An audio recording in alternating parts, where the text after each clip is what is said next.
Let's call the meeting to order then. Town of Fairfax Planning Commission public hearing, Thursday, October 15, 2020. All Town of Fairfax public meetings will be conducted using teleconferencing or other electronic means consistent with the state of California executive order numbers such and such to protect public health while still maintaining transparency and public access. The town will not offer an in-person physical location for the meeting. The public will be able to view the meeting on television and online as usual and participate in the meeting by teleconference and by email. Members of the public may join or watch the meeting live using any of the following options. So on your computer on the internet, it's https://townoffairfax.org/watch-live/ https://townoffairfax.org/watch-live-2/ https://cmcm.tv or cmcm.tv/27. On Zoom, you can click on the link that was provided. On Zoom telephone, call in at 1-669-900-6833 or 1-346-248-7799. The webinar ID, if you get online, is 842-7052-1962. Members of the public may provide public comment during the meeting using one of the following options. Using the public comment form directly below the live stream meeting on the town website. Or two, on Zoom, select the raise hand function during the public comment time, and you will be unmuted when it is your turn. Thank you. Or if you are calling in, press *9 during the public comment time to raise your hand and *6 to be unmuted to speak. And we have our Tamela Fish, who is our techie tonight, helping out with us. Comments on matters not on the agenda must be submitted prior to the time I call for such comments. So you have very little time for those. Be aware for next meeting at least. Prior to the meeting, as always, members of the public may submit written comments to the Planning Commission. These comments will be a part of the meeting record if received prior to the start of the meeting. If received after the start of the meeting, they will be part of the meeting record, but they will not be read aloud at the meeting. So we will now call the meeting to order. And Linda, if you could call the roll, please. Okay, Clark. I am here. Fragoso. Present by phone. Okay, Gonzalez-Parber. Here. Newton. Here. Rodriguez. Here. Chair Green. I am here. And Swift. Here. Okay, perfect. Thank you very much. We're at the approval of the agenda section, and I would like to throw out a suggestion here, if I may, of switching the ABAG RENA discussion earlier and put the map discussion after that. And the reason for that is apparently there's a really tight time commitment on the RENA thing, and the map item tends to take a long time and might go late, and we may end the meeting without it. So anybody discuss that? But we don't have any action on the ABAG.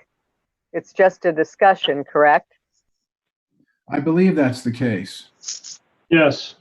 And furthermore, the executive board was considering this item today. So I don't know is that there's any worrisome timeline beyond as they go into their ongoing discussions. So I don't know if it would make a difference in terms of the order at the meeting.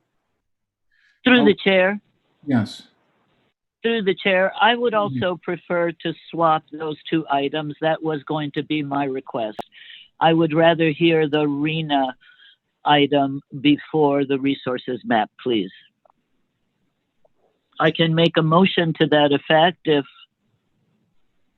there are no other comments. I'm open to hearing a motion. Then we can put it to Through the chair.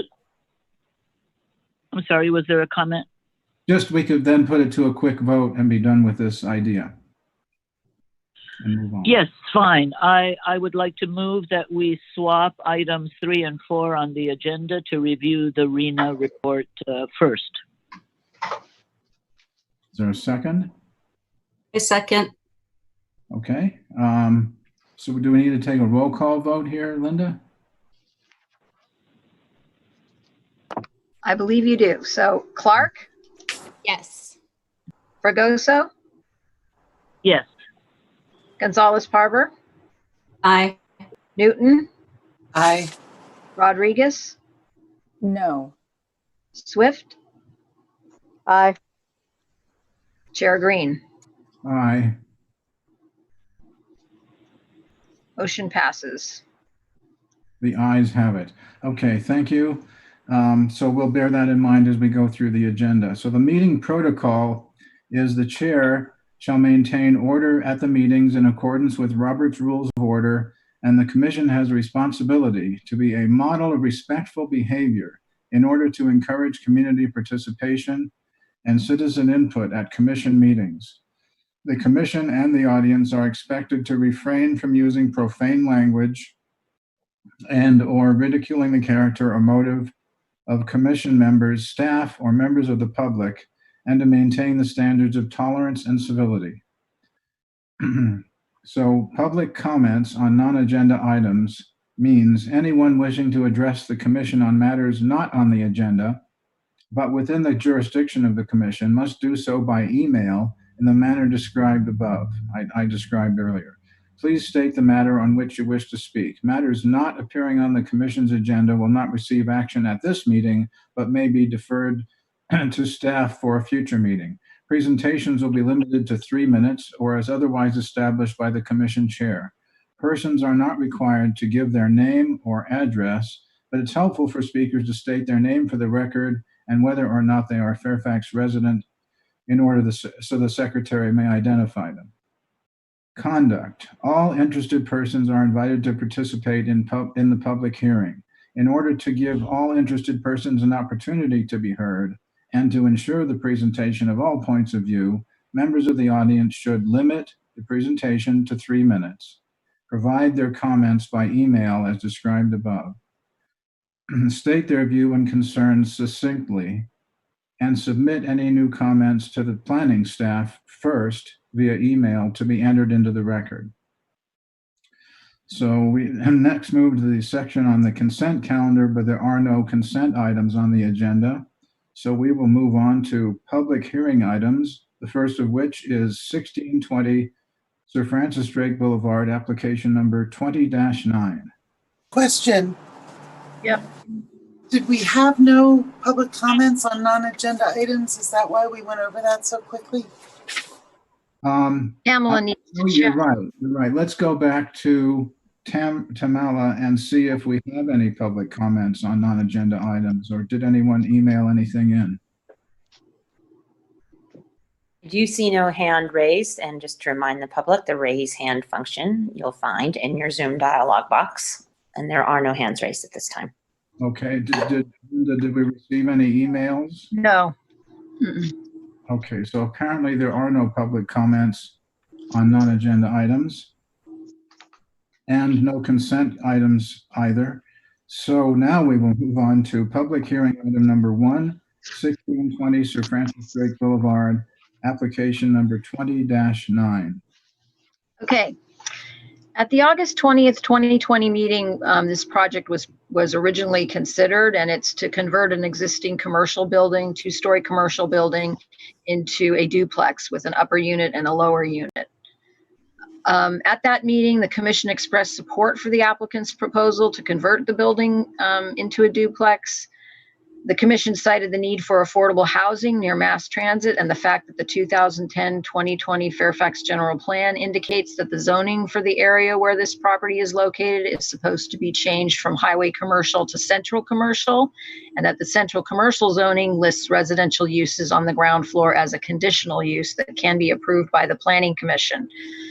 Staff was unable to support the request to convert the lower unit to an additional residential unit because the highway commercial zone district where the property is located doesn't allow residential use of the lower level of the commercial building. So the commission directed staff to explore mechanisms that would allow a residential use on the ground floor on this property. We did some research and discussed the matter with the town council, and we determined that there are some options, to go forward to try to reach that end goal. Option one was to change the zoning from the site from CH to CC. Another was to amend the CH zoning ordinance to allow residential uses on the second floor by right and on the ground floor with a conditional use permit. A third option was to change the zoning designation for the property to a residential, which is similar to the zoning next in the back is residential. And the fourth option was to process a conditional use permit under the current CH zoning. And the attorney's feelings about the matter were that it would not be appropriate to change the zoning to residential because not only would we have to change the zoning, but we'd have to change the general plan. The general plan shows this as commercial. That would be a long, involved process. They also indicated that it really isn't appropriate. It would set a dangerous precedent to try to grant a conditional use permit for a use that's not listed as conditional if you can't find that a residential use is similar to the other conditional uses in the CH zone. And the other two options, they're code amendments and they take a long time. There might even have to be additional environmental review. And so I spoke with the applicants and explained their options to go forward to try to get it to be 2 units. And they're not interested at this point in doing that. And so we're recommending our original recommendation, which is that you approve a use permit for the residential use on the second floor, retain the office use on the ground floor, and keep the parking and the front area as it exists now. And so we've attached the original resolution recommending approval that way. And Chair Green had some corrections. Actually, a couple of you pointed out a couple of these. So in number 5, it should read, approval of the use permit is not contrary to those objectives, goals, or standards pertinent to the case and contained or set forth in the 2010-2030 Fairfax General Plan. And then number 8 should be removed because that was an original parking analysis, which is not the one we ended up going forward with. Maybe I better explain a little bit more about that. We ended up using the parking requirement from the parking ordinance, which is what we're supposed to use first when we analyze parking. And so it does set forth a parking requirement for offices. And the requirement is 3 spaces for the first 500 square feet of office and 1 space for each additional 500 square feet of space. So this only is 677 square feet. So it's 3 spaces for the first 500 square feet. There isn't a second additional 500 square feet. So you're not required to have any more than 3 spaces for the commercial downstairs and 3 spaces for the 1-bedroom unit upstairs.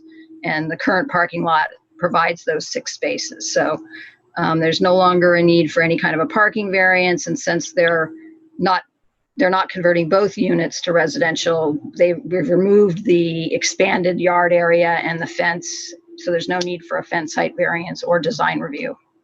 And that would conclude our report. Oh, sorry, there was one more correction. In 9, we just need to clarify. The denial of the request to convert the building to a duplex and redesign the parking lot has eliminated the need to make exterior modifications to the building to accommodate an outdoor fenced patio area. Therefore, there's no longer a need for a design review permit or a fence height variance. And that would conclude our report. Okay, thank you. Any questions for staff?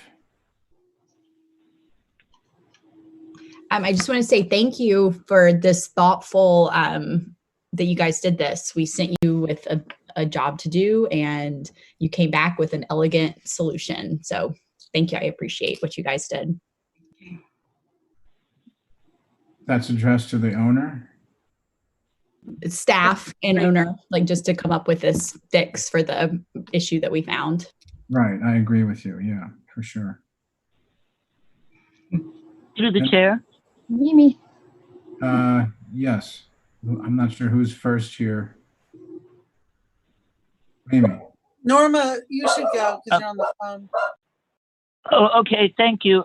Thank you. I will go.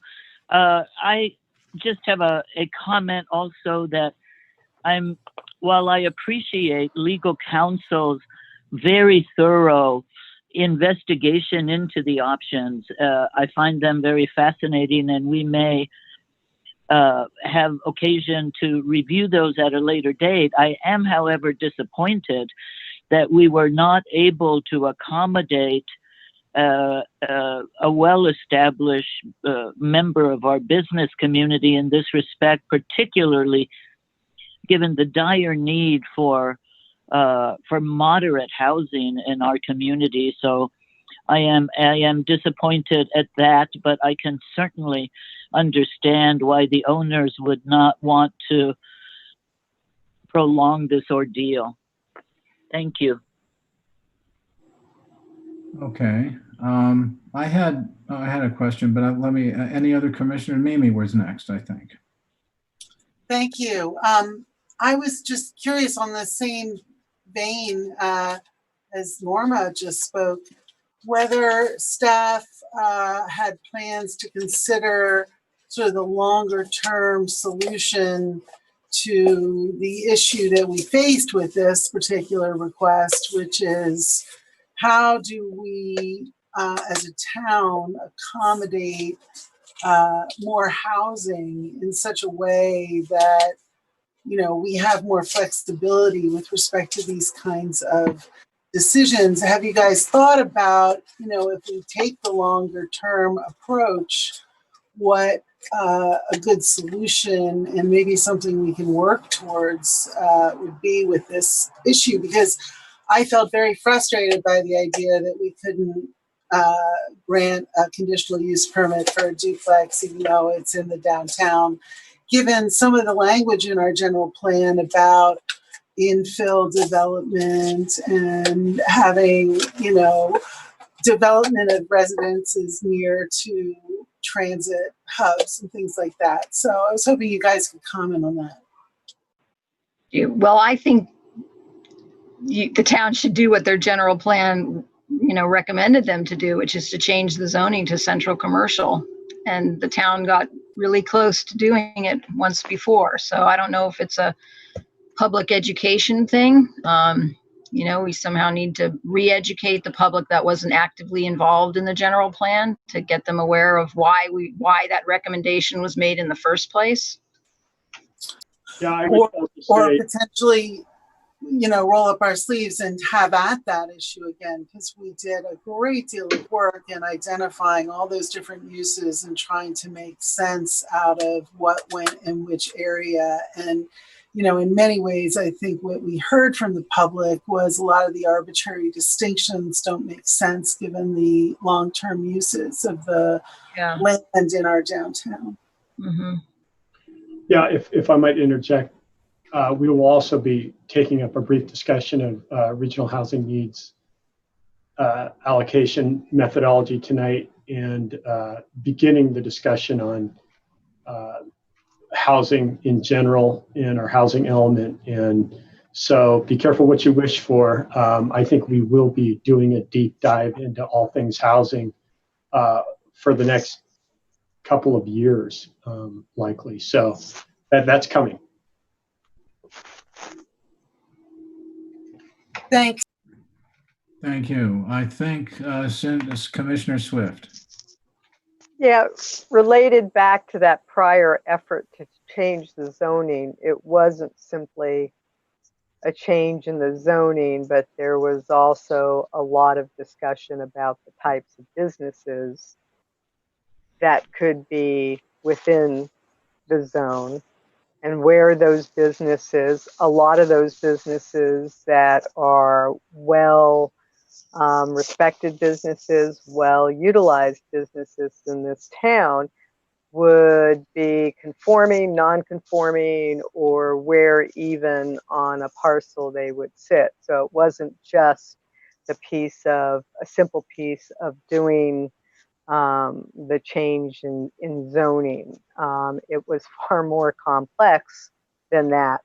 But going back to the resolution when Linda was making changes, and there is another change on page 5 where it references the parking exception that probably needs to be changed as well under the now therefore be it resolved. So I just wanted to throw that out there. Thank you. Okay, You're thanks. welcome. I have a question for staff. Okay. Hey. I have a question for staff, and it has to do with in the background of the staff report, we're referring to the commission cited the need for affordable housing. And then in the findings on the resolution, the whereas findings, goal 2 is referencing approval of this as an affordable housing. So I kind of wanted to better understand, when we look at our 2019 Housing Element Annual Report, we get a clear understanding of the last fiscal year and where are the gaps in the income levels that we're trying to meet. And so, and the term affordability has nuanced and has legality behind it. And so are we using that as a finding here because what we think that by the sheer size of it and the fact that it's a duplex, it's going to be affordable? Or are we seeing that it meets a particular affordability range in our housing element? Or I just want to better understand that term as it's used here because it's. We were just basing it on the small size of the unit, 1 bedroom. But if you feel uncomfortable, you can always that B can be removed because it's not based on, we don't have any kind of affordable requirements in our code. And so Thank you. Based on anything other than size and, the fact that it's in a commercial zone. Thank you. Okay.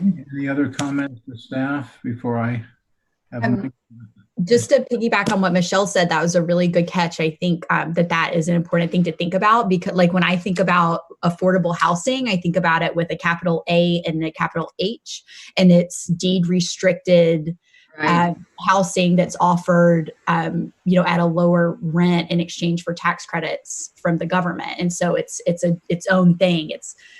I know Mill Valley is running into trouble because they used some affordable units that were just small units, small secondary units, ADUs at people's houses to count towards their RENA numbers. And so I really would caution us against that. I don't really think it's fair, and it's not in the spirit of RENA. I think we can address RENA head on, as it sounds like we will and are now, but I don't think kind of trying to fudge our numbers by using smaller units to count within that affordable thresholds is the way to go. And I think taking that thinking even further is that this site is not identified in our housing element as an affordable site. And so from that perspective, it is outside of that, and so I think we're aligned in our thinking. I disagree. Yeah, I disagree. Yeah. This goal says we have to preserve community diversity through affordable housing opportunities, primarily along transit corridors.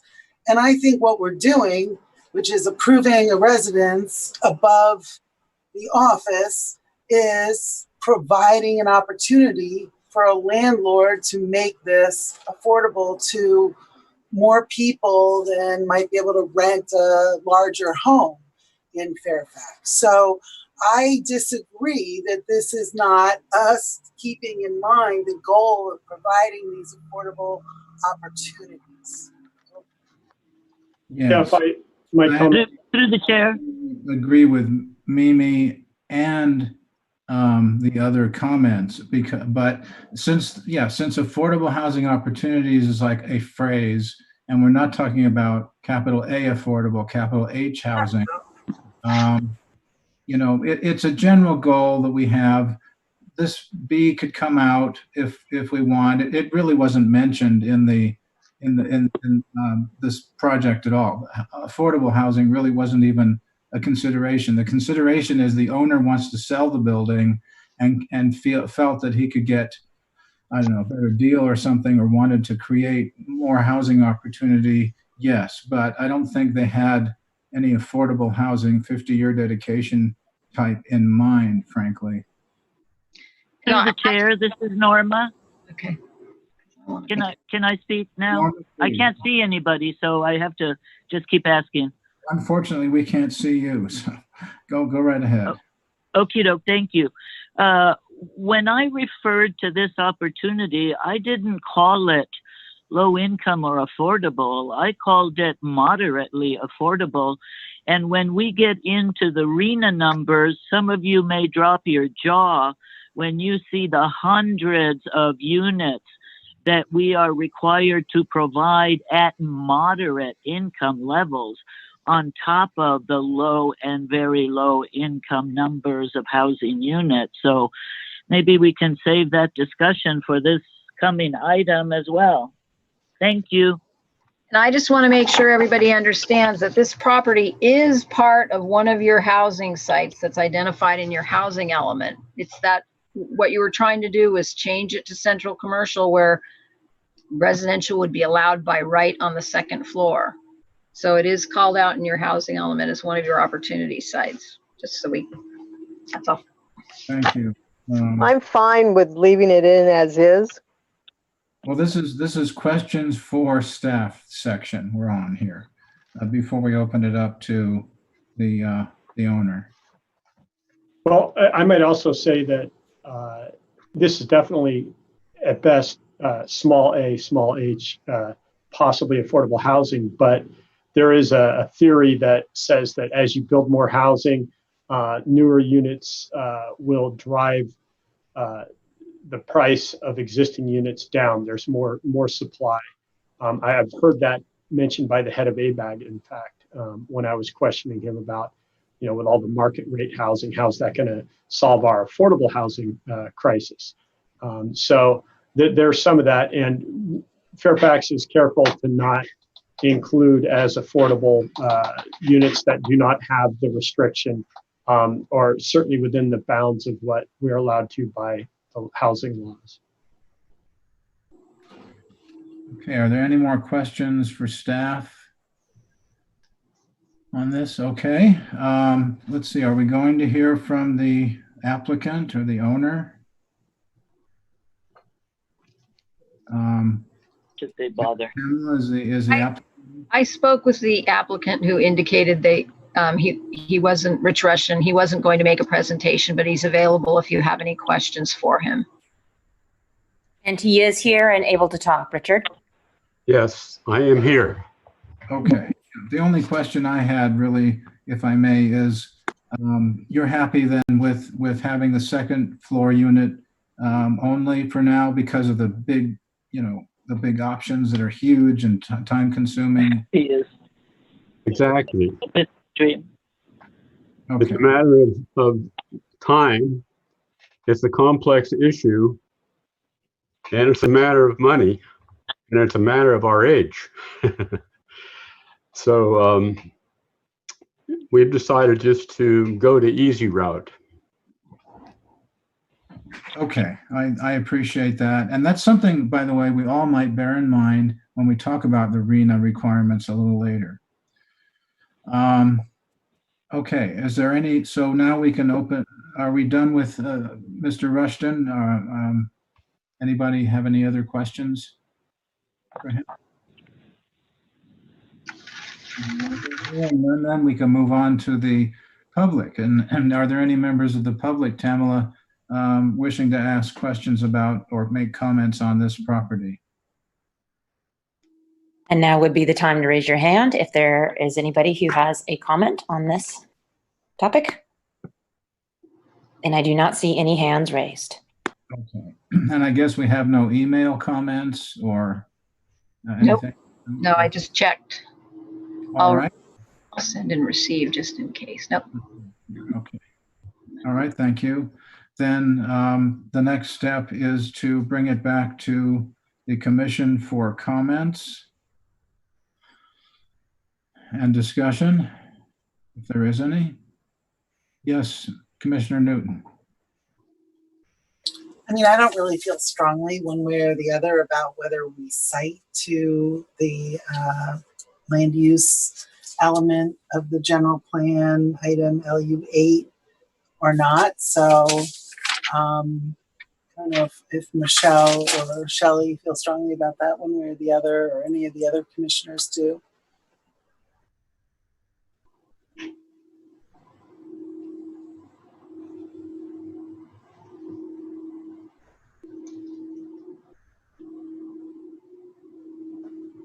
I don't feel that strongly. Yeah, I don't either. I think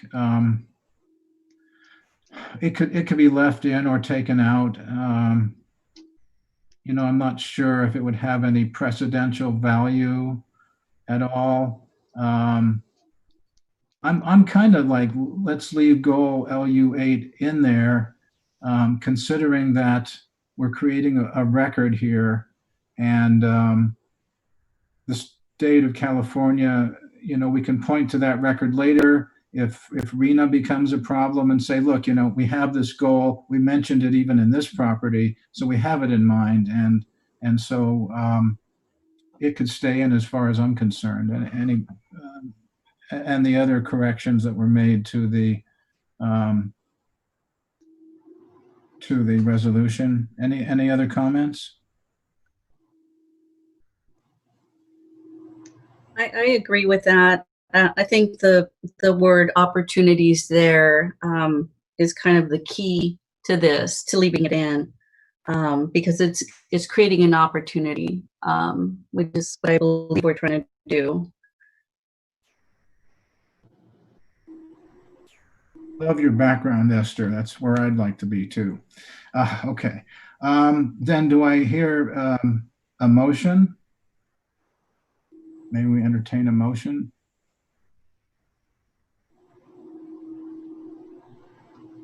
To approve? I thought it was on mute. No. Okay.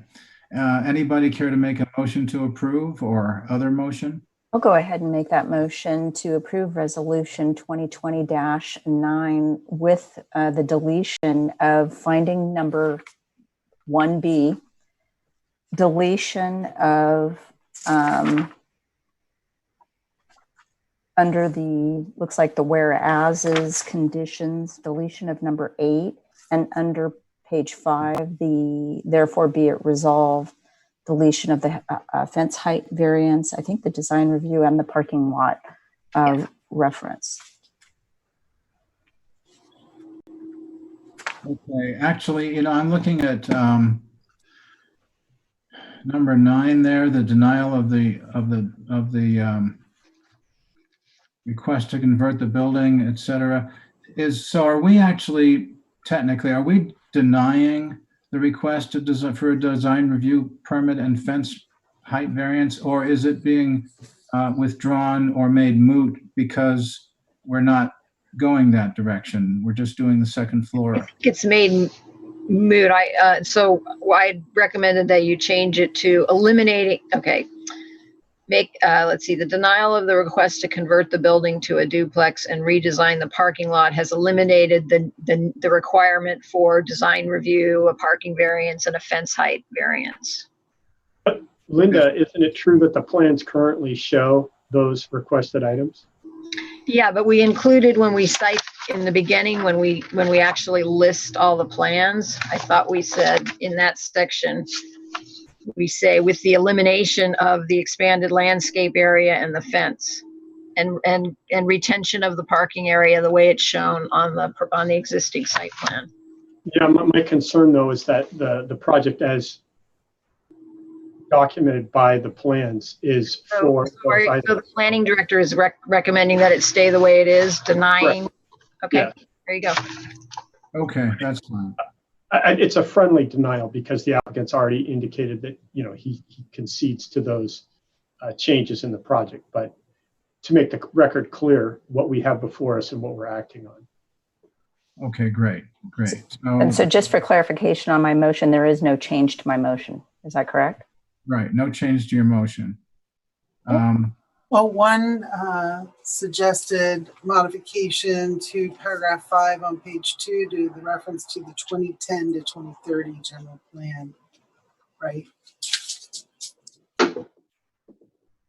Accept that amendment. Okay, that sounds good to me. Yeah, the other I'll change. second. Thank you. Okay, thank you. And I'm sorry, before we get there, can I ask a question going back to page 5 with a now therefore be it resolved? Yes, Commissioner Swift. The approval of the conditional use permit and parking exception, did we decide that You eliminated that, we eliminated the parking exception? right? All right, so that should be a part of that as well. Number 8 is out completely, correct? No, I'm looking at page 5, the first paragraph under now therefore be it resolved.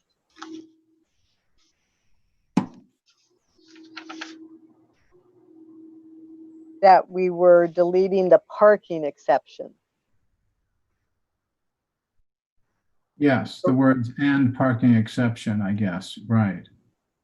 Should Correct, Linda? Correct.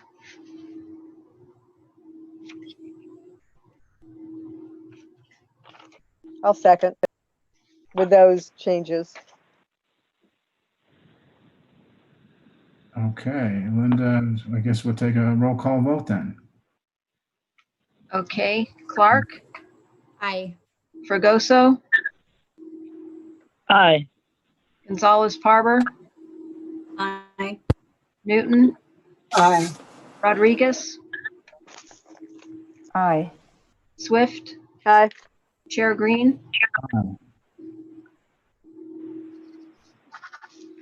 Okay, it looks like that as modified, this application is passed, the resolution is approved, and the public and applicant have 10 days to file an appeal with a $500 fee to be paid therefore to the town council.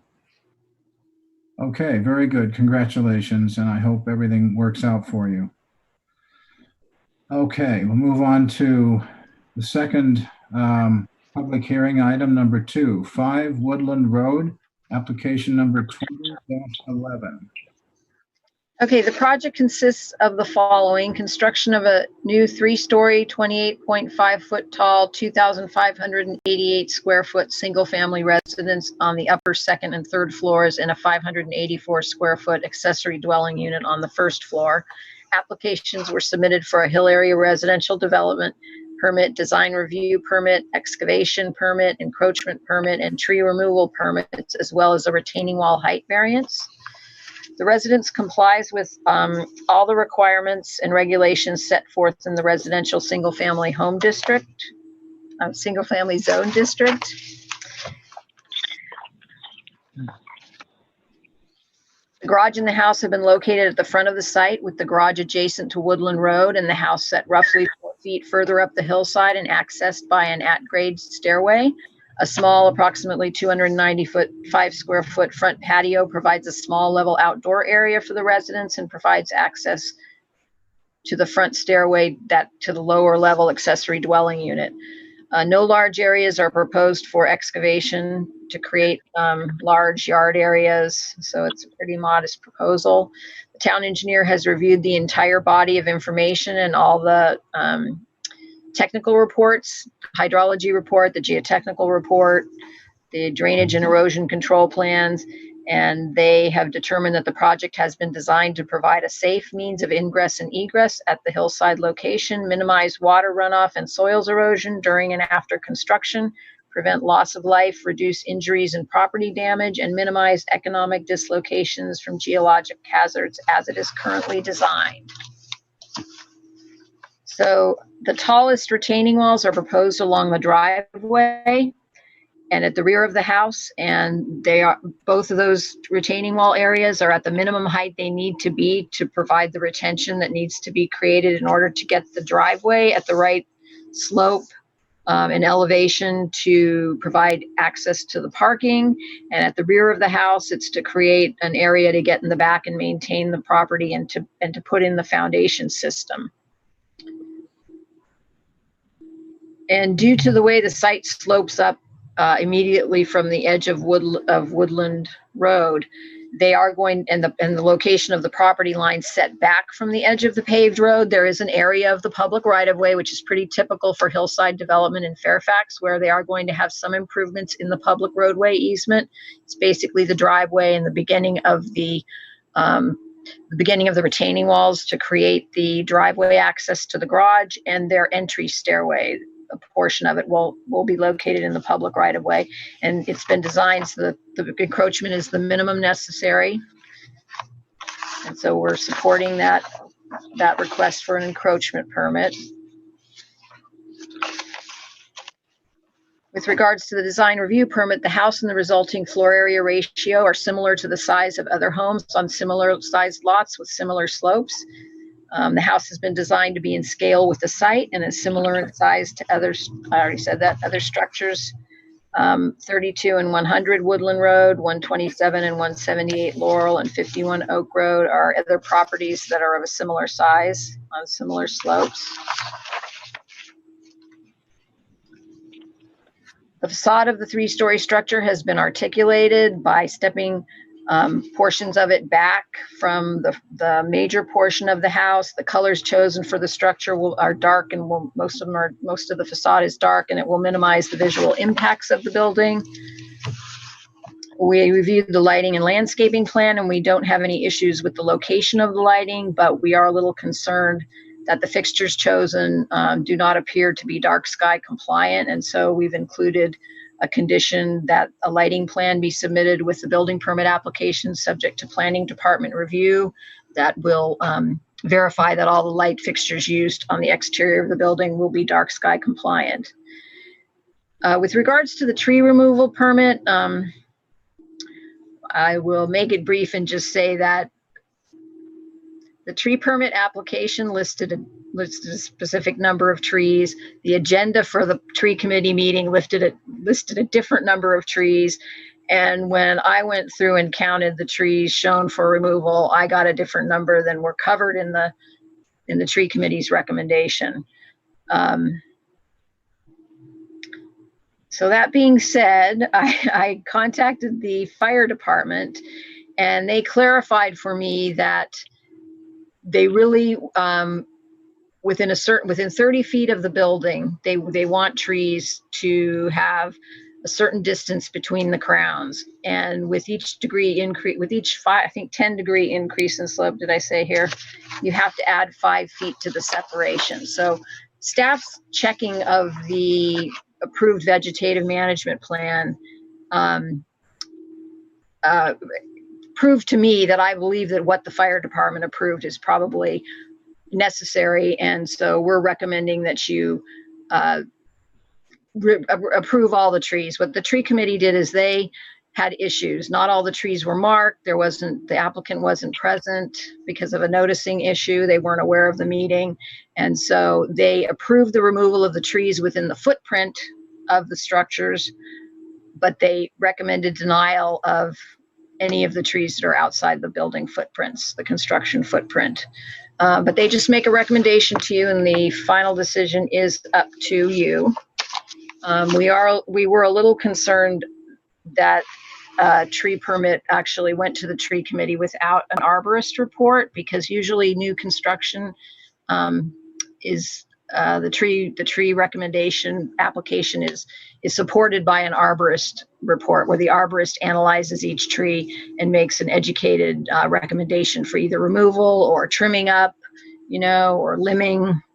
And so in our resolution we are recommending approval of this project, and we included a condition that an arborist report be provided prior to the issuance of the building permit. Let's see what else.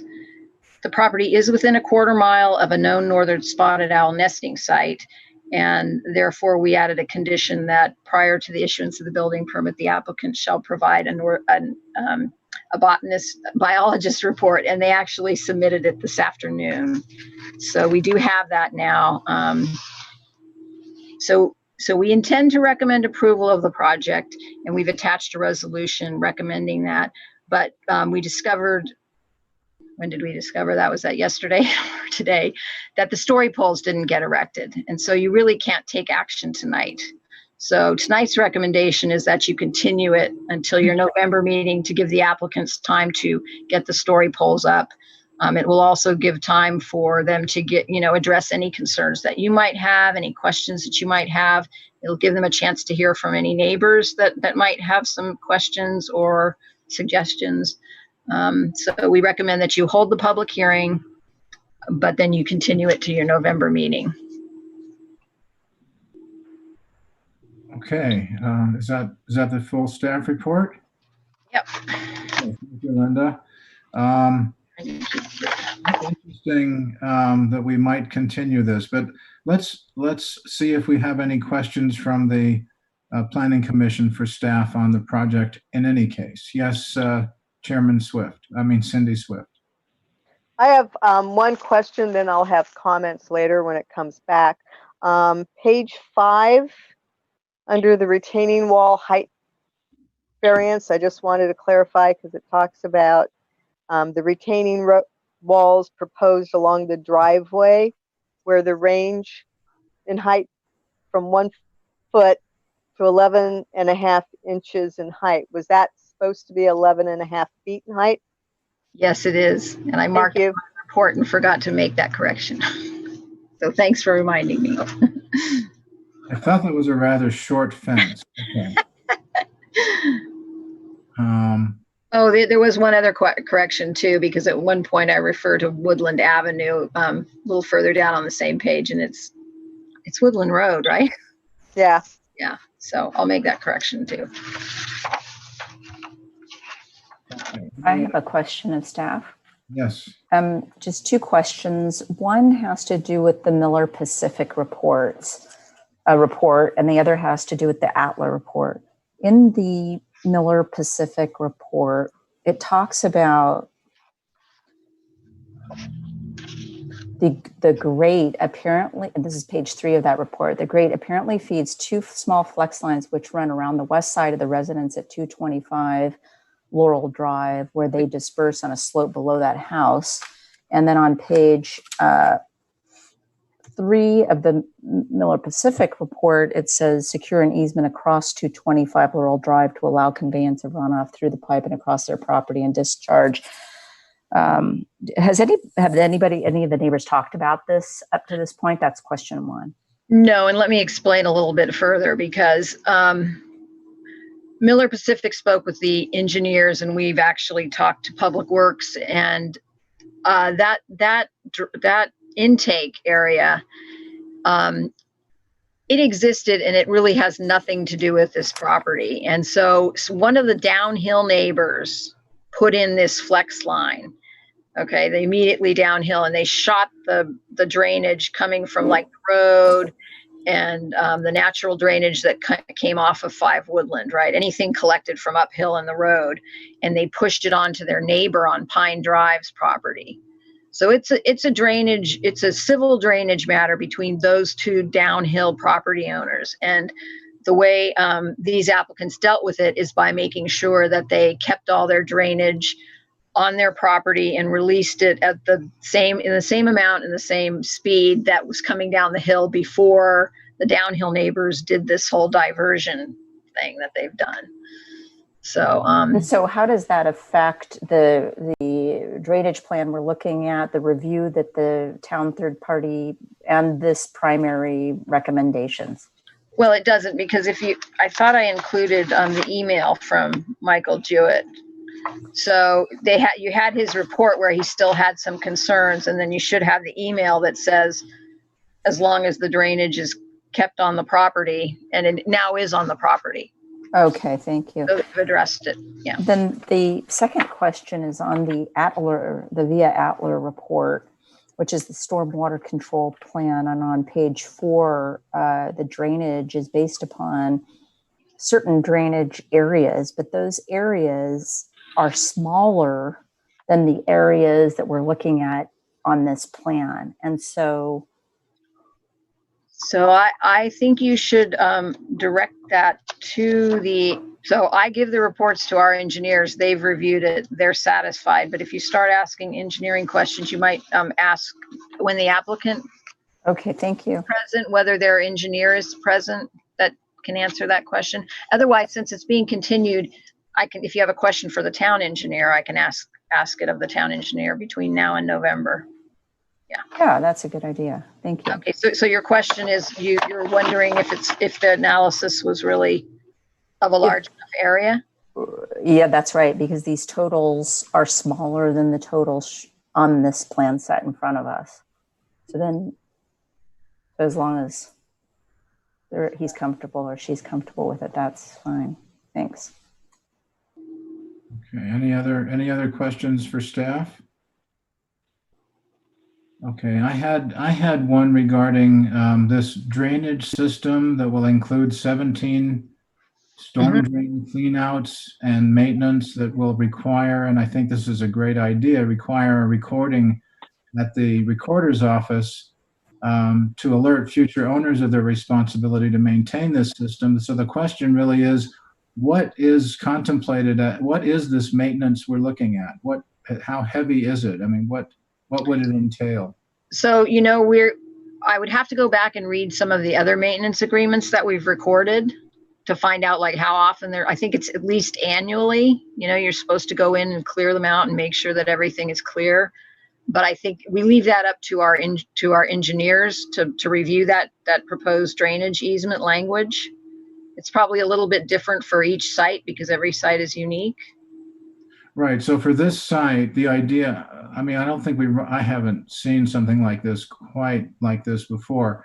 Is this like absolutely critical to the yes. drainage system? You required one for the house at 251 Scenic recently, and I believe you required one on 78 Bay Road, because what happens is the property owners, they'll be good for a few years or it'll change hands, and then the system gets plugged up and then the water doesn't go where it's supposed to go, and then you do have slides, and so it's crucial. And it's Ray Rosinski is the town engineer that first started requiring those. Okay, I think it's a great idea. My concern is, like, let's say an elderly couple or somebody who isn't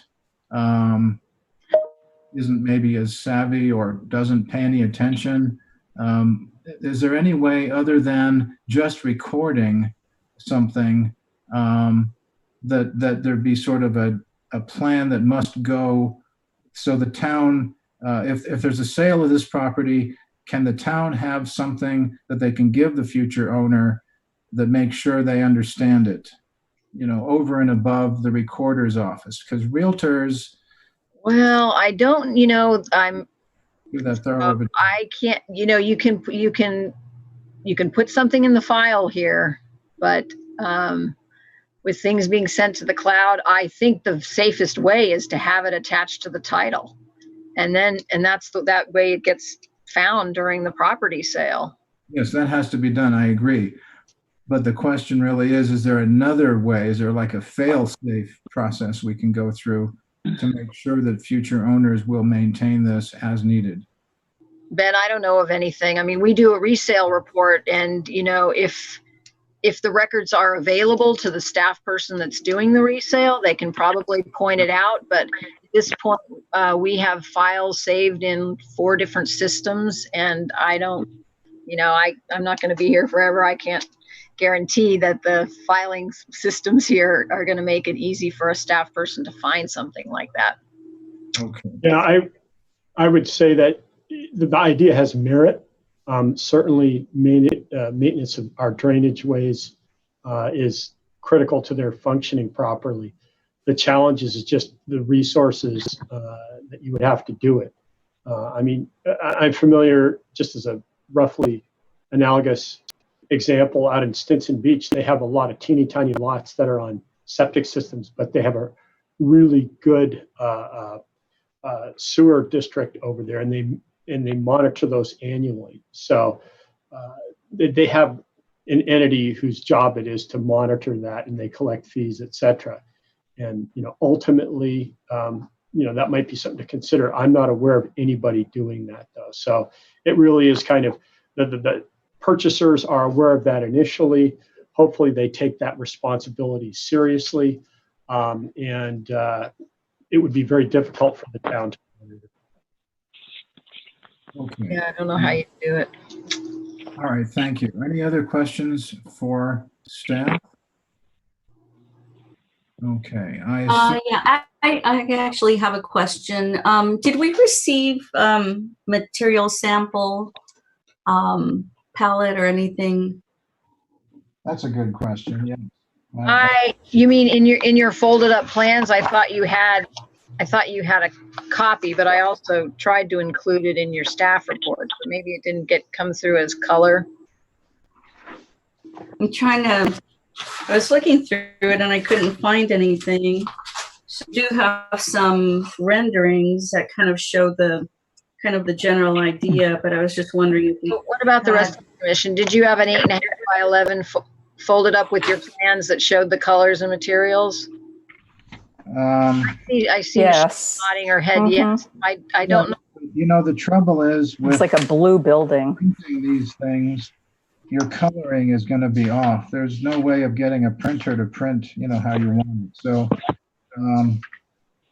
maybe if we're going to continue this project, I can hold up the. I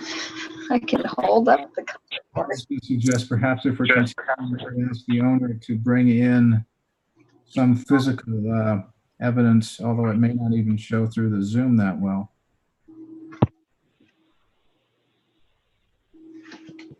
So we have, I don't know how well you're going to be able to see this, but the applicants do create a color board, right? They create a color board. It's just that we bring it to the meetings and there's no real way to do that at this point. So. Right. I see. Yeah. We can always require color copies from people to the best color matches possible to distribute with the packets. Well, I think they try to do that. I mean, it could, but even printing those things is really iffy on the color. Well, even during this period of time, I think they have the identification of the color and the brand and all, so we could always look them up as well, considering kind of the time frame we're in with Zoom meetings and not in-person meetings. Okay, thank you, Wendy. It's just not working with the light. It's not even really looking.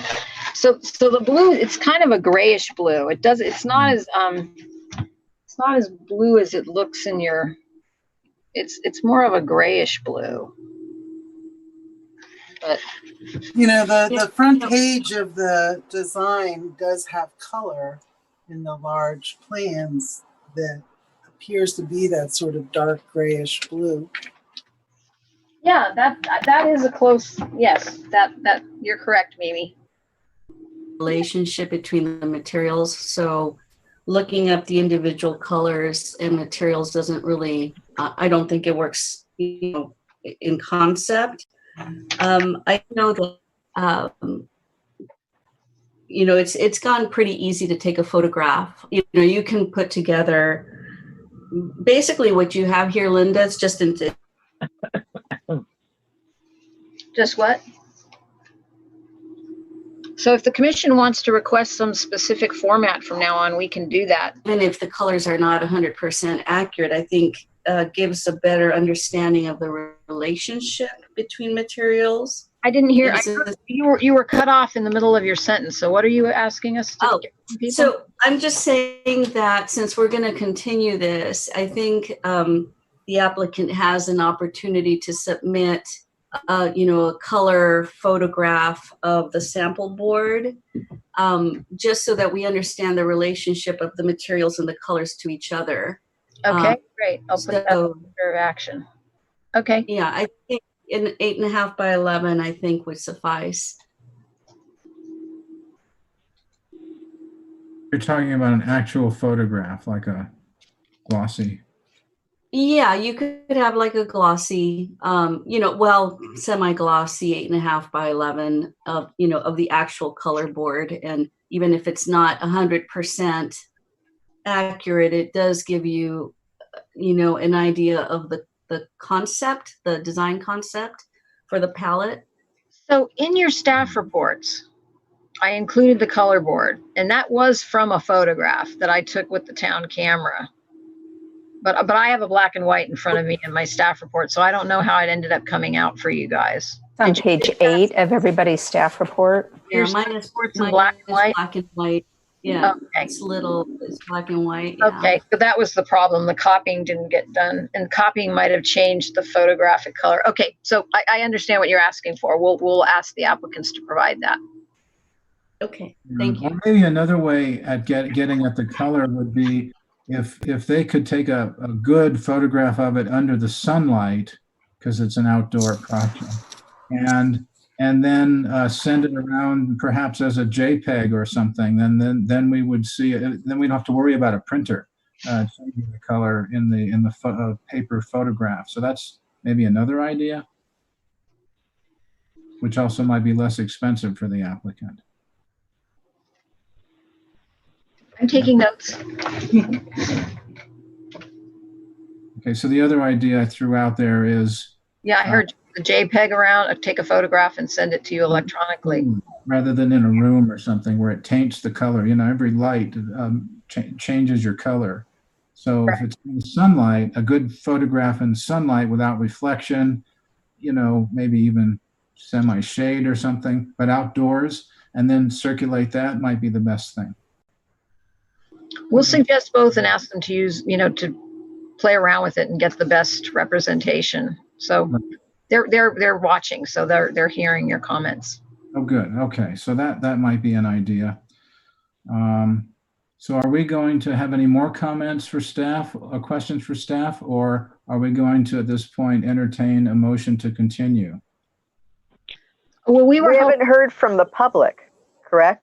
Or the applicant. Are we going to get that far? That's the question.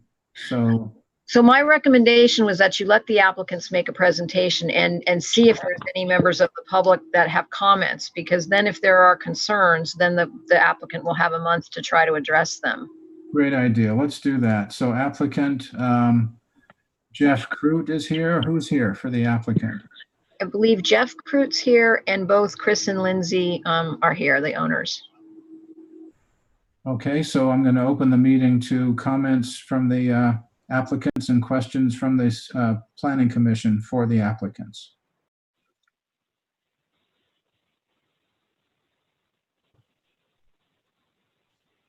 Any questions for the applicants? Would the applicants or their architect care to make a statement?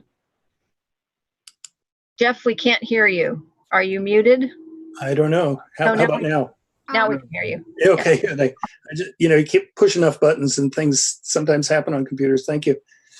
So, yeah, I'm Jeff Crute. I'm the architect for this project at 5 Woodland, and my clients, Chris and Lindsay Boulder, are also here.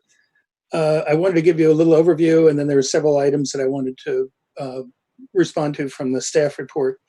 And I guess maybe I'll start off and go backwards, as we can get you a color photograph. I happen to have a nice color photograph printer in my office, so if it's okay, I'll come by the office at some point, take a photo of the sample board we did, and print up 8 copies or whatever you need.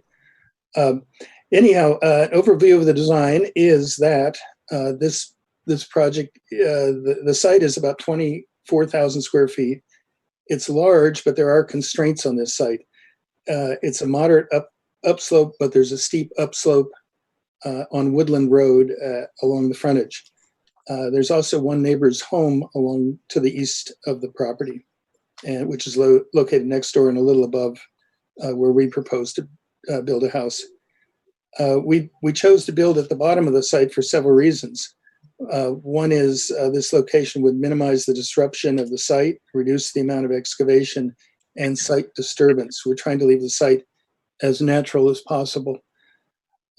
This also places our residents a little below the one neighbor who is to the east, and therefore minimize disturbing his privacy, or their privacy, I should say.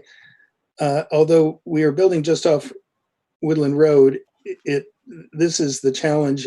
There's a steep upslope along Woodland Road to our site, some of which is on the town property. And although it was our intention to not have any variances for the project, to excavate into the hillside and build the carport did require an excavation variance. And also the wall on, at least on one side, is 11.5 feet high, as you heard earlier, not 11.5 inches. And it is a short driveway, but anyhow, the problem is the nature of the how steep it is. We also kept our house low on the site, tried to stretch it horizontally, minimize site disruption, and minimize excavation, although with the height limit and a steep slope, you end up creating some retaining walls in the house. The design goal was to break up the mass of the house as much as possible to minimize visible impact. I'm sure you've noticed that the building is stepped back in several areas, particularly on the east and west side. There are bay windows, there's several decks, and even the roof was broken up into several different planes. Although the house is at the end of a road and will only be minimally visible to the community in general, we still wanted to create a structure that has many shadows and would not be imposing. And although I hadn't expected to talk about the color, the color we had is a dark gray blue and with black roof shingles. So that, again, the intention was to have the house recede. And this color comes on the somewhat fire resistant, probably, well, they say fireproof, but I doubt that. But anyhow, fire resistant hardy plank siding. They call it evening blue. And then we're judiciously using some white window trim, door trim, and handrails to add a little accent. There are several items in the staff report that I would like to respond to. One, the trees. The trees that we selected were, in working with the Ross Valley Fire Department, they're pretty adamant about no trees within 30 feet of the structure. And when I worked with the fire inspector, that's essentially what we did. The vegetation management plan is shown on sheet 20. He was fine with saving the oaks, so we saved all the larger oak trees. We removed the smaller bays, madrones, some small oaks. I understand from Linda that the fire department now allows a few more trees if the crowns are separated by 30 feet. I reviewed our survey and the vegetation management plan, and there, with 30 feet of separation, I don't see how there would be any additional trees. The ones we did remove were all on the small side, like 5 or 6 inch diameter. Unfortunately, the tree committee met about it, and there was, we weren't in on it, let me put it that way. Afterwards, Chris Bolter went up to the site and put tape on the trees that are to be removed. The tape is still there. Regardless, to me, it feels like the fire department is the dominant player, I should say, as far as trees go. Regarding the northern spotted owl, the Bolters were able to hire an environmental consultant to review the location of the northern spotted owl habitat. The report by WRA Environmental Consultants was emailed to your staff today. The nearest northern spotted owl nesting areas are and this is from the report, 0.25, 0.34, and 0.90 miles away, as noted on page 2 of the report. On page 5, the WRA report states, and I'll quote, "It is my professional opinion that the proposed residential project at 5 Woodland Road is unlikely to result in NSO, northern spotted owl, harassment or other impacts to this species, including during the breeding season."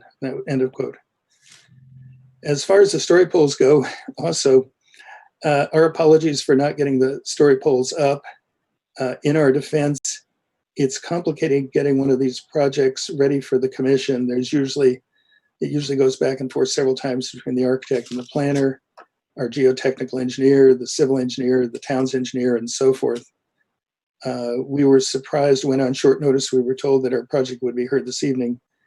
Regardless, if there is a continuation of this hearing, we will have the story poles installed in time.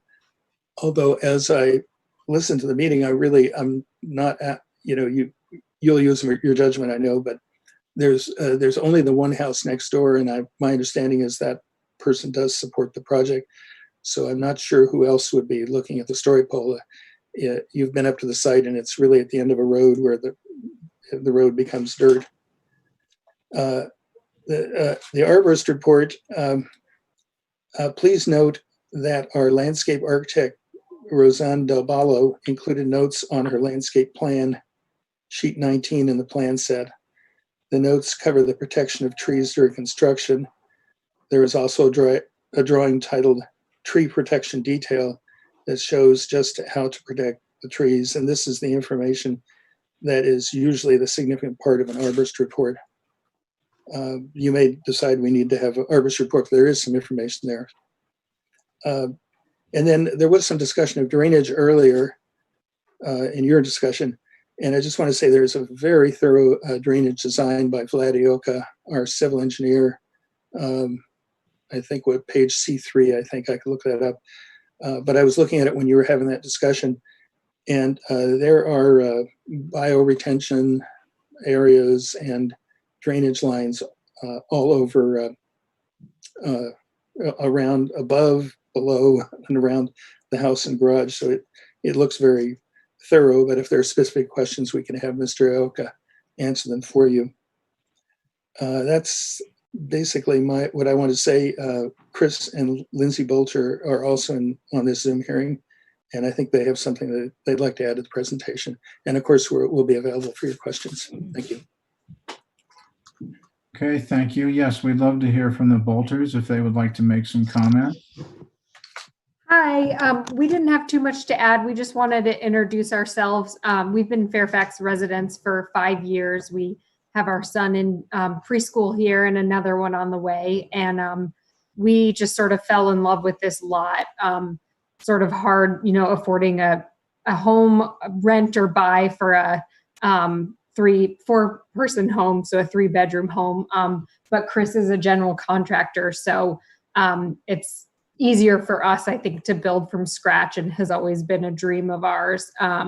We sort of fell in love with Fairfax when we went hiking up here, and actually saw that lot 10 years ago when we were hiking, and just thought it was amazing.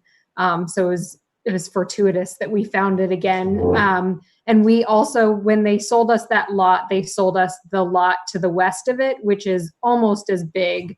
And we're planning on merging those 2 lots just to keep that as extra undeveloped land that's sort of just totally natural and a treed area. So, we really just want to preserve the land, and we're hoping to eventually do a pollinator garden and succulents and natives, and do more of that over time once we get it built. So yeah, we're just really excited about having it as our forever home. And the ADU, I know that's not part of this meeting, but we have out-of-state family. So we're just hoping that can be a place for grandparents to come and help us with our kids, and then for us to help them as they age. So yeah, we're hoping this just enables us to really be able to stay in Fairfax for the long haul. So thank you so much for hearing this. I don't know if you said it all. Everything on my team. But and I think just as Linda said, we would love to just hear any anything that we can address between now and the next meeting, any questions, so that when we come to that meeting, we can prepare anything in advance that might need to be addressed. Okay, thank you for your thoughtfulness, actually. So any members of the commission have questions for Jeff or the Bolters? Any members of the commission? No? Yeah, no, I do. Okay, please. Okay, I hope my connection doesn't drop here. I did go up to the site, and it's a lovely site. I had never been up there, even though it's not too far from my home. And I think I would have benefited a lot from the story poles. So I hope to see those. It's kind of hard to see or to tell how high the roof line is going to be there. Without the story poles, I don't want to say too much about the height of the structure. I think stepping it back and breaking it up was done very well. I questioned, the plate height at 9 feet, if it was really necessary, because you seem to have the vaulted ceilings, correct? And then the roof ratio was 7:12, and the drawings don't look like the roof ratio is 7:12. Is that correct? If that's what we're giving in our structural set, I mean, that was the plan all along. So it's something we can answer for sure next meeting. I read 7:12 in there. That's what I was planning on. I didn't reference how the plans look. And they certainly look like 7 and 12 to me. And I hope we wouldn't have made a rookie mistake like that of drawing it, calling it one thing, I just something else. But So usually that's that's steeper, than a lot of structures typically. But so I was wondering, without the story poles being there, would you consider dropping the height a little bit, just because it does step up so much, so close to the road? Even if it's a foot, it might help. I mean, I kind of thought reducing the slope ratio might help, but sounds like you already have a lot of engineered drawings for that. Could I ask you what I don't quite understand? Are you saying you would not need story poles if we reduce the height of the Well, roof? I guess understand that. I'm saying I guess I'm saying is that without the story poles, I'm still wondering if you would consider dropping the plate height of the toppest plate height, which is the living area, to 8 feet. I think you've got it at 9 feet right now. That's correct? Is that 9 feet? So I mean, I don't think. No, go So ahead, I Jeff. think one thing was the height restriction was a little bit difficult because it's measured from sort of each part in the hill, and the hill goes like this. And so it's Right. not, of course, it's not one even number. And so, if you get one dip, then we'd have to have the height lower. So I think it does end up being a pretty conservative height overall because of those dips in the contour of the hill, and it's sort of nestled into the hill. I'm hoping the story poles really help with that. Yeah, I think without the story poles, it's hard to really tell how tall, I kind of expected to see something looming, so close to the edge, but it's hard to tell. So I think once we see the story poles, it'll be easier to know. But I do appreciate how it was broken up and stepped back. That was done, I think, very well. I did have another question about the garage, the location of the garage, because there seems to be a gradual upslope. It almost looks like there was a driveway there at one point up to that small structure. It looks like a small dwelling, and it looks like it was already, graded at some point, and I'm wondering if you considered bringing up your driveway in that direction so that you wouldn't have so much excavation and 11-foot high retaining walls. Or am I? Can I answer that? Yeah. Because that's actually where we started. We thought, well, we'll use this driveway, and actually wasted some time on that because to get to the driveway, you have to drive across the neighbor's property. And the whole thing is on There's road. really no driveway Yeah, there. it's on, that shack is actually on road easement because the neighbor even said we could go onto their property a little bit and that would be fine. They're excited about what we're going to build. And so we were going to do that, but that shack is actually half on city property. So we couldn't locate the garage there.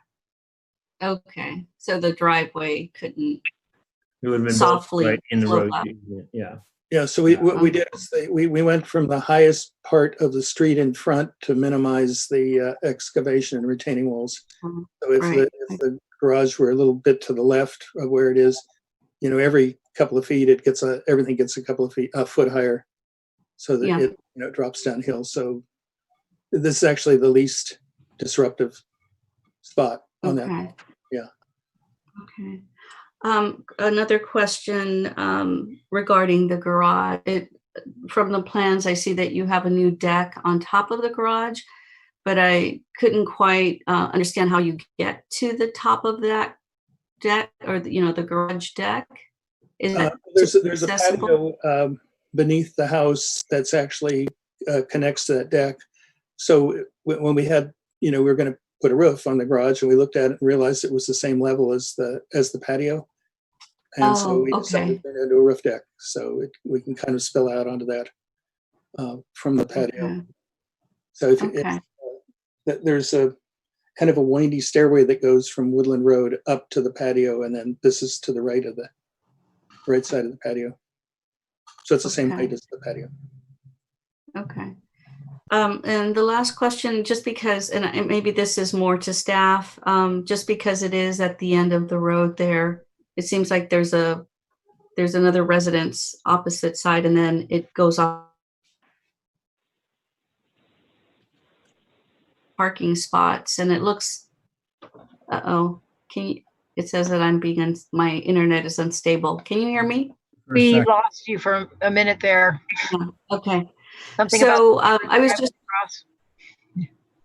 yes, I was asking about it seems to be on public property or the public right of way. There are two parking spots in front of the property, and I think that's what you were referring to as the public right of way. And like I was saying, this might be more appropriate for staff. Those parking spaces, will they be preserved, though, that kind of a pad there? You're talking about the kind of dirt spaces that are off of the curve in the road? Yes. Yeah. So those are actually in the paper street of Laurel Drive where it extends.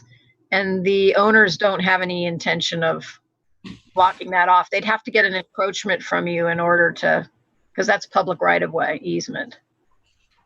Okay. Yeah. Okay. Well, I'm happy to hear that, because when you get to those end of the road streets, it's nice to have that for fire and for the public too. Okay. Well, thank you. I think, I think this is going to be a great project. Oh, thank you. Thank you. Okay, I'm always like a little skittish when 44 trees are going to be removed. Anyway, well, I think the best thing to do is let's get the story poles up there, then all of us can take a better look at it and make more sense of it. I like the structure. I mean, I think it's a beautiful structure. It's obviously very livable for people. Yes, I could see that. So I like the project. Let's just get to the details when we see the story poles go up. Any other questions for the architect or the owner? I'm going to have comments after public comments. I'll have Phil? comments too. Okay, well then, any more statements that Mr. Crute or the Bolters would like to make before we move on to the public part of the hearing? I'd just like to thank everyone for their time and for considering this. One thing I wanted to say. Yeah, thank you. Thank you for your service. I did it for years. I know about the late nights and all that. Appreciate what you're doing. And we're all ears for whatever comes up. It's nice to hear people appreciate us. Okay, so with that, thank you. And are there any members of the audience who emailed or have their hands up? I do have some hands up in the audience. Okay. The first is Bert, and I do have 3 minutes ready. Okay. Hi, this is Valerie Hood, actually. Hello. And I was just going to ask you if maybe in future meetings, I could see the names on each person that's speaking, because I can't really, there's no way to really know who's talking at any given time. Start. Hello? Hello? Yes, we hear you. Oh, you We do can hear you. Okay, did you hear that question? I mean, I know Mimi, but I I would love to have your names on your pictures. It would be really helpful. Let's, I'm just. Okay. So that's just that. And then beyond that, all right, I wanted to know what the difference is between the number of trees that came to the tree committee and the actual number that you're proposing to cut. So I just heard that number 44. And I wonder if those trees have rings around them so that we could go up and see. I also look forward to seeing the story poles. I'm wondering how much encroachment into the public right-of-way, and is the public right-of-way there actively used by the public? And those 2 parking spaces you were talking about, is that where do people use that to go hiking up there? So those are some questions. And then I'm also wondering what kinds of trees, if you all made a list of the kinds of trees and maybe the diameters. And as to the northern spotted owl, I'm wondering if the biology report includes the range, the hunting range needed now that the food supply is so scarce. Because we know animals are having a really hard time just finding enough food to actually survive. So I wonder if that's included in that report. I would really like to hear about that. And then lastly is 44 trees is an awful lot of trees. And I wonder, how does the cutting of those trees affect any contiguous forest over that lot? Because the more land that is left bare, of course, we're looking at really high temperatures now and a lot of baking of land, and we really need to be careful of that. Okay, thank you. Okay, thank you very much. Anybody else in the public wish to make comments? Tamela? Yes, I do have one more. Okay, and then I have comments that I have to read into the record. Okay, perfect.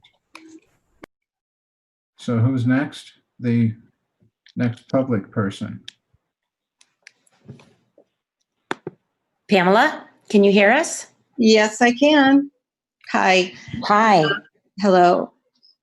Pamela Miggs. I live at the Upper Cypress Drive. I've been here, I don't know, almost 40 years.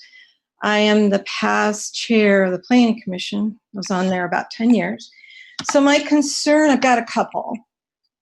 One is that I recently had a northern spotted owl at the end of my block, and I have a picture of it. So I don't know what kind of information and data you're receiving, but they're very close in the area. And if you want to see the picture, you can see it, which kind of surprising. I've been here so long. It's the first one I've ever seen. So I have a lot of concerns about that. Secondly, it's not a big lot, correct? It's not a.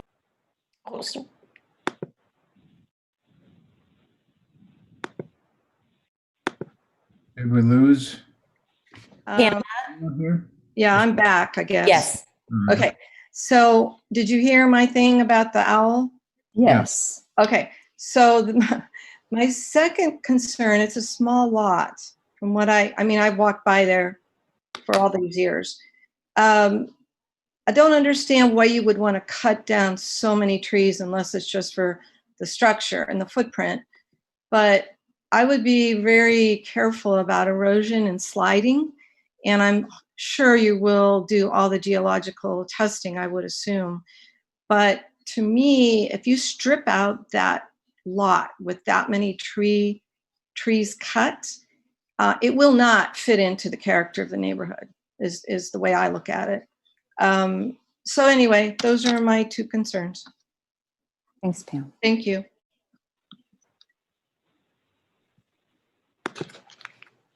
Thank you And very I much. do not see any more. I'm sorry about that. I did not interrupt you, Chair. I do not see any more hands. No. Okay, Thank so you. I'll read my comments now. Yes, please, Linda. Thank you. Okay, from Anis Ormiston. Hello, I am a Fairfax resident and I have reviewed the plans for 5 Woodland Road. I think this would be a good addition to our community. More single-family homes that are not obtrusive and preserve most of that natural land add to our community's value. Thank you. Okay, Kylie Miller. Hello, I just wanted to express my support for the residents at 5 Woodland Road. It sounds like significant efforts were made to make this property blend into the surroundings, maximize defensible space, and minimize environmental impact. Thank you for your thorough review. Kylie Miller, Fairfax resident and neighbor. And this one's from Jai Flicker, and it's long, so I'm going to read as fast as I can, but I don't know if I'm going to be able to get it done in 3 minutes. So if I don't get it done, I apologize to the person that wrote it. Dear Planning Commission, my name is Jai Flicker, a longtime area, local, and current, extremely grateful Fairfax resident, and I'm writing to voice my support for the approval of the Bolter Residence Project.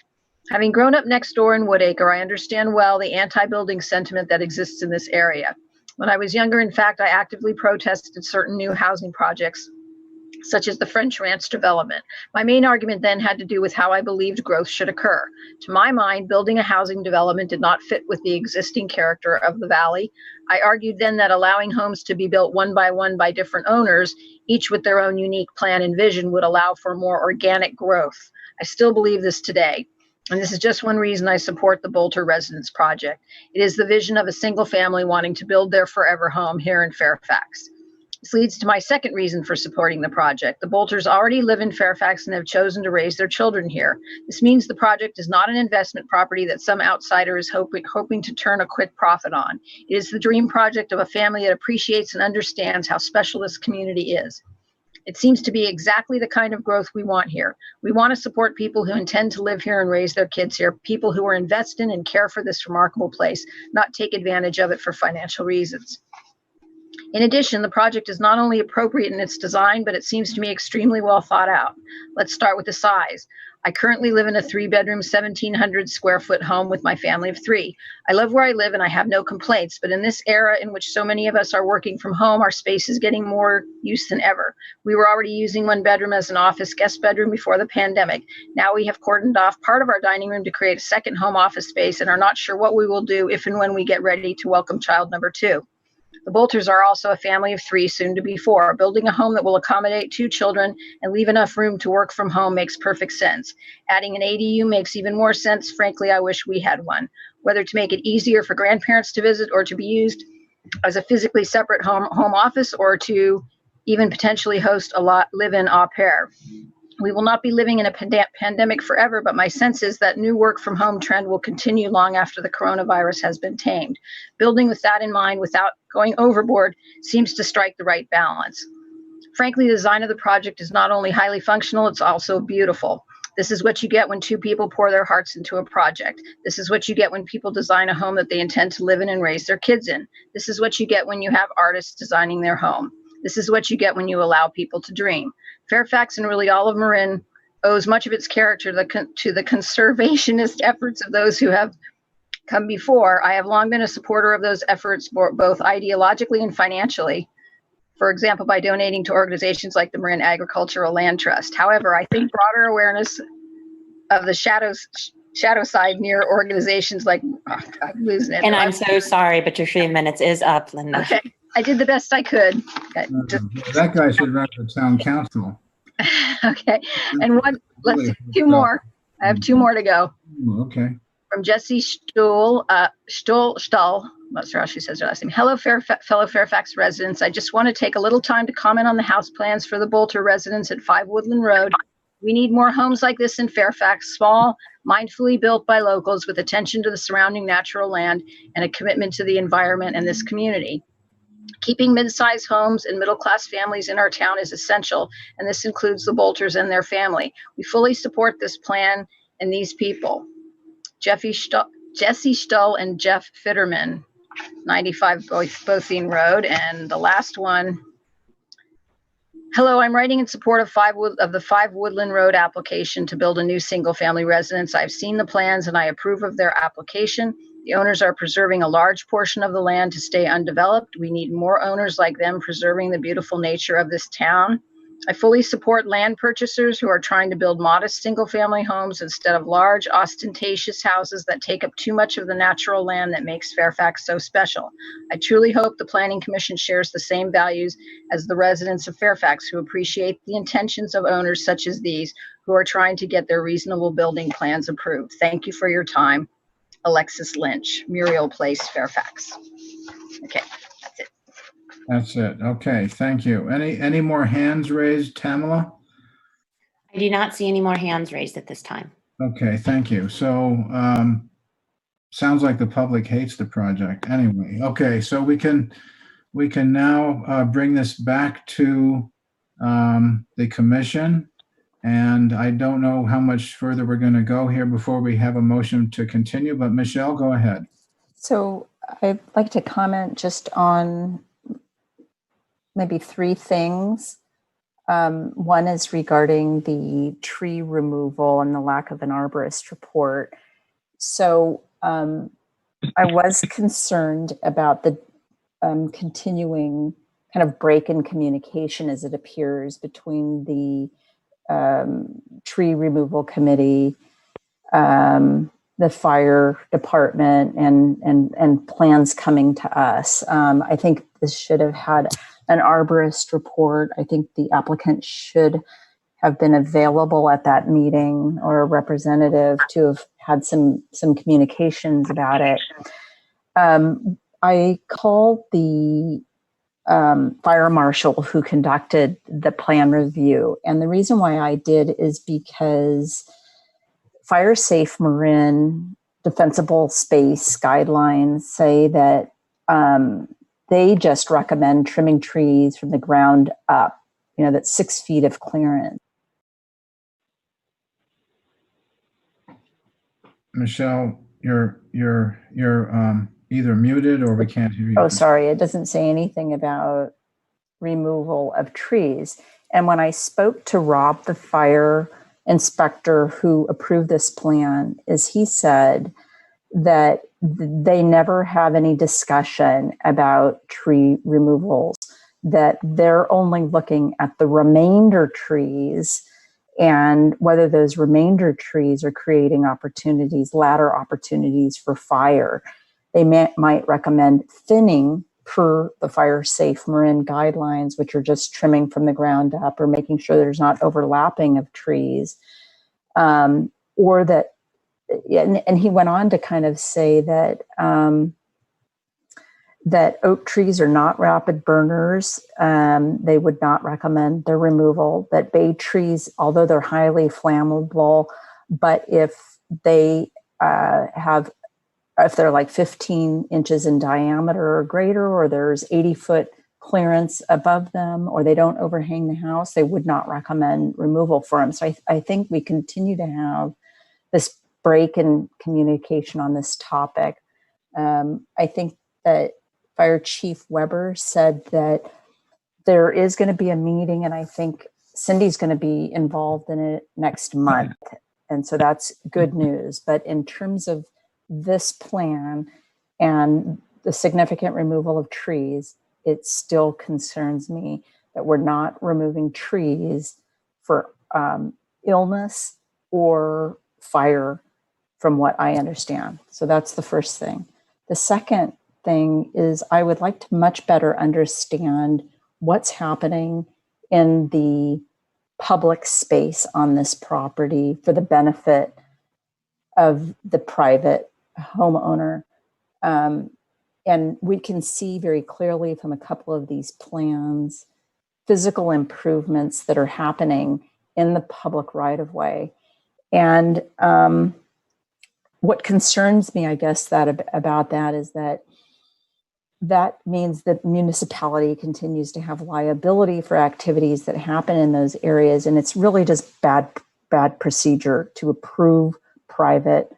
They're getting the benefit of the municipal land without, and maybe it means instead of an encroachment permit, there is some discussion, if we never intend to improve this road, there's some discussion about a lot line adjustment where there's some exchange of finances and this lot line is moved, but it's not good precedence to approve private projects with physical improvements in the right of way. And then I finally do agree on the building height being too high. I think that center section could be dropped. I felt like the interior height of 9 feet just made that centerpiece on the front elevation from the ground level, and the narrowness of the building compared to how wide and flat it looked was a bit much. So I'll also wait until the things get put up. But I think that's all for me, other than I'm not clear. There might be some condition recommendations later just about lots, because I heard the property owner say there's still a separate lot here. But then I was hearing in the staff report that it said that lot's been merged. So maybe we can talk about that when it comes back later. And I'm concerned about the spotted owl as well. I walk this area a lot. I see a lot of the spotted owls. So I'll just read the report and reflect on that and return to the next meeting. Thank you. Okay, thank you. Any other comments from the commissioners? I have a couple. I mean, I've pointed it out already. The drainage system seems like a horrendous maintenance project, and we have to be sure. I'm somewhat more relaxed about that, I guess, now that we know the owners are staying. They're not planning to sell off really quick. It's not just a development for sale, so that's a great thing. And hopefully they'll train their kids how to maintain that drainage system. And I mentioned the 44 trees. I understand there are 8 trees within the actual building envelope. So I'm kind of looking for justification. I would like to see an arborist report. And then, of course, lastly on this, there's the interplay between the fire safety, distance between the crowns of trees, and having recently seen some movies about the fires in Australia, if you remember that, it was demonstrated to me how, fire can reach from one tree to another, but, those were very flammable eucalyptus trees. So I'm concerned about the tree removal. I'm not as concerned about the building height because it does comply with the requirements, but I haven't seen the project with story poles, so we need to see that. I think the building height issue is going to need to kind of wait for the story poles, and I hope those poles reflect the articulation of the property so that we can kind of tell that. I mean, that helps us and the public who sees the project really realize, what the depth and scope of it is. So I would appreciate that too. That's the end of my comments at this moment. Anybody else? I have comments, Chair. I can't hear you. You're muted. Commissioner Swift, go ahead. So I wanted to speak to the tree permit application.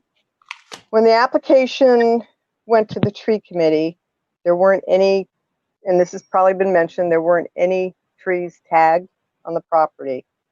The application does not list the full species name, and I counted 33 trees on that application when you looked at the information on the circumferences. When I did my site visit, I could only find 16 trees that were tagged. And when I count the trees on the VMP, I got 35 trees. None of the trees are identified by a full species name. There isn't any report, such as by an arborist, and that's been mentioned, that provides a numbered list identifying each tree, its health, what action is requested, such as removal or alteration, and the reason for that requested action, which is something we would normally see when we've got a new building project like that. So without that information and without the story poles on site, I don't have the information needed to assess the tree permit request. So what I would like to see coming back is an arborist report that addresses all of those points.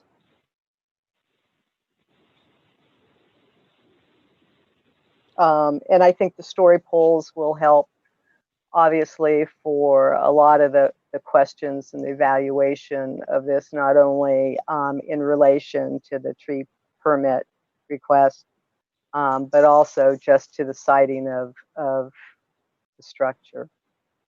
So there's my comments. Thank you. Thank you, Commissioner Swift. Any other comments? Mimi? Anybody? Okay. I think my fellow planning commissioners have all said it all. So I concur with the concerns about the trees, about the owls, about the height. But I think we have some time to address all these issues between now and this coming back to us. I'm prepared to make a motion unless Shelley wants to add something. Nope. Go right ahead. Okay, I just have one more comment though before we do that. I'm all for it, but I just want to say, as far as owls go, and I heard Jeff Krut's comment about how far away the nesting sites may be. They move. Owls move, and they fly all over the place. And in my neighborhood here in Fairfax, one of the things we love is the sound of the owls at night. And so we wouldn't want to, the reason for the a quarter mile away from a nesting restrictions is so that we don't disturb them so much at their nesting sites that they seek further away nesting sites, and then we never hear them. Then they never come back, and they're not looking in their neighborhood. So it may be a quarter of a mile away, but very likely one night an owl will nest or rest rather on top of a tree near the house, and you're going to love it, and your kids will love hearing that owl, and it's an experience to have. So with that, I will entertain a motion, unless there are further comments. No, I'll go ahead and move that we continue. There's the number of the application number.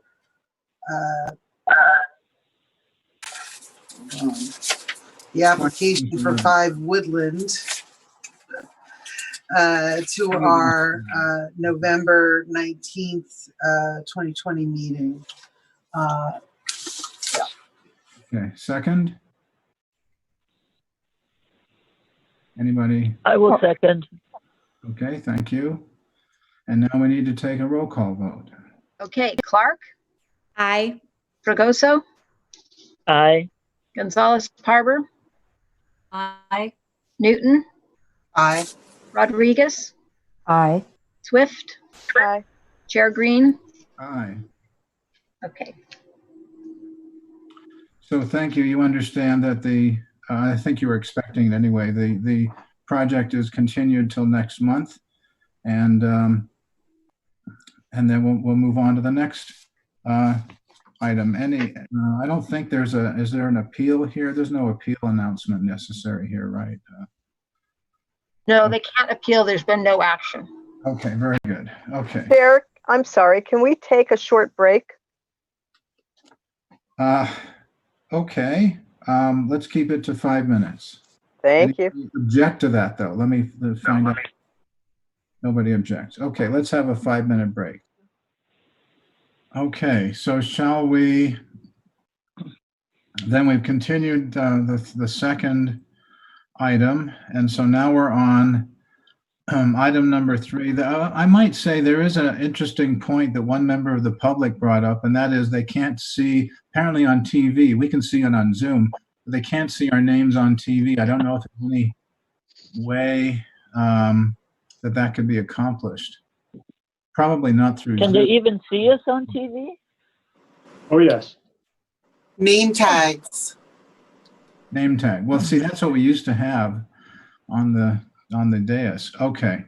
So number 3 item is consideration of no, we moved that. Okay. So we're on discussion of preliminary regional housing needs allocation and the methodology.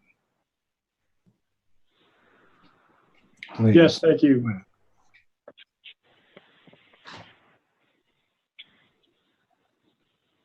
Oh, wait. This is actually item number 4 for the record.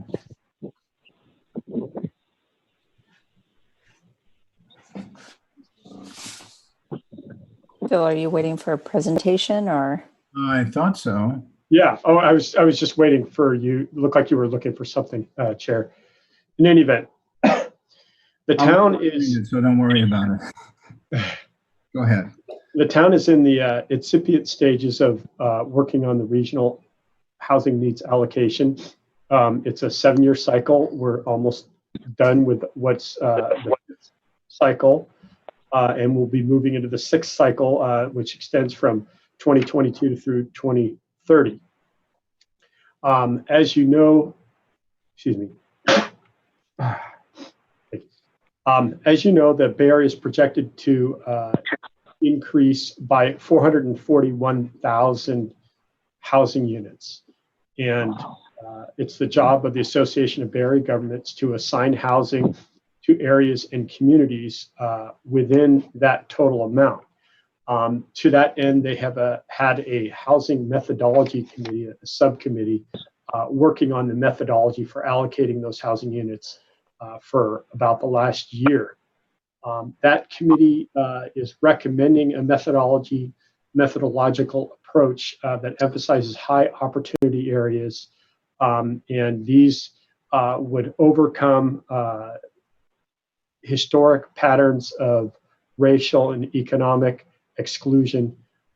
They also have high housing costs and loss of jobs.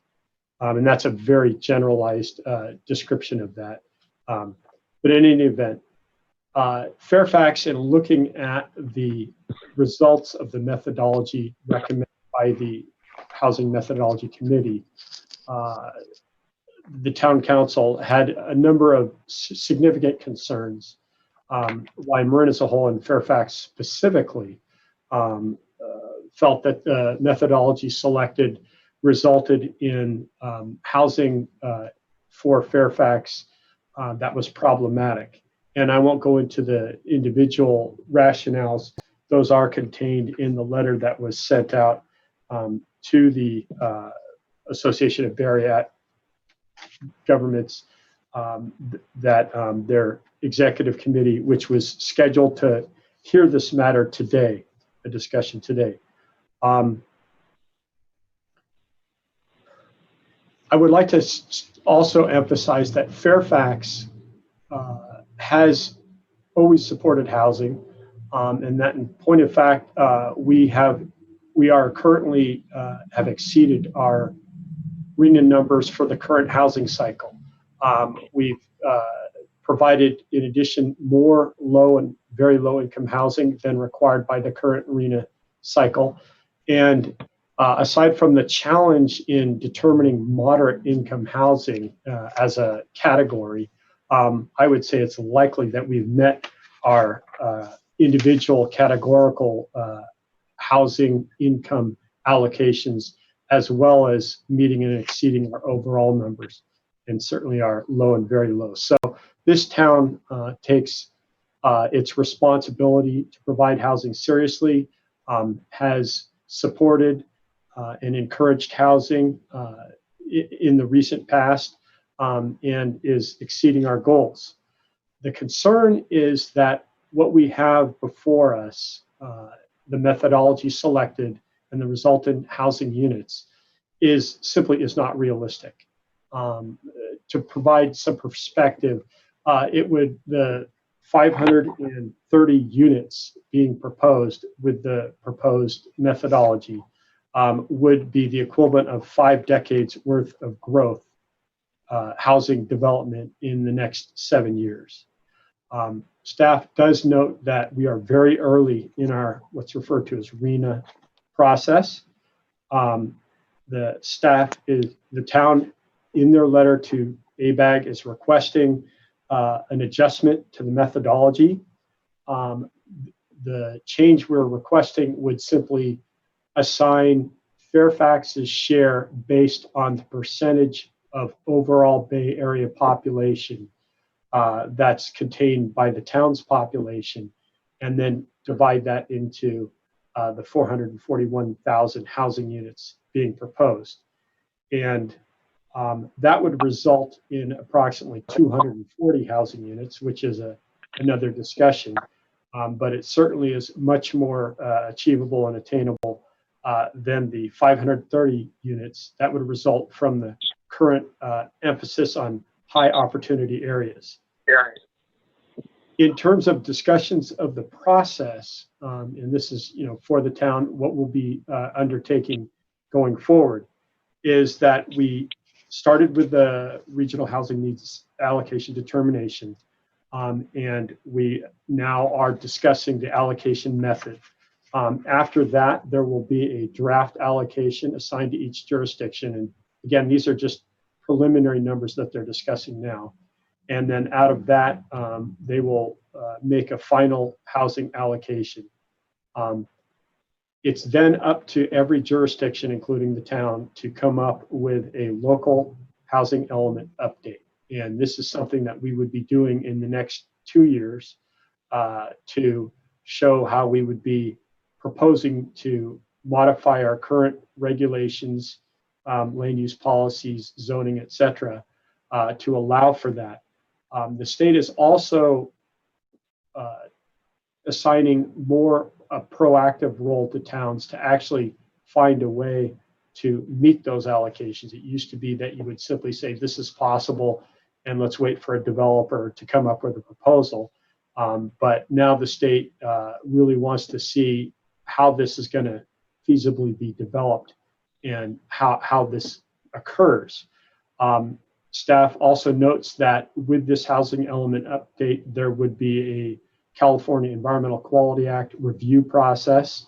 Obviously, anything that would involve large numbers of additional housing would be looking very carefully at the many constraints that this town currently has towards producing large numbers of housing. And with that, I'll take questions from your planning commission. Okay, thank you very much. So commissioners, any questions? Norma, you wanted this, you agreed with this, moving this agenda item forward. I know you have some comments. Yes, thank you. I do have a question, and that would be, I'm looking at the chart with the current allocation for Fairfax. I have 2 questions. The first being, is this inclusive in any way of our prior 8-year allocation numbers? And if so, what would be, for instance, in very low income, if we have an obligation of 160 units, is that a new 160 above and beyond our current now ending 8-year cycle? Was that clear? Yes, Commissioner Fregoso, I believe that the additional units would be in addition, that the new numbers would be in addition. The question would be, if we have exceeded our allocation, would we get credit for that? I believe that for areas that have not met their RENA numbers for the current RENA cycle, that those would be additive. But it's a good question, and I will come back with a more definitive answer for the next meeting. Okay, and my second question, as you alluded to, is if you could remind us of the last 8 years, the last RENA cycle numbers. What were they? How many were met? And so we can have a better understanding of true numbers. So if we did not meet all our moderate income numbers, how many of those then would need to be added to the 80 new requirement? Right. We have met our overall RENA numbers. The total is 61 units. We have developed more than that. Obviously helped considerably by the Victory Village total 54 housing unit development. The vast majority of which, 53 of which, were low and very low income. Right. We've also been developing a lot of accessory dwelling units, as you are aware. In terms of how we meet each category, as I alluded to earlier, one of the challenges with moderate income, when you look at the income categories for Marin, because the average household income in Marin is so high, I believe it's around $180,000 a year.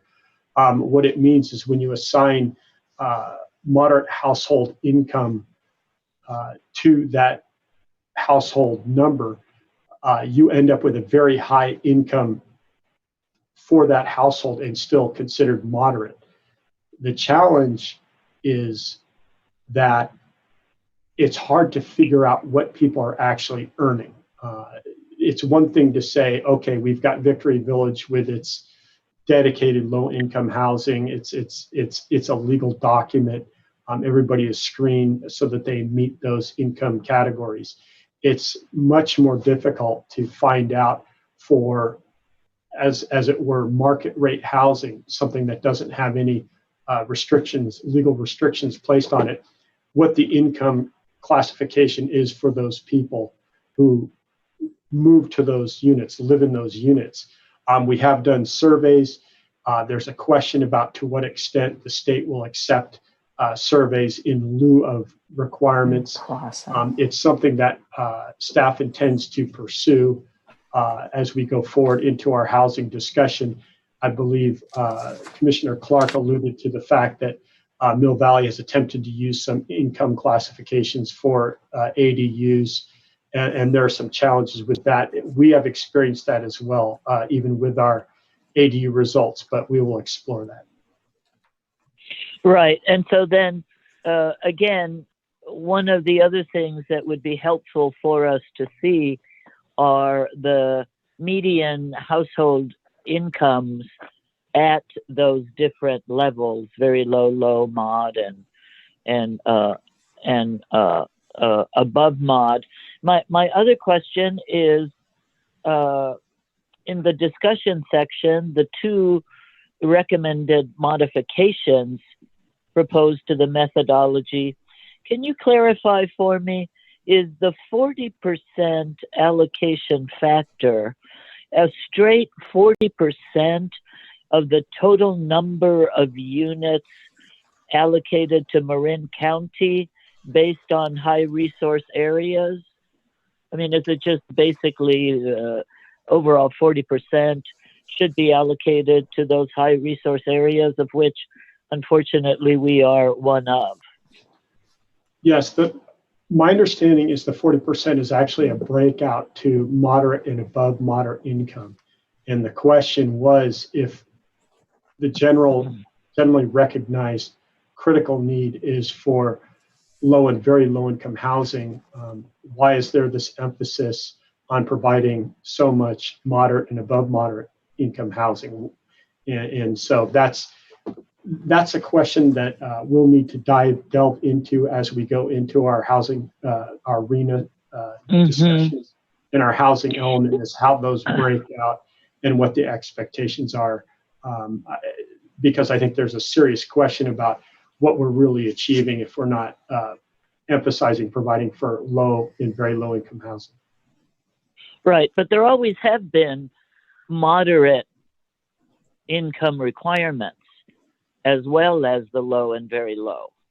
Correct. But these numbers are much higher. Okay, and so is the idea then we're not taking an action at this time? The council has sent this letter or is about to send this attached letter. And so then this will be coming back to us with fleshing out the details more, and so that we can compare the numbers and see. The other question, of course, is to take a look at the projected potential housing units from our last housing element, right? To see where, for instance, in the Central Highway Commercial District we were discussing earlier, there were projections for the potential housing development there. If we could revisit those projections in some streamlined summary format, that would be also very helpful. Sure. And with that, I'll let other commissioners add any questions or comments that they have. Thank you.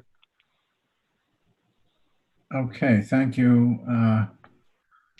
And any other comments? I thought perhaps Michelle Rodriguez had some, because her and I discussed putting this item on the agenda today.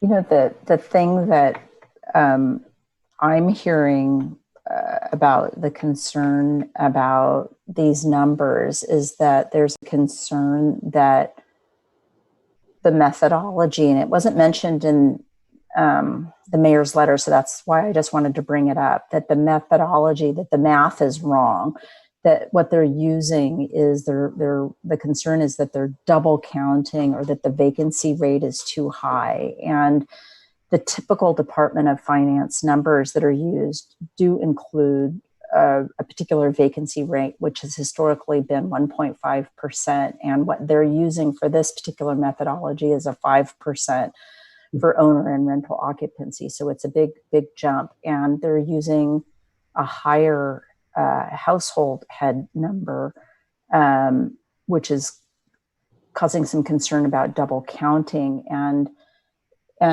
so I think there's some concern about that. And I think what the planning director said was an important point of it, that these numbers are much higher than we've seen since 1996, that on average, when you look over time about what numbers have been allocated to particularly the four regions, the four high growth regions in the state, they've always been on average about the same number. And we're seeing a huge jump with this methodology. So that's a big concern. But the only other point is that, we've had kind of a statewide problem about really hitting very low and low income units. And I think we started to talk about that a little bit. And I think when we get back to maybe having a working group or whatever, if the town hires a consultant, that we're going to really have to think about a little bit, is this disconnect.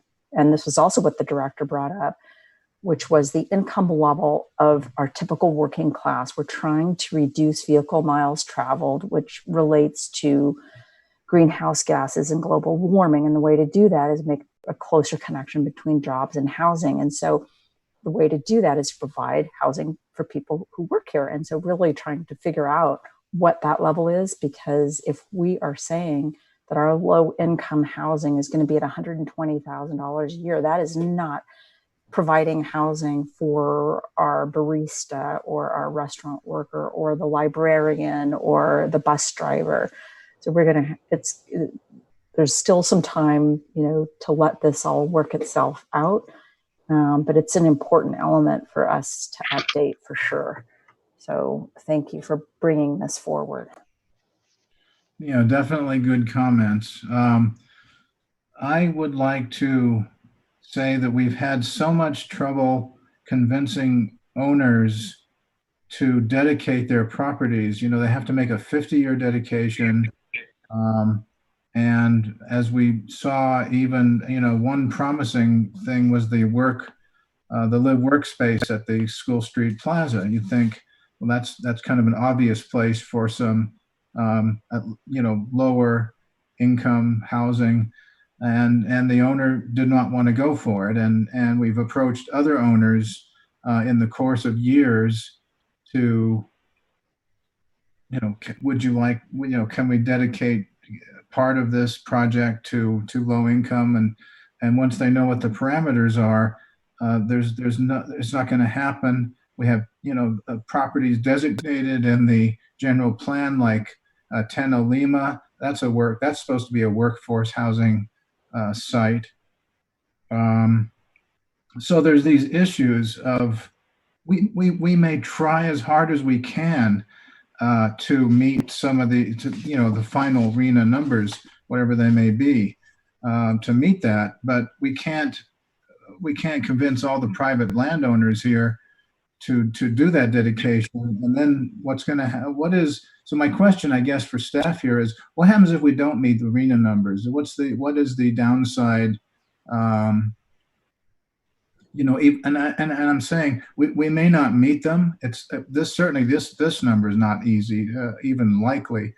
We may not meet them, not through lack of trying is the thing. We may not meet them because no landowner wants to be bothered dedicating their land for that. So how do we overcome that issue? So the thing is, we have to provide incentives. The answer to that question is somehow providing incentives. So maybe we can sort of partly go back to the state and say, hey, how about some money to help, incentivize owners to dedicate their properties. We do need housing for, some of the wonderful teachers at what was called Drake High. When my son went there, some of the really great teachers, they're really wonderful. Unfortunately, they live in places like Vallejo and Petaluma, and it's a horrendous situation for them to commute. It obviously cuts into their ability to do a good job. So we do need to provide housing for, workforce housing. And I just don't know how we would go about doing it, really. That's kind of the question I had. Just through the chair, could I piggyback on another comment with what you have just said? Well, your question. Let me recognize Cindy Swift first, okay. And then we'll come back, okay? Thank you. So I wanted to say thank you to the chair and the vice chair for asking for this update. I have one comment on it, though, that maybe in the future would be helpful, is that you attach the staff report that went to the town council. And the staff report talks about some of the data that Pat Eklund and others put together. And there was attachment B to that staff report that had that memo and report from her. There were also comment letters from other Bay Area jurisdictions. And my thinking is having that as a complete package when you provide this to us as a staff report that went to the town council, that we get the complete staff report with the attachments. So that helps us understand this further. So maybe you know, in future for items like that, we can get the whole package. That was the only comment I had. But thanks for doing this. Okay, thank you, Commissioner Swift. And now back to Commissioner Fregoso, I guess. Yes, thank you. My question and comment is, the chair asked, what happens if we can't produce the required housing units at the different income levels? And this would be then a question for our director. It's my understanding that we are required to identify and zone for units, but we cannot be obligated to produce them in any way, as we have no ability to do so. Is that still correct, that the obligation is to zone? That's why I was asking for the numbers projected in the zoning for potential housing opportunity sites that we could take a look at to compare the new numbers. Since no new land has been grown in Fairfax, I doubt that we would be able to, short of increasing the density and zoning of prior parcels, to eke out any additional units. I believe we did a fairly good job of identifying every potential opportunity site for housing. And so Ben, could you clarify for us that our obligation is still to zone and identify potential sites, not to produce them, even though there are ramifications if we don't have a HCD certified housing element in our general plan that could lead to our inability to do any development. And then just as a final thing to throw out there, since our town has no resources, and the state, since redevelopment was killed, has funded very little affordable housing throughout the entire state, it's difficult to say that, yes, we would be able to secure grants or financing somehow, particularly to give that to a private developer. That doesn't make sense. What would make more sense, it seems, would be to do some sort of inclusionary housing requirement for new developments. But again, as you know, that really requires larger units, developments of 10 to 50 units to be able to eke out some inclusionary, affordable units in that way. Though a fund, an affordable housing fund in lieu of producing a unit, might be an option for us. And again, I will leave my comments there for now. Thank you. Yeah, you and the chair both hit on an important question, is the consequences of failure to meet the goals. And of course, it's a multi-step process. And one of the first steps would be producing a housing element that designates the land for the number of units. So that's going to be a very serious challenge. Certainly, I think that other jurisdictions in Marin and throughout the Bay Area, everything I've read indicates kind of concern with how realistic the numbers are, and that the jurisdictions simply aren't going to be able to meet those numbers, period. So then you're in a situation where, okay, how do you go through the housing element update to zone for those, or to come up with land use classifications that allows for those numbers?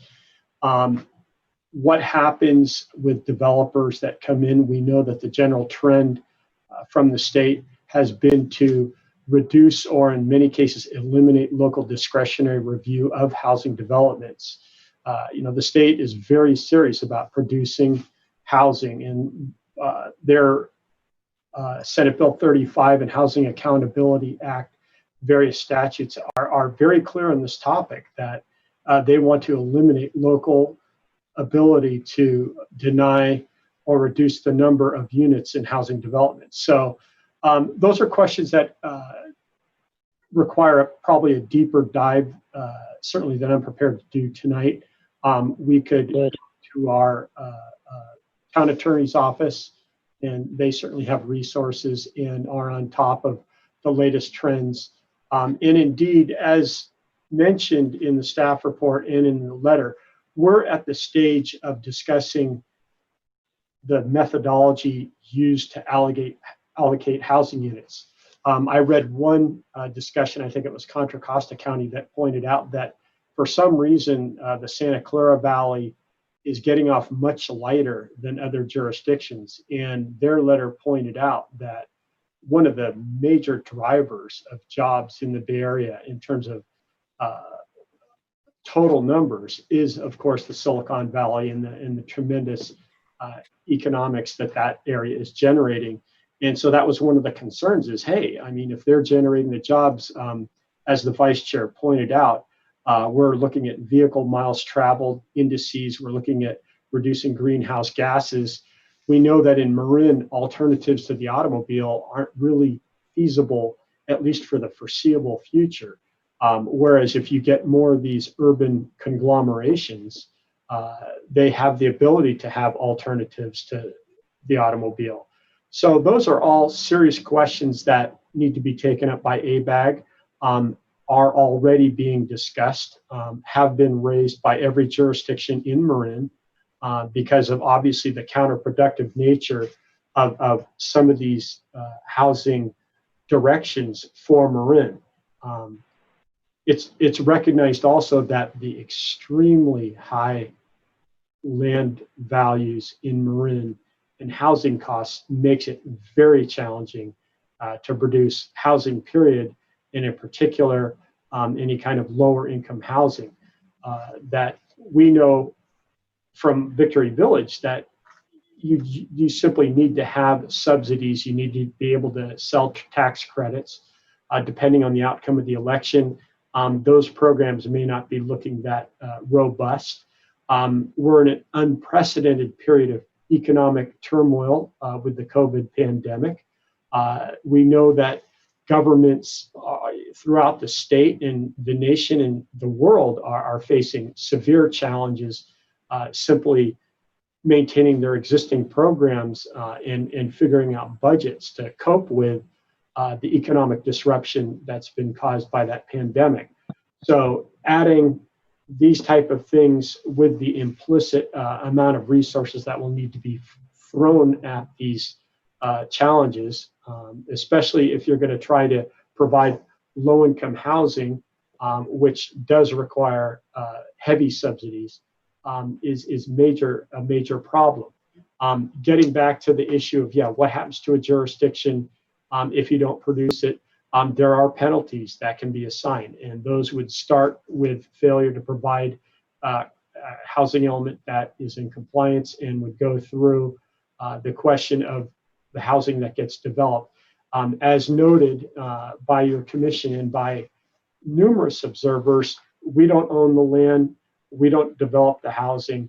How are we able to take responsibility for private decisions and private developments, aside from the fact that there would be a reduction in impediments to development? Those are all outstanding questions and will be brought to the forefront as we go through this process. I don't have the answer tonight, and I don't think there are any easy answers to that, but we will be continuing to explore that as we go forward. It's an interesting problem. So Commissioner Newton had her hand up. Thank you. Yeah, and I really appreciate everything everybody said. you covered a lot of the issues that I wanted to talk about, namely, you know, given our history on this particular, you know, number requirement, we need to know exactly what those penalties that you're talking about, Ben, are, so that they're weighed against the various options that we might have depending on what the numbers turn out to be, and whether we're looking at something in the 400, 500, you know, 200 range, identifying some clear strategies for how we might move forward to address those issues, given that the options are do it or get penalized. And I think we want to be able as a town to weigh the costs and benefits that are going to be facing us. I also want to understand a little bit more what housing means. Like, what are the definitions? Are yurts in? Are teepees in? Are tiny houses in? Are houses on trailers in? How can we also best address the fire egress and ingress issues that we have in Fairfax? And so, you know, I hearken back to the whole question in the beginning of this meeting about the CC and the CH, and whether we do need to take a longer look at addressing our flexibility with respect to approving housing in the transit corridors that are less of a concern than at the end of a long, hilly, windy road when we're adding ADUs. Are ADUs counted in the numbers? How are we figuring out what the rents are for an ADU where somebody's mother-in-law is living there? And you know, the moderate income question, I really want to understand more what you guys were talking about with Mill Valley, because the whole question of how do we know what's moderate, how do we know what's affordable? In some ways, I've always been told that we must rely on square footage to sort of understand how we're meeting those numbers, unless we're willing to go out and tell people they have to tell us what they're renting their units for so that we can meet these numbers. So I think there's a holistic approach that we can take if we're gonna think about whether we're going to look at the 200 ranges or the 400 or 500 range numbers, and you know, really think outside the box, because we are Fairfax, and you know, we do want to house more people. We do want more diversity in this town. We do want people who aren't, you know, sitting on trust funds to be living here with us. And you know, those are my 2 cents. Thank you, Commissioner Newton. Any other comments here? I mean, this is a huge issue. I think it's going to take up a good part of perhaps next year and the year after. Shelley's got her hands up, and there's a member of the public as well. Shelley, okay, let's hear from you, please. Hi. So I'm interested in how the kind of capital AH affordable housing and these numbers for very low income, and moderate interact with each other. Like, I know those designations go with the deed restricted affordable housing. So I'm curious if our RENA numbers include, you know, those types of units, and how, you know, again, kind of how we would be responsible for that. And I think, you know, Norma and maybe somebody else alluded to kind of the way that you force developers to do, to add affordable units is inclusionary zoning. But, you know, maybe that's not a good fit for Fairfax because of the types of units that are being developed here. And so I'm curious, I wonder if there are other ideas like around the state from communities more like ours on how to encourage those deed restricted units. Yeah, good. That is a really good question. That's been a problem for years, really. How to encourage owners to dedicate. I mean, if we were China, we would say you are going to dedicate your unit, but we can't do that. So, well, just one more thing. So, in thinking about like larger developments that get those low income housing tax credits, like maybe a Victory Village or I'm sure we have other ones in Fairfax I can't think of off the top of my head. But those developers do get that tax credit subsidy. But I don't think just a person, like if you're building an ADU, you're not entitled to anything like that. And so, where could that come from? And maybe like what Norma was saying about an in lieu of fee. But I'm not sure how that would work if we don't have larger developments coming in. That it's something to think about. That's a good point. Another issue here, of course, is we're Fairfax. We're kind of out there, as the letter mentions. We're at the western boundary of Marin's open space.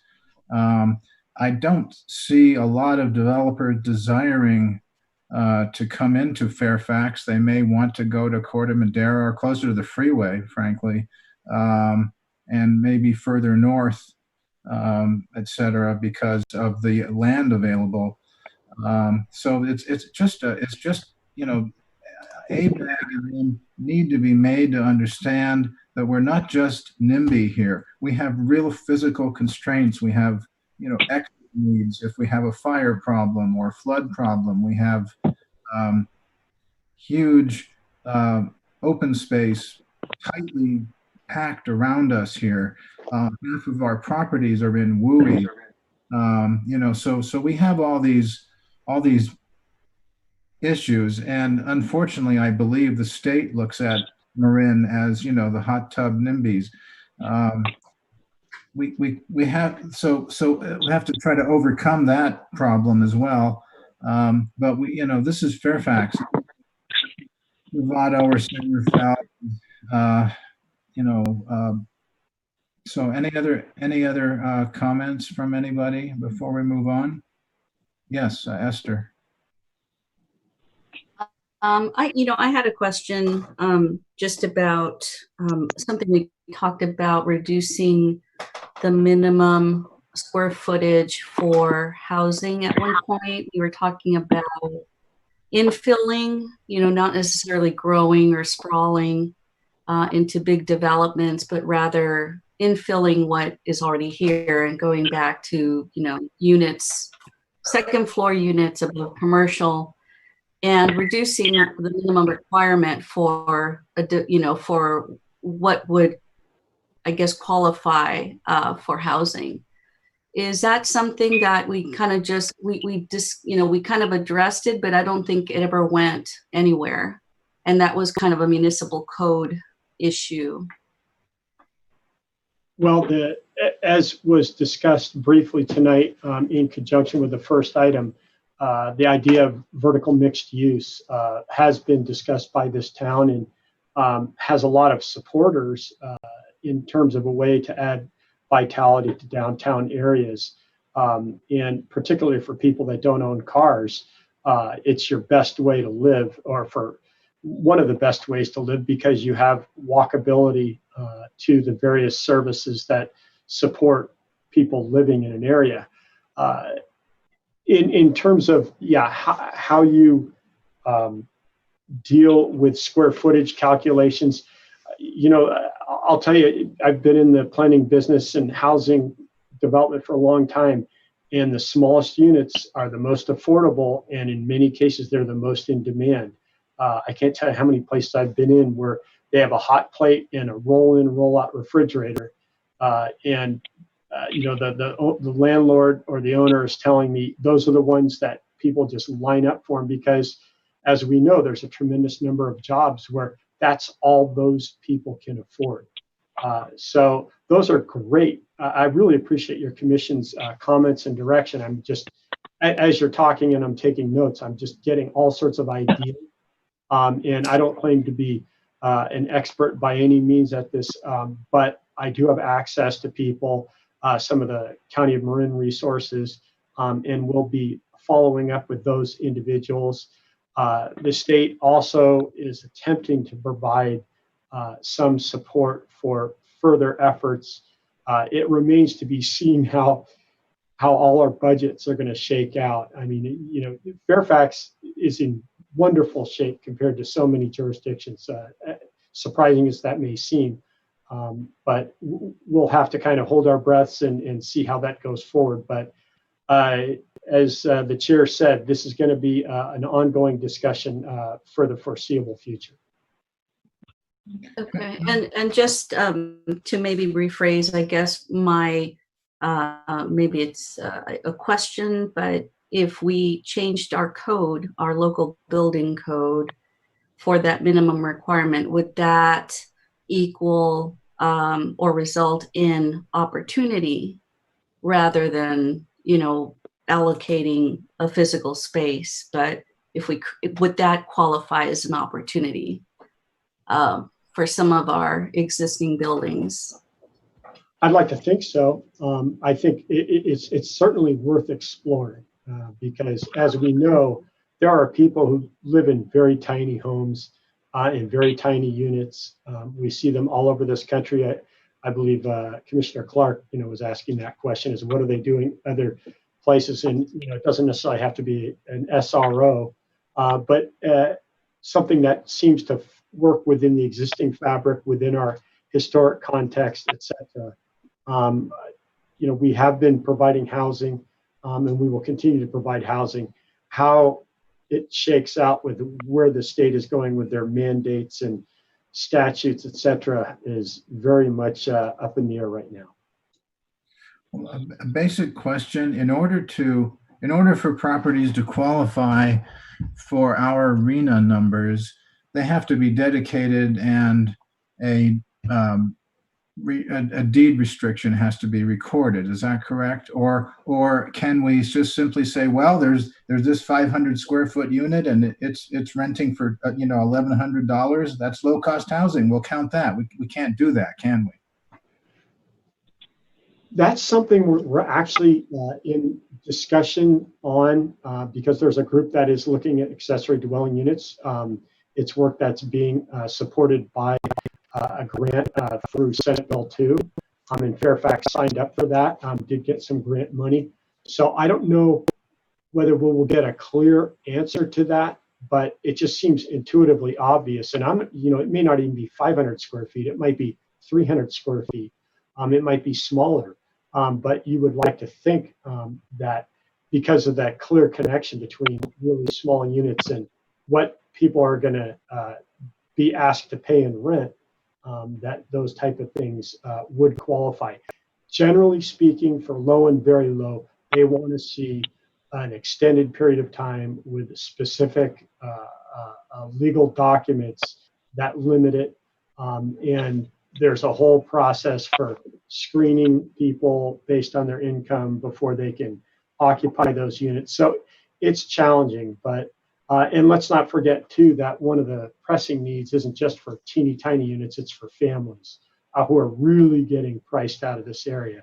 I've had the housing coordinators say that time and time again, that 3-bedroom units are like gold. Although if they're anywhere near market cost, or that families have a difficult time even maintaining them. So, these are all questions and challenges and concerns, and we'll have to keep plugging away at answers. Okay, thank you. Any more questions or comments about this item? The public. We do have 4 members of the public with their hands raised. I was getting to that. Okay, so let's close the commissioner questions and open this up to the public. Each person has 3 minutes. And first is Bert. Bert, are you there? Hi, it's actually Valerie Hood again. Hi. So I think that one thing is that we need an accurate census. I don't think that we have one in our town.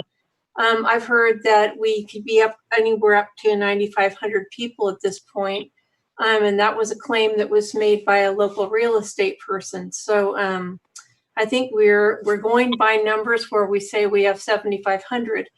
But I know that just within around our house, 6 different homes, kids have moved back home because either they decided not to go to college or they can't find work.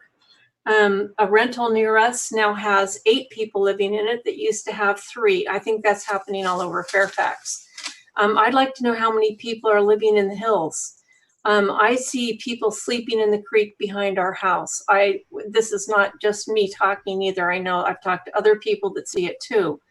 In terms of street parking, a lot of people are sleeping in their vans. Are we counting those people? Because there are a lot of vans in the flats and people are living in their vans.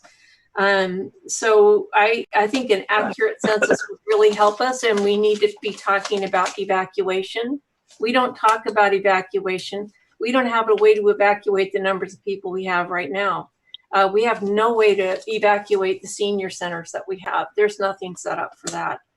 And then I just wanted to say, one of the reasons that I think about this population density growing here is that parking in our neighborhood does not clear up at night after people go home from the restaurants like it used to. It's jam-packed all the time. And it's not just here. People in the hills are telling me the same thing. So I think the same thing is happening in the hills. So I think we need to get a good population idea, because until then, I don't think the rest of this conversation really hardly makes any sense to me. So, and then we talk about water. So we have a lot more people and we are using a lot of water. And I don't know if you've been up to the watershed lately, but it's lower than I've just about ever seen it. So I think getting a real census, which we don't have, I think having evacuation plans, which we don't really have, getting an idea about what our water resources are, which are dwindling. And then on top of that whole thing, with this whole crashing of our economy, we really have no idea of what kind of income our town is going to have. Our public buildings have already been put up for HAWK, for the unfunded pension. We don't know what kind of money is going to be coming in. I know where my husband works, they just laid off another 5,000 people, and he was lucky to retain his job.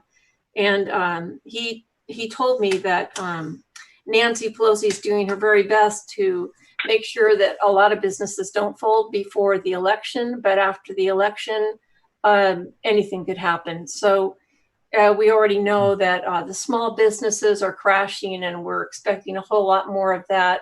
We're living on prayer and hope. Your time I is just up. think we need to be more realistic. Thank you. Time is up. Good thoughts. Thank you very much. Anybody else from the public? Yes, next is Jessica. Jessica, you can talk. Yes. Can you hear me?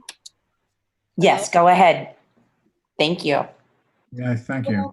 Well, I once spoke to some ABAG people that came to one of the town meetings, and he had just moved to Corte Madera, and I asked him, what can we do with all this building and taking down, at that time they were taking down the old Shaker church there, which was used as housing. Anyway, what he said was that properties can be bought that already exist and turn it into lower income housing. And we have a number of projects along Sir Francis Drake, housing projects that would be great for lower income housing. The other concern is that our power grid can't seem to handle as many people as we have, and with this global warming, that we're living, with like in a third world country without electricity and without warmth in the winter sometimes because of this power grid problem. And I think, we have to think about adding more and more to the power grid problem is basically what's going to happen the more they build here. So anyway, those are two things. One, possibility of adding low income housing by using existing housing. And the other is the building with the power grid problem. Okay. Thank you. Okay, thank you very much. Thank you very much. Anybody else raising their hand, Tamela? Yes, Frank Egger is next. Former Mayor Frank Egger, you are. Mr. Egger, Please. you're on. Hello, thank you. Frank Egger, 13 Meadow Way here in Fairfax. Hi, Frank. The Association of Bayer Governments and the Metropolitan Transportation Commission says Fairfax needs 530 new units in 8 years. ADUs and junior ADUs don't count as units. The state is basing the number of new units needed, 441,000 in the San Francisco Bay Area counties and cities, on what they claim is the statewide shortfall. And that statewide shortfall, they say, is 3.5 million units. During the last RENA cycle for 2015-2023, over 400 of California's 482 cities did not meet their RENA targets. Fairfax did, but over 400 cities did not meet their targets. The proposed numbers must be lowered so cities can actually achieve their needed number of new units. The Embarcadero Institute, a Palo Alto nonprofit think tank, says the state's housing numbers are inflated by a factor of 3. Their report has those numbers laid out, and perhaps the Planning Commission ought to get a hold of that report. Another problem in Fairfax is the majority of the acreage in our town is in the wildland urban interface zone. Evacuation is a huge issue. There is no way folks live up on, say, the top of the Cascades, be it Toyon or Woodland, will be able to get off the hill with a wildland fire coming off the Toyon Ridge. The young family that wants to build up there may not have a way to get out in case of a wildland fire. You know, they have to come down from Woodland to Laurel to Cascade to Bolinas Road to Broadway and then to Sir Francis Drake Boulevard. I'm really surprised that the fire authority is saying cut down 44 trees, but ignoring the ability to evacuate off of Toyon Hill. Fairfax needs a town attorney who is able to challenge these new state housing laws, since there is no case law that has determined the legality of the new state housing laws. Fairfax should condition all ADU and junior ADU units with a deed restriction that they cannot be used for short-term rentals like Airbnb. Fairfax does not even tax Airbnbs as the town code currently allows. So that's something that we need to be dealing with too. Thank you very much. Thank you, Mr. Thank Egger. you. We appreciate it. Are any other members of the public out there, Tamela? There was a caller who seems to have dropped off at this time. So no, there is. Oh, no, we do have actually one more that just raised hand. Mark Bell. Mark. Okay, Mark, go ahead. All right, unmuted. Mark Bell on Dominion, Fairfax. I mean, there's a couple of issues. Number one, Renee Goddard promised in her election that Fairfax met all of these quotas and was set for, I think it was like 10 years, if not more. So I'm kind of confused about why this subject has now come up again. Secondly, I believe the latest demographics are that people are leaving California, not moving in here, which would be contrary to building all these houses. If people are leaving the state and the general population isn't increasing, as Valerie said, being able to escape from a fire, water issues. We're in a drought now, and unless there's an El Nino, we're probably looking at another 1 to 2 years of drought. Reservoirs are quite low. And I've been hearing for years about ABAG and their absurd numbers. And it just goes on and on. I don't see like Ross having to build like 400 low-cost units. I don't see Belvedere having to build 400 low-cost units. I don't see Tiburon having to do that. So I thought we're guaranteed equal protection by the law under the U.S. Constitution. So why don't they just, when Ross builds theirs, we can build ours. That's all I have. Thank you. Okay, thank you very much. Any other public members before we close the public hearings? I do not see any more hands at this time. Okay. Was there any email coming in for this? Not to me. Okay. All right, very good then. Any other discussion points? Yes, Commissioner Newton. Yeah, thank you. One of the things that Jessica and Frank mentioned reminded me of an issue that I brought to the council's attention a while back, which is the issue of empty homes in Fairfax.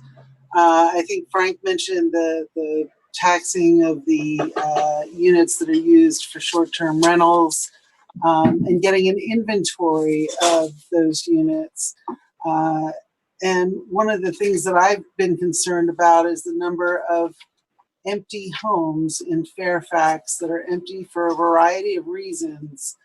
But I think there's a ordinance in San Francisco where people are taxed for leaving a residential home without any occupants. And, I don't know how widespread this is, but I'd love to get a handle on it. It seems widespread in my neighborhood. Just That's one a good point. And in fact, you can go to any of these services online that advertise B&B. Airbnb is one of them, and you can see a search for Fairfax in that service, and then you can get a pretty good inventory of houses that are up for short-term use. I don't know if owners know this, but if your house is vacant and your insurance comes to renewal, it may not get renewed. They aren't. Insurance companies are fleeing the state, number one, because of the fires, but those that are remaining are refusing to insure vacant houses. So it's not going to do those owners much good if they keep them vacant very long, and their insurance carriers know about it. Any other comments from? Just one. I just want to, it would be nice if we started to get a sense of what the timing on this is. And I would love to really have a public workshop asking for ideas around this. Anyway, public inclusion, communication. Thank you. Yeah, that's a good idea. In fact, I don't know why we don't have a huge audience tonight with this on the schedule, but maybe it'll happen in the next couple of years as we go through the housing element. We certainly want workshops. I agree with that. But I haven't had an answer to my question either, and that is, what is the punishment if we don't meet our RHNA needs? To my knowledge, and again, I would defer to our town attorney for a robust answer, but to my knowledge, it starts with penalties if your housing element is not in compliance. And I know that many of the statutes relating to housing talk about non-compliance with RHNA, et cetera, as eliminating local discretion, as reducing or eliminating local standards, limits on the number or density of development, things like that. So there's some very severe and substantial penalties. Of course, one might argue that if we're going to get 530 units imposed on us, regardless, what difference does it make?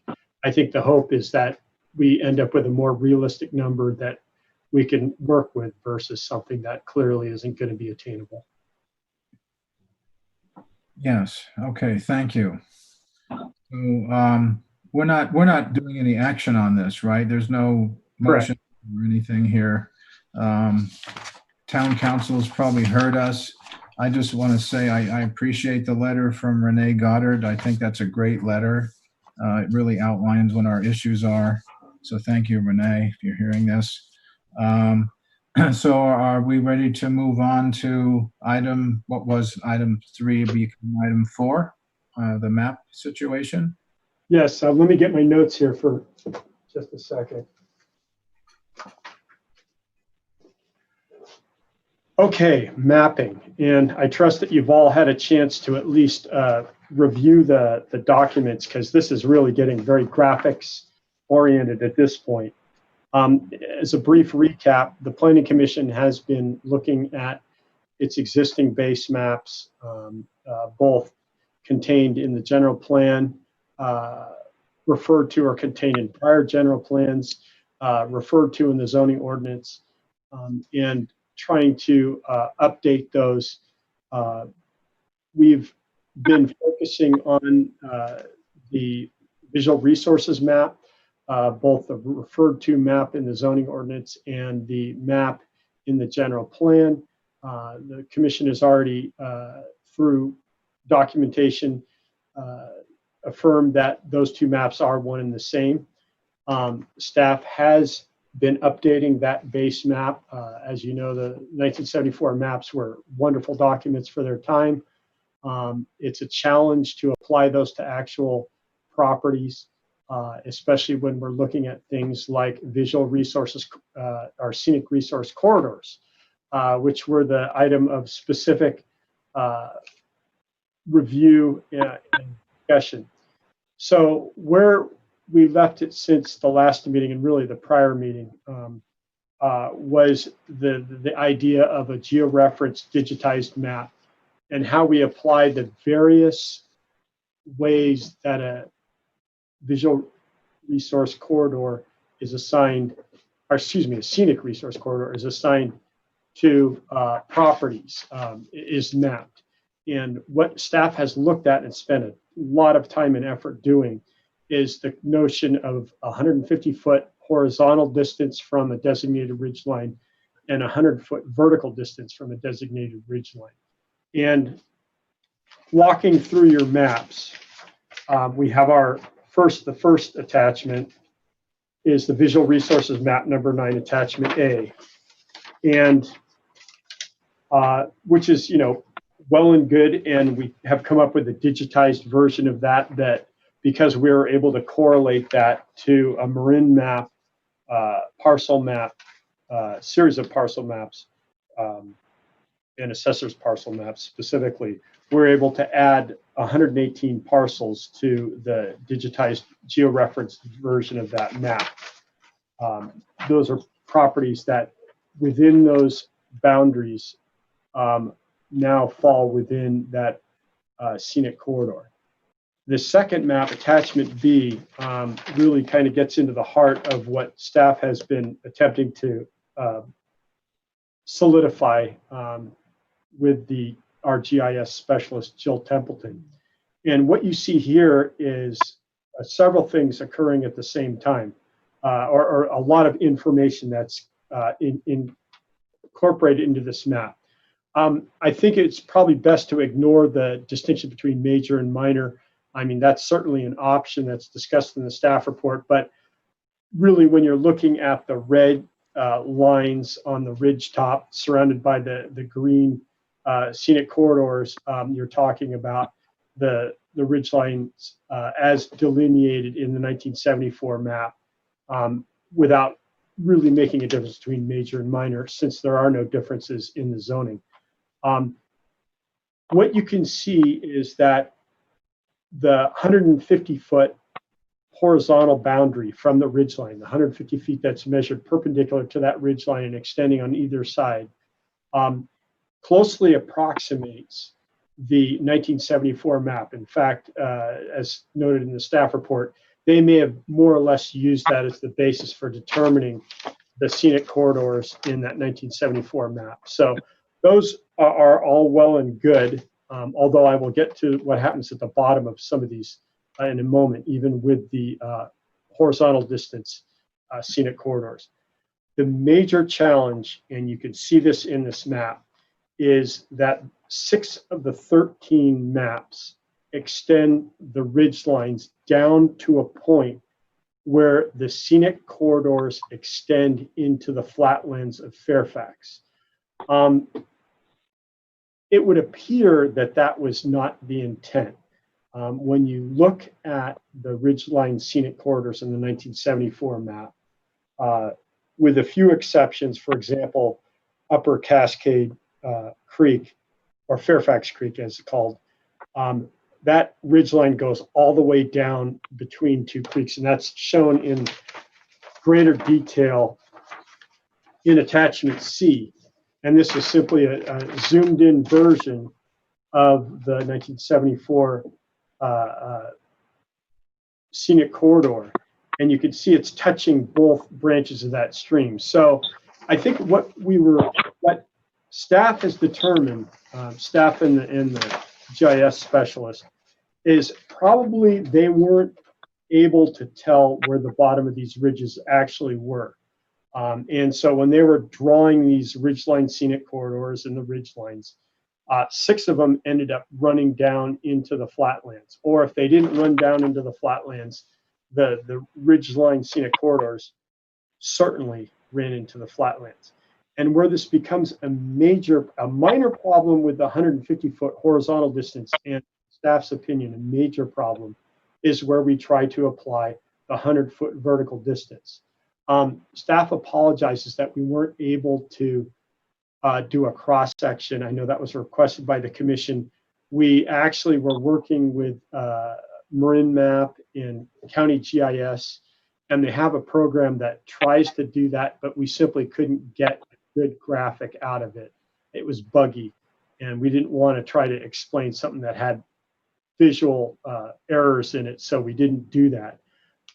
So we'll just have to try to explain it. But so 6 of these ridge lines either run down into the flatlands, or in conjunction with the additional 100-foot drop described as part of the ridgeline scenic corridor, would not only run the flatland, but as currently defined, would it take up the entirety of the flatland in Fairfax as being within just 100 feet of the designated ridgeline.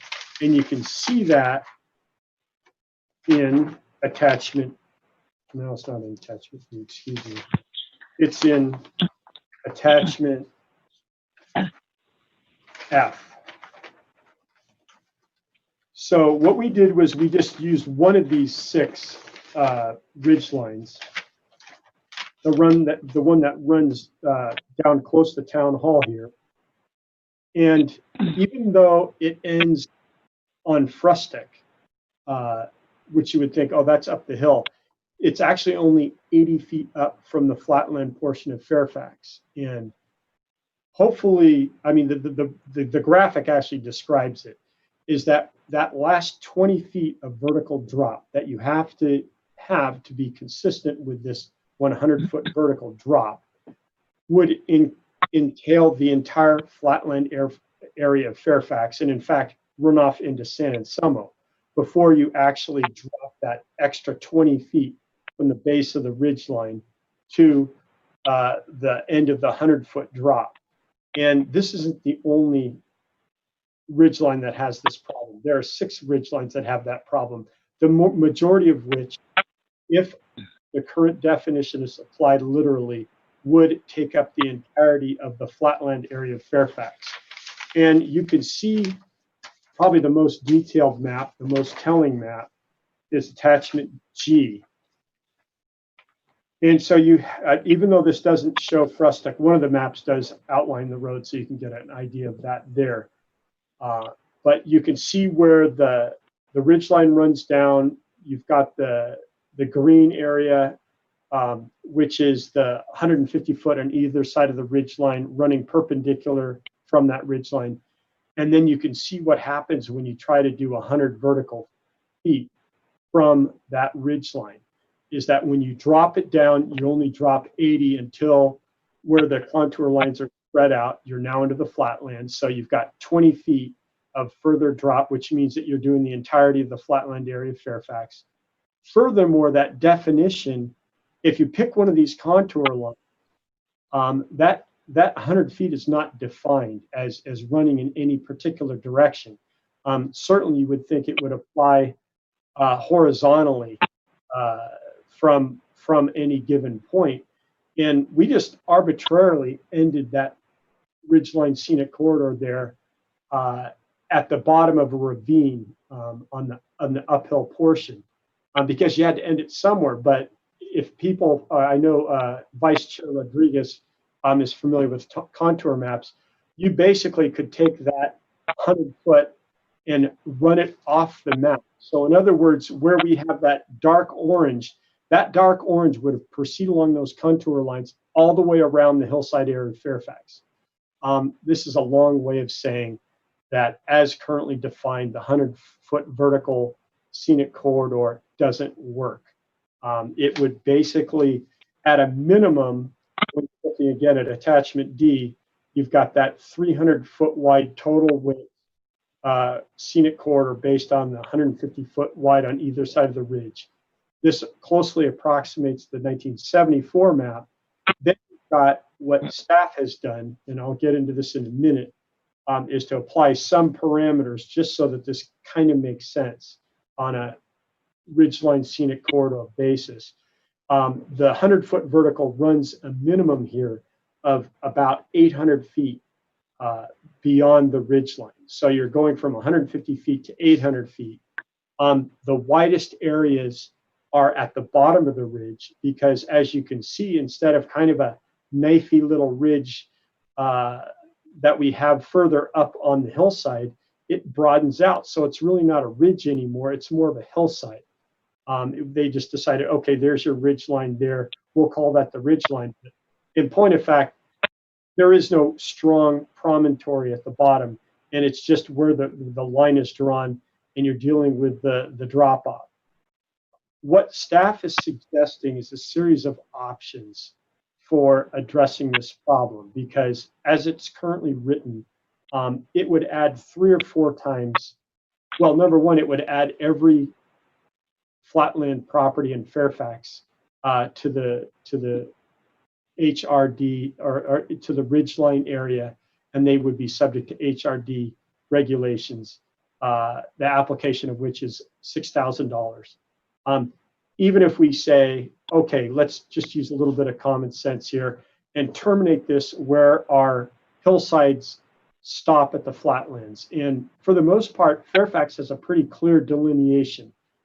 These are age-old alluvial flatlands, or peanut plains as they're called technically. And you could end that ridge line at that break where the ridge line stops and the flatlands begin. We could come up with language to do that. But there's this further issue of, do we really want to add 4 times as many properties as what was originally drawn in the 1974 map? I believe in the interest of fairness, you wouldn't do that. That you would try to observe the spirit of the 1974 map, certainly where you're looking at this particular ridge line with the 100-foot corridor just running off indefinitely, not only throughout the flatland, but across the ridge line. And again, this can be very hard to explain technically. And I'd be happy to sit down with individual commissioners and describe what these contours represent. But what staff is recommending is options for commission consideration include applying the same type of perpendicular measurement from the ridge line as we have in the 150-foot corridor. So if we're going to measure 100-foot vertically, we simply take a perpendicular line and from that ridge line and run it out until you get to the 100-foot, or as the case may be, until you hit the flatland.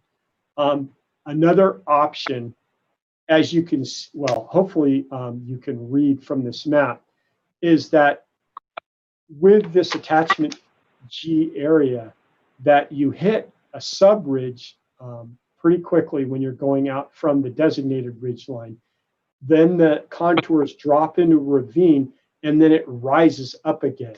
And you can follow these folds around the face of the hill for an indefinite distance. And staff believes that if you're going to try to do some designation using this 100-foot vertical, that you would at a minimum cut it off either at where the land starts to go back up. In other words, you're measuring this perpendicular out, it's going downhill, and then all of a sudden it goes back uphill. Well, now you're not really dropping down the hill, you're climbing the hill again. And what you're doing is really adding significantly to the width of that ridgeline scenic corridor. So the recommendation is to stop it where it starts going uphill, or even where it hits the ridge before it starts going uphill. So where this shows on the upper left of that 100 vertical foot area is where it drops into the gully, and then we've stopped it in the center of that gully. But you could probably stop it at the top of that ridge before, because what's more visible, a gully property or a ridge property? A ridge property, obviously. Probably the strongest recommendation staff has right now is, rather than create this bulbed out ridgeline scenic corridor for this 100 vertical feet at the bottom of the ridge, that we pick a point when we're considering the 100 vertical foot drop further up the ridge, before it starts to really bulge out at the bottom. And it does this in a number of ridgeline areas. And what you can see in attachment G is there's a location where that brownish area closely intersects with the green area. And what we would recommend doing is, in every situation where the ridgeline scenic corridor for the 100-foot vertical measured ridgeline scenic corridor would either extend into the flatlands or bulb out at the bottom of the ridge, that we would pick a point further up the ridge and say, your 100-foot vertical drop measurements stop here. And what that would do was allow the property owners at the bottom of the ridge, who are much less visible than those at the top of the ridge, to not be subjected to this newly mapped ridgeline scenic corridor that captures way more properties than staff would argue was originally intended by the original map developers. Now, flipping back to attachment B, what you can see is some pretty detailed mapping where it shows the vertical distance. We've indicated, it's hard to read, but 6 of these ridgelines would result in this extension out into the flatlands. And what we're recommending is that we, as I said, terminate those ridgeline designations strictly for purposes of assigning the 100-foot vertical ridgeline scenic corridor further up that ridgeline. And we can go through those with your commission at a future meeting, but continue to apply the 100-foot vertical distance for those ridgelines that don't have that bleed out into the flatland problem. And you can see that there's the majority of the ridgelines, a slim majority, 7, don't have that problem. So what we could do is go into greater detail at a future meeting and kind of go ridgeline by ridgeline and assign that. And come back to your commission and say, this is where we think you should probably stop the 100-foot vertical foot ridgeline measurement, so that you don't have this problem at the bottom of the ridge. I've probably made a lot of people very confused. It's very difficult to discuss graphical things. I know that several meetings ago, the commission said it would be great to have a live version of GIS and be able to do that. The problem is that these are so data intensive that you think we, crash people's speaking voice trying to run a digital meeting. You never would be able to get away with trying to show this in a graphic environment in a virtual meeting. But we would be more than happy to sit down with individual commissioners. Being cognizant of Brown Act, this would simply be explaining the graphical information being provided, and go through that. And so we have a number of options for your commission's consideration. I'm happy to try to confuse you more. No, I'm just kidding. Try to explain this. As I said, it's very techy and geeky, but the bottom line is we're not that far from having a usable 100 vertical foot ridgeline. With some very simple changes, we can get the 150 foot horizontal ridgeline designated. Once we come up with recommendations, we can take those to the town council. And what staff's recommendation is do that along with new text in the zoning ordinance that speaks to the cumulative nature of whatever map happens to designate the most area. So that ends my presentation, and I'm happy to take questions.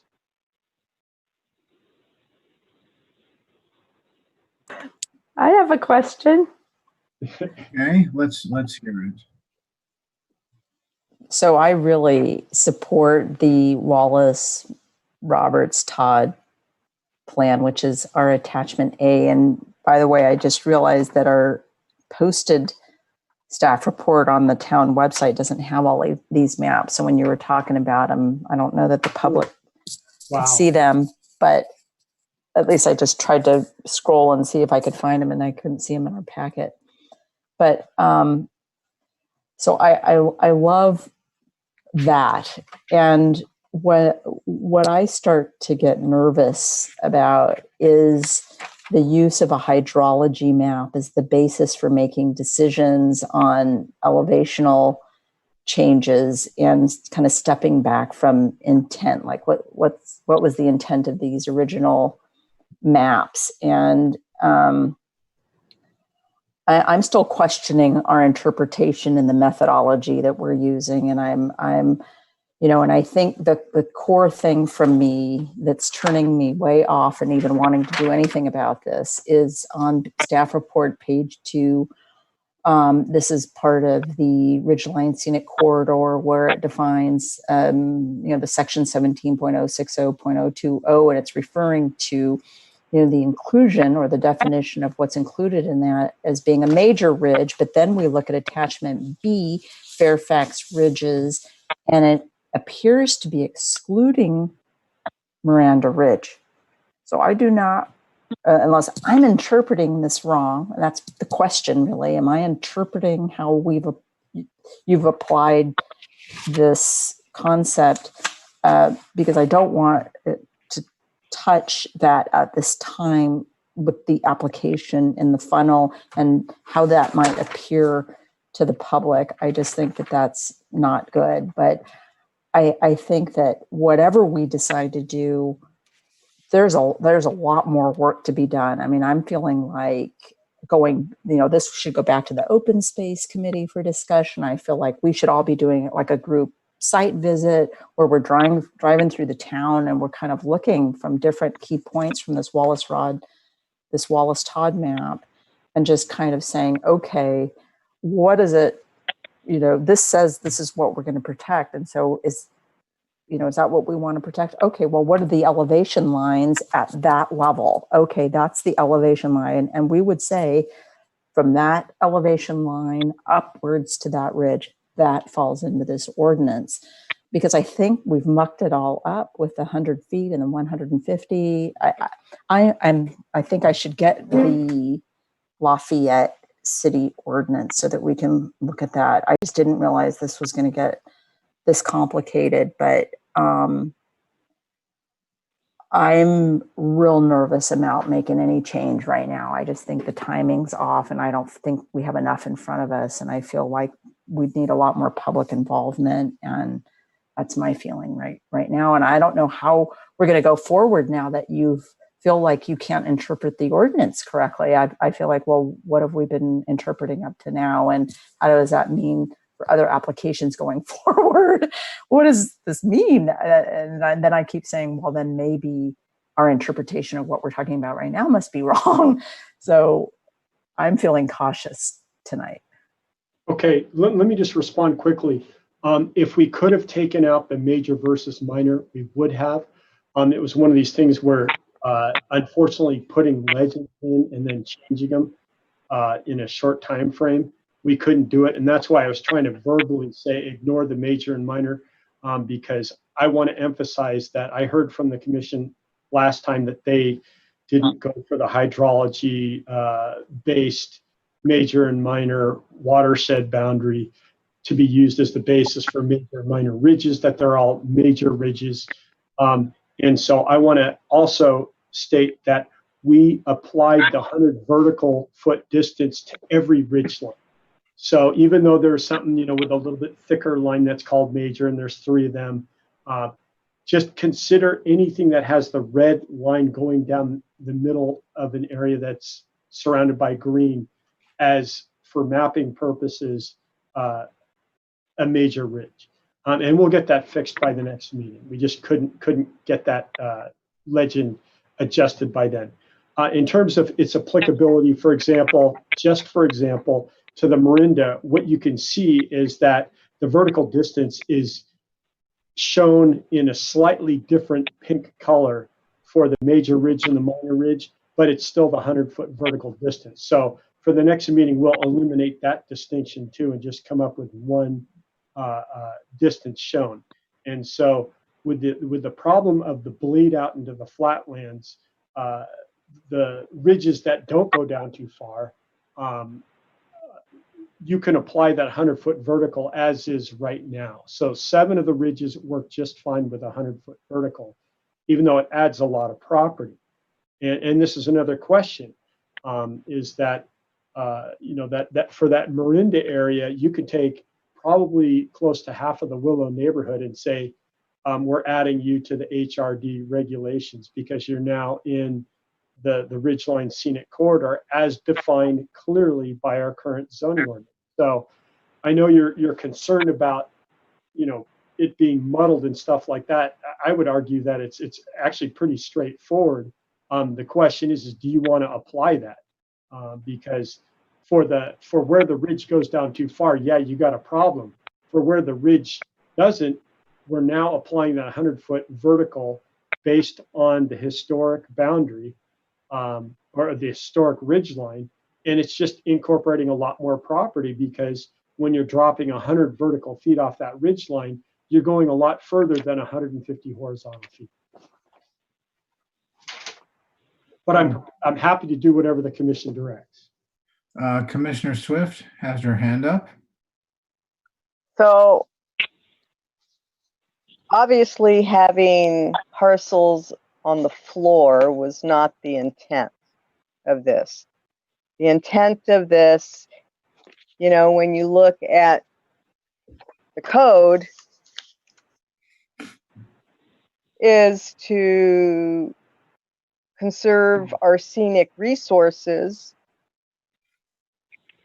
as it says, now afforded by the presence of the unurbanized open spaces on the ridge tops above the town by preserving them in an open and scenically attractive state. And it talks about, our significant view corridors and our visually significant areas. The visually significant areas are on that visual resources map, I believe. So that those are the areas that we value, that when we want to look up there and see the ridge line. So I'm confused about the application, and this may be something I need a meeting on with you, but I'm confused about the application of the 150 feet horizontal from the ridge line and how you're applying the 100-foot vertical when you start. And I think you were talking about following the contours down with that 100 feet. And when I look at the definition of that, it talks about the definition is 150 feet horizontal measured at right angles. So I'm seeing the ridge line and I'm seeing 150 feet at right angles, or 150 feet vertical at a right angle. No. So I'm confused about where that travels down, and it says whichever is greater. So Right. if there's 150 feet ridge line that's greater than the area for the 100 feet vertical going straight down, you don't consider the 100 feet. Correct. So I think I need a one-on-one on that, because I'm confused as to how you're looking at that from how that has been traditionally looked at. If it's been traditionally looked at that way, then we would have more than 118 properties difference between the digitization and what we've done before. And again, we're looking at properties at the ridge line that when you go down some of our major corridors, it talks about, you know, what are the major roads, so, and the entrances to the town that we want to make sure that we have that view. So I'm getting very confused by how this is going in the discussion, although I will say that on some of the options you gave us, I definitely can speak to a couple of them that, you know, I would say no to. But I'm just confused by the road we're going down with this, and probably need a better discussion of that definition. And then my other question would be going back to that ordinance in 1973, and I may have asked this before, 352, that was put into effect, I think, in 1973, where much of this may have come from initially. What do we have historically that from the council perspective or the ordinance that perhaps would give us some more background? And I may have asked that before, but I think we're just going down kind of a different unintended path. So I need some help there. Okay. Let me just try to use my hands to explain the 150 and 100, and I'm not going to spend too much time because I know we're not quite there. Cross sections would help, but basically, when you're going down a ridge line and the hill falls away on either side, so what we're looking at with 150-foot horizontal is there's your ridge line. You're measuring out 150 feet horizontally, and then you're dropping a plumb line, and wherever that intersects with the ground is the width of is the area that's incorporated by that 150 feet. But it's easy to understand in that wherever that ridge line is, that you're just going out 150 feet on either side. So then you're just applying it to whatever ground's underneath. The width of that corridor is 300 feet total width, 150 feet on either side. So that's easy to describe. The 100-foot vertical, or at least to me, it's relatively straightforward. The 100-foot vertical is a lot trickier. So again, you're coming down this ridge that's shaped like this. And what happens is you then take a plumb line on that ridge and you drop it 100 feet into the earth. And then you bore out until you hit the ground again, until you daylight. So if it's a super steep ridge and you go down 100 feet vertical, you're going to come out in daylight pretty close to the horizontal distance where that ridge is. In other words, there's your ridge. You're not going very far horizontally before that 100-foot vertical occurs. But what I'm arguing that is occurring throughout the town is we have just the opposite, especially at the bottom of these mapped ridge lines, where you have a so-called ridge line that has slopes on either side like this. So you're coming down a hill like this. Now you're trying to go 100-foot vertical down there and saying, wherever that ends up horizontally, wherever that daylights, that 100-foot drop from the ridge line, that's all ridge line scenic corridor. And that's where you're going hundreds and hundreds of feet out from the ridge line. And as your commission seems to be, or at least the two commissioners, is you use the 1974 map as the basis and say, that's kind of what was intended. Those are the areas when we look up and we see those ridge lines, and we say we want to protect the visual qualities of this. You're not going a half a mile total width and saying that's all the ridge line that we have to protect, or at least that's certainly not what was previously mapped. I would argue that that 100-foot vertical was just something that was described, discussed, but never attempted to be mapped, because I don't think they would have put it in the way it's written right now. They certainly wouldn't have run it across the flatland areas of the town. And that's what's happening with the current definition and the current designated ridge lines. And so, Ben, that was exactly why I wanted a cross section, because I think my interpretation of the way that that is defined is different than how you just showed it. I'm thinking that the inversion is upwards. In other words, 150 feet going out from the ridge, like you described, 100 feet from the center line going straight down from that ridge, and that then that's inverted this way. That is the V that's protected by any construction on that hill. So as houses are being built up here, any construction cannot be into that V. That's the protected part. It doesn't go this way. It goes this way. But I want to see that cross section. Through the chair. Can I say, I think, you say it was really difficult. There was glitches and stuff in the software you're trying to use to produce a cross section. But what you just did with your hands, and you could just, a drafter could take a piece of graph paper and show different ridge lines, as a cutaway. I got what you did with your hands really well. Okay. And I think what we could do is just have a black and white drawing, forget using software all the time. I mean, I think drafting is a great skill. You could have someone kind of, show us, but I get it.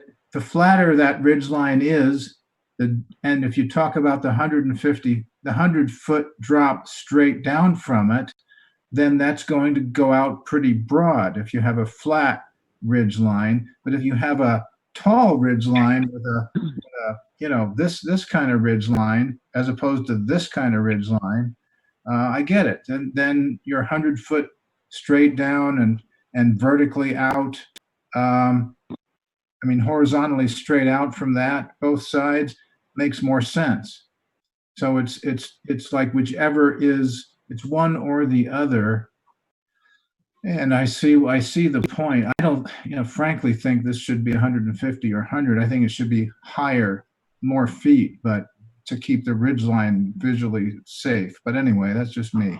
Through the chair. The 1974 map is actually looking better, isn't it? It's funny how that is. Through the chair. Yes, ma'am. Thank you. Okay, I kind of understand what everybody said. However, I can't see anyone's hands. So I don't really, get the inverted triangles. I can't tell which way you guys are inverting, not seeing your hands. That being said, I definitely agree with staff's general assessment that there's a major overreach occurring where we should not be considering the flatlands part of the ridge lines, the ridgeways. So I agree with that. And if I had to make a choice or at least choose a direction to go in, I think I agree with staff's first and second suggestion. And I agree with both the chair and Commissioner Rodriguez's idea that we need to come back and have a fuller discussion on this that goes to the Open Space Committee, comes back to us, perhaps a joint meeting. The community will be up in arms if we touch the ridge line in any way. Even, they just won't understand. They won't understand any better than I do, not being able to see people's hands right now. So we need to do this very carefully. I appreciate what staff has found, and that's one of the beauties of the digitization, that it really allows us to see the landscape and the impact of these arbitrary 100 or 150 foot guidelines, whether they be vertical or horizontal. So I would very much like to see those very simple sketches, like show me a hand, do the hand puppets for me so I can see them at the next meeting, and that would help me and probably everybody else understand.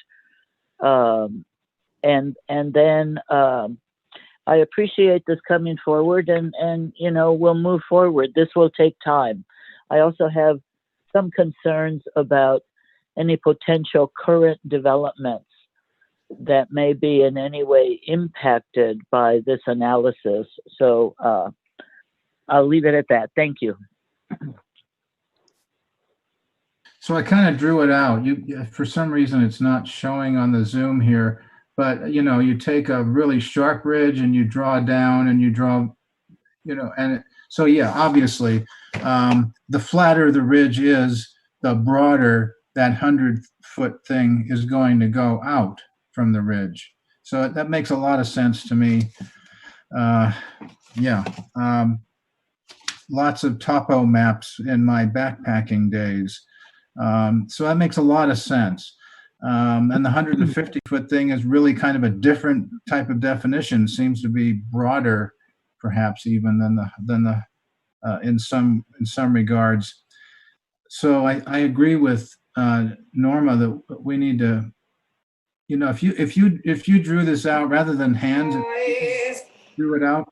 And so let me go to Mimi, and we'll get another viewpoint. Well, I would pass on to Esther, but I was curious if we were going to hear from the public before. You know, I kind of wanted to listen to see if there was any public comment before I weigh in on my 2 cents.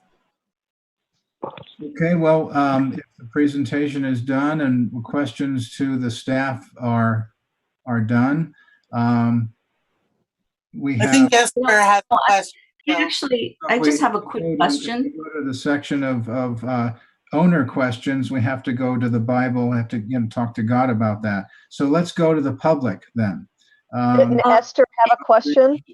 Yes, I do have. It's a different kind of question, but I'm just wondering, Ben, has a town ever considered doing a 3D model of our topography? It seems that 3D printers are very common now compared to 50 years ago.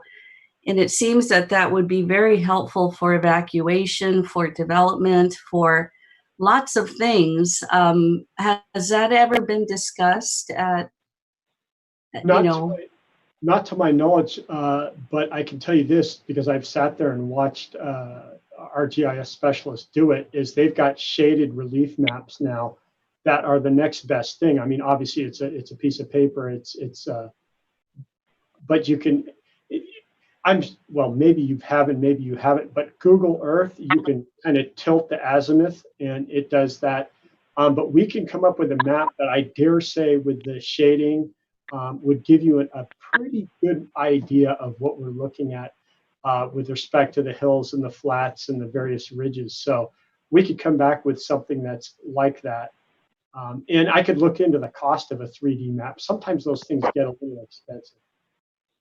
They're not that expensive anymore. And I mean, I'm thinking about the Bay Area model. Obviously, that's a lot bigger at the Army Corps of Engineers. And, you just need to look at it once and you get it. And most people are not, trained to understand maps or contours. And, I have a hard time sometimes understanding them.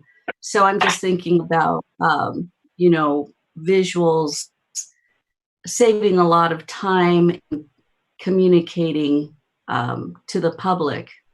And I just think it's something that if it hasn't been brought up as part of our annual budget, I would like to propose that at some point because it seems like it would go very far for many different committees and resources. I think it's a great idea too. That's a great idea. We'll check into it.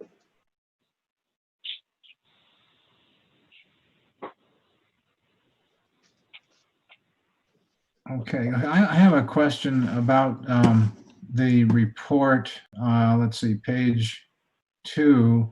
It's talking about zoning chapter 17.060 and the idea of cumulatively applying the regulations to whichever map encompasses the most parcels in question.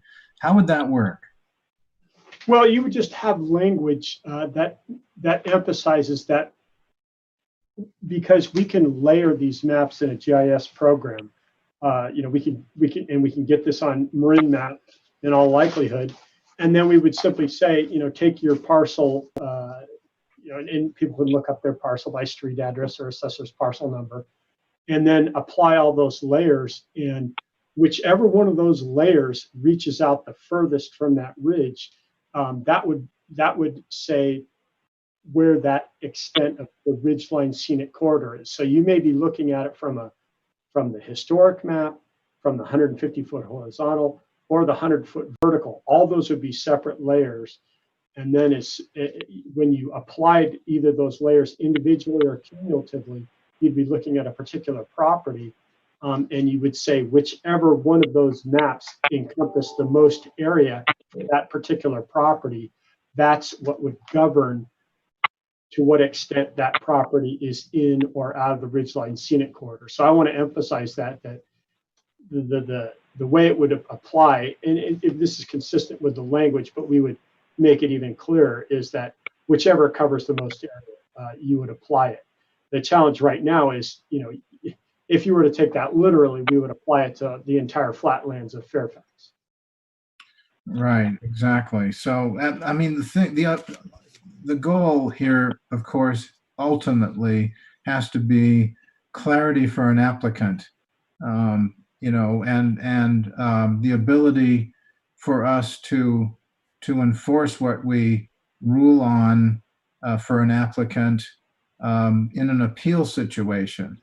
Who knows how far an appeal can go, and then the ability to describe it, how we came up with the limitations for that particular applicant, building close to a ridge line, to potentially a judge.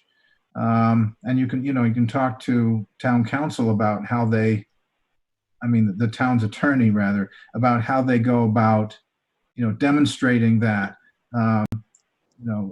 Esther's idea of having a 3D map could go a long way to help demonstrating and backing us up. That could have a lot of use. That thing that could be an exhibit in who knows how many cases. So it might be well worth the cost. In any case, that's the problem I have is practically as planning commissioners is we need to be able to rely on a methodology that can be used in any situation close to the ridge line with an applicant and have it stick. So thank you. You bet. Looks like we have some members of the public. Is there a result that the town council wants from us on this tonight? Is there some kind of vote we're taking or recommendations we're making, or that they just want to have this discussion? Well, my hope was that we could get into some specific direction, because that would enable, for example, if we're going to work on zoning language, as per our discussion about housing, that's a big deal topic that's, has specific requirements under law. This is trying to clean up our code and, rationalize it. And as you said, enable everyone to apply it in a consistent manner. My concern is if we keep, going back and back and back to your commission, and out to the open space committee and the town council several times, we're talking going out years. And meanwhile, there is a desire to be able to apply this as it is currently written or as it's amended. So that's my main concern, is that, we try to wrap it up in terms of some concrete direction. I guess, what I'm hearing tonight, though, is we're still not there. And certainly staff will continue to work on graphics. I also see several people from the public who have been patiently waiting to comment. Okay, shall we open up for, if there are no more questions for staff, we will open up for public comment. Any other questions for staff? Okay. So tomorrow, any public people? Yes, first Jessica. Jessica, would you like to be our first speaker? Yeah, she's Jessica? muted. She's not muted. Oh, she shows us muted. I'm. Yeah. She may need to unmute herself. She does. Jessica? Well, how about if we move on to Pamela and I'll work on getting Jessica.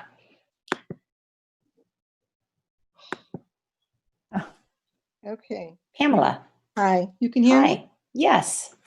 Okay. So I tried to read the report. And I'm sorry, but it was rather convoluted and hard. I didn't understand a lot of it, and I was very concerned that the public is not going to understand it either. So that my critique is to make that report in a way that a 10th grader in high school can get it, because when you have that much fuzziness or fogginess on a report, it creates problems with transparency and trust. So that's my first observation. There's a TV or radio in the background. Okay, so then the other thing is there were no maps presented, and so I've been listening through the whole thing, and I could not reference a map. And if you're talking about the Ridgeline Ordinance, which, Fairfax is like, this is sort of like, the entrance, the wonderful, the beginning arena of the wonderful hills of Fairfax, we really have to have these maps really become important visual pieces of information for the public as well. So I would really go after the ones you just talked about at the end, the 3D or whatever you can get. That's my thing, is transparency for the public. And then that way they can decipher it and understand it and feel better about whatever they wanted to make a decision about it. And then the last thing was, why now? What's the push? Why now? I mean, those other maps, which I remember sort of from 1974, have been the hallmark of your guide.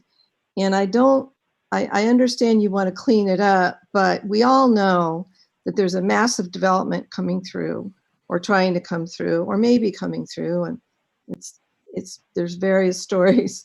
But what's the big rush? And I would actually say you might need a lot more public input than just one meeting, is the way I feel about it. Okay, thank you. Yeah. Okay, thank you.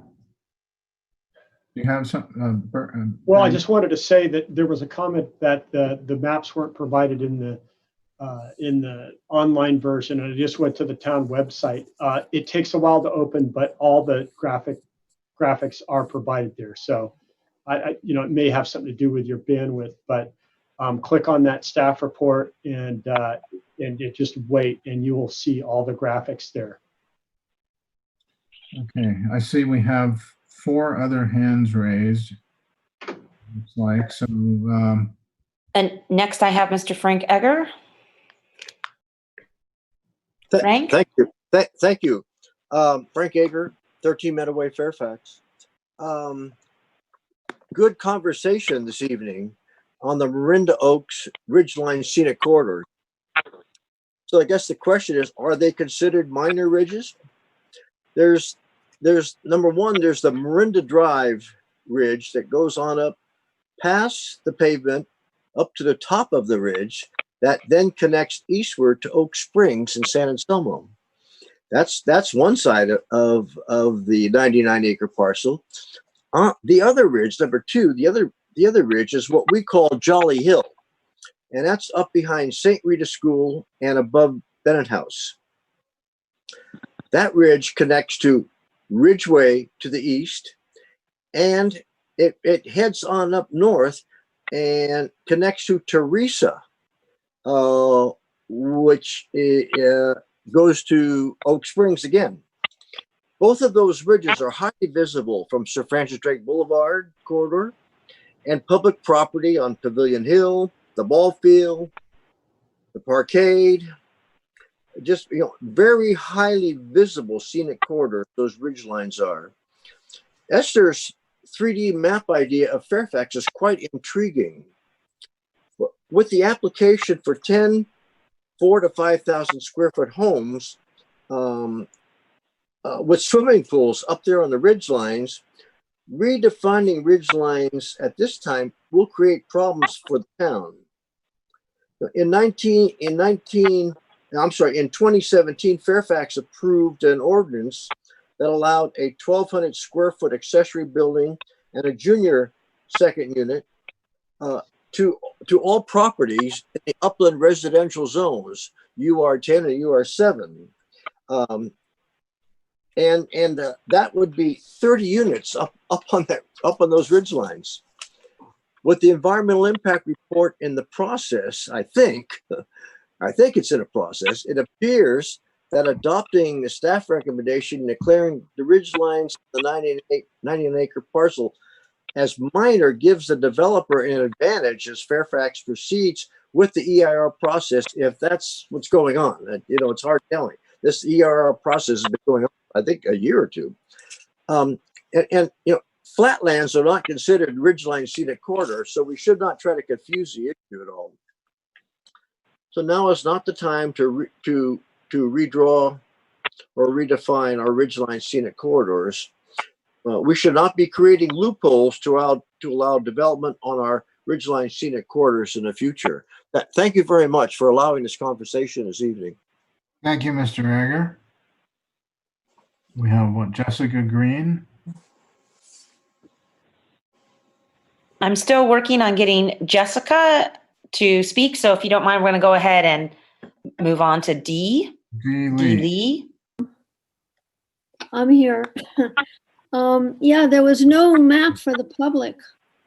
So we couldn't even see any of the stuff you were talking about. It wasn't in a packet and it wasn't on the site. I think you really need to, show everybody what's going on. Okay, thank you. With the indulgence of the chair, yes, go ahead. I'd like to screen share what I've got on my screen right now. And let me make sure I can do that. Oh, I have to go back to the meeting. Okay, share screen. Okay. This is from the town website. So I pulled this up from the agenda. You see attachment A, this is attachment B. And just really quickly, so like I said, go to the website, click on the file, wait for it. If it's taking a while to open, it's just because it's a graphic and it takes a while to open graphics. But in any event, this is on the town website. This is the area that certain people have referred to. And so this is the Marinda Ridge, and this is the very top at Oak Springs, and this is where it runs down to Ridgeway and splits out. This is above St. Rita's, and this is running down kind of towards the bottom of Willow. Willow runs along this town boundary. There's basically, it's one row of lots and houses going straight up there. So what you can see is that if you ignore the nomenclature, and again, that's our error, I would have taken it out, but I felt that you needed to have it to understand this map at all. But just assume that they're all major ridges because we're not distinguishing that. That's been the direction from the commission. and ignore the fact that we've got two different colors of pink there. What you need to focus on is what it's showing is for this area, that's the 100-foot vertical. So where the ridge is really steep, and we know because we've all walked that ridge, there's places where it falls off, then that 100-foot vertical drop is actually narrower than a 150-foot horizontal. It's more than a 1-to-1 slope. Where the slope gets a little bit flatter, and here's a little finger ridge that runs down behind the school there at the bottom of Oak Manor. There's Oak Manor Drive runs up there. That finger, you get a wider area because it's more gently sloped, and that's where that 100-foot vertical extends out. But this does show the 100-foot vertical for that entire ridgeline kind of bowl there. And it also shows it for this site. Now, interestingly, at the bottom there, this little brown, you can see where this legend says ridge to peneplain. You've got a problem there. We're going to have to figure out how to chop that because, again, that scoots out into the flatland area of Fairfax if you're going to use that 100-foot vertical. So, again, I acknowledge this is a very dense topic. You have to understand topographic maps. You have to spend a lot of time, even if you kind of are conversant with topo maps, to really wrap your head around it.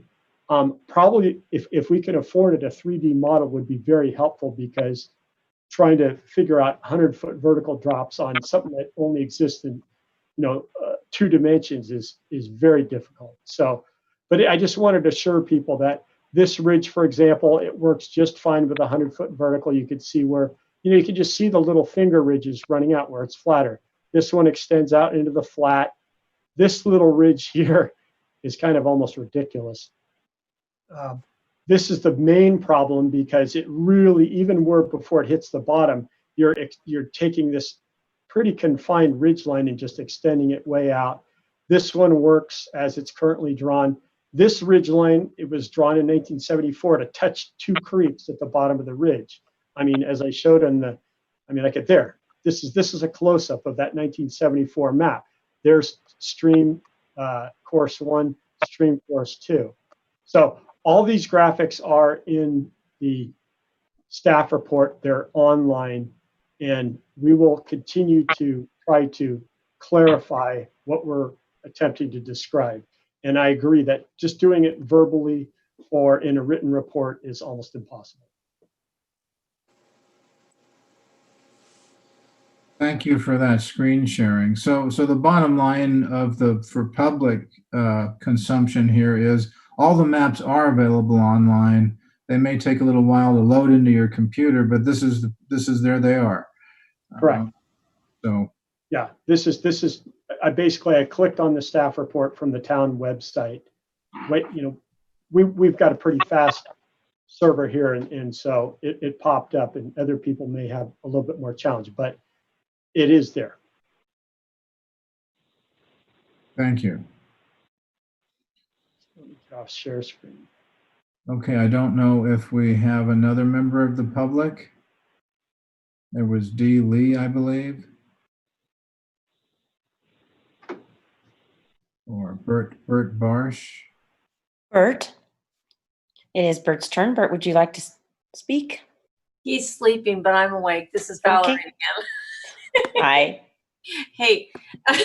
Okay, so I just wanted to say thank you, and it has been interesting. And I couldn't get it either, but I do appreciate the problem with computers, so I don't put a blame on that because it seems like that stuff happens all the time. So what I've been trying to visualize what you've been talking about since I could see a map, and I just have hiked all over these hills. And for me, what happens when I think about it is I see the hills that are behind you, Ben, and the hills behind you. I just watch fires sweep down from the top to the bottom, and I always have thought that maybe that's what they meant by all this, because we're all in the woo-wee. If you look at Fairfax, we all live in canyons. We all abut canyons. I live on the creek, and a fire could sweep down that creek and my house would be toast in 5 seconds. I know that. We're all in the same boat. I mean, I have to echo what Frank says too. And I'm not going to repeat it, but I really thought his points were really important. And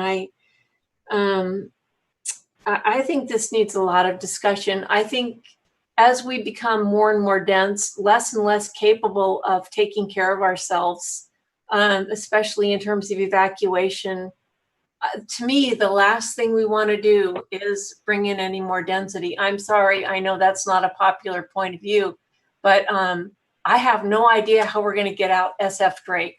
No way. All the thousands of people that got to come out behind us from San Geronimo Valley. I mean, they're worried about it now. And then we're going to run into the hub. And how are you going to get out of the hub? You're going to have population coming from every direction.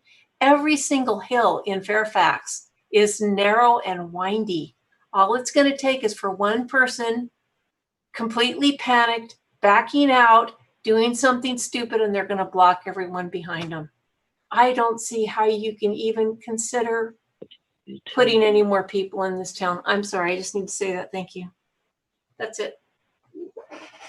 Okay, thank you. Any other people, public comments? Jessica, would you like to give it another shot, Jessica? Well, yeah, I wish I'd seen the map earlier, but yeah, it's hard to understand exactly. You'd have to show us from the elevation level instead of from the top, I think, to have a better understanding of where these areas are.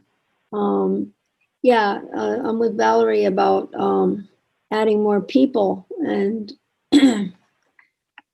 I just can't figure how we're going to do that. But anyway, no, I don't have any more to say. They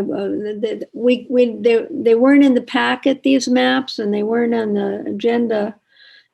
So, you know, to begin it, when you were explaining everything in the first place, it was, you know, hard to understand. But anyway. Well, I have to say to you that it was just demonstrated by Ben Berto that they are in the packet, they are online, and they are available. You just have to click on the right things and you'll see them. So is Dee Lee out there? Dee Lee hasn't spoken yet.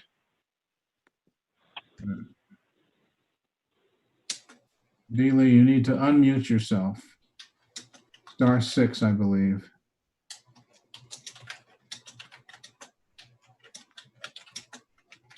Good to go now. She doesn't appear to be unmuted. Okay.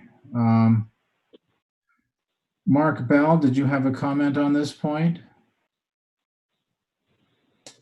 Yeah, I have a comment, but it's really about like where the maps are. You know, if you go to the agenda packet and then the number of the item, there's a link from there that takes you to the PDF that has the maps. So I had found them earlier this afternoon, but when I went to find them this evening, I of course couldn't remember how I did it, you know, beginner's luck.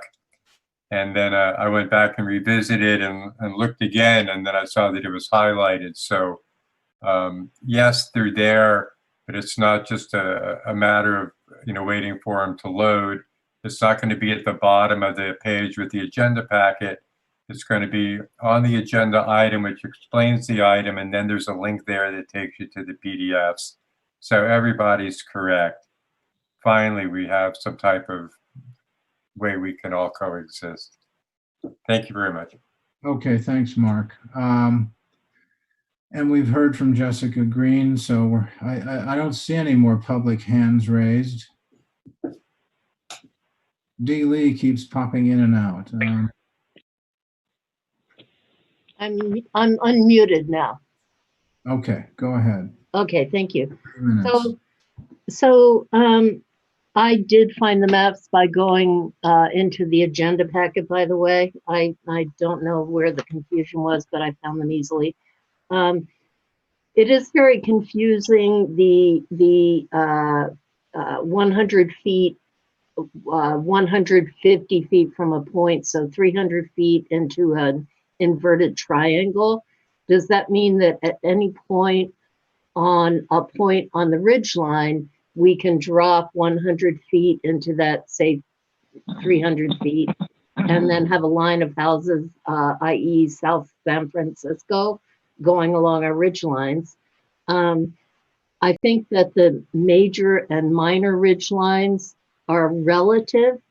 There's a picture of a minor, I think, ridge line behind Ben's head right now. And I would think that people who are living below that ridge line would possibly not appreciate a house being built up within that number of feet above their heads. So I think it's relative. Let's see. I think because, you know, I've maneuvered myself through the Rocky Mountains with topo maps in my youth. So I'm familiar with them, deeply familiar with them, never having gotten lost or having to be rescued. A lot of people aren't. Is it possible that as this discussion goes on, we could choose some point on each of these ridge lines, these major ridge lines, and do something like story polls to show where a building might be situated in regards to this 100 by 150 feet on either side? The other thing is this ridgeline ordinance that we have now has protected the ridgelines for a really long time. And this is a really important process to go through with, as some of the commissioners have mentioned, a lot of public input. As Ben Berto mentioned, you know, the people in the flatland are being asked to pay a $6,000 fee. While we're working this out, could people who are attempting to build in the bottom of the ridgeline ordinance, i.e. the flatlands, ask for a variance in the interim while we're figuring this thing out, and take the main problems one by one? And my time is almost up, and that's all I have to say. Thank you very much for being here.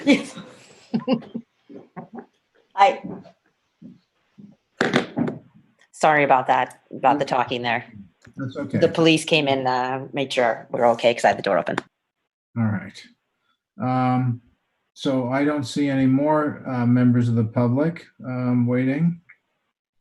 Do we have any emails? Not to my knowledge.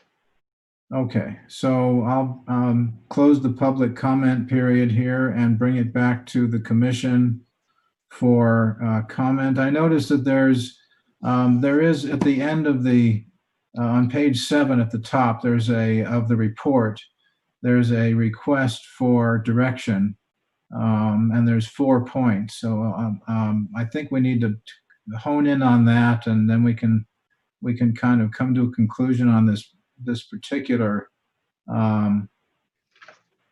item tonight. But obviously the public and members of the commission are confused and need to get some clarity.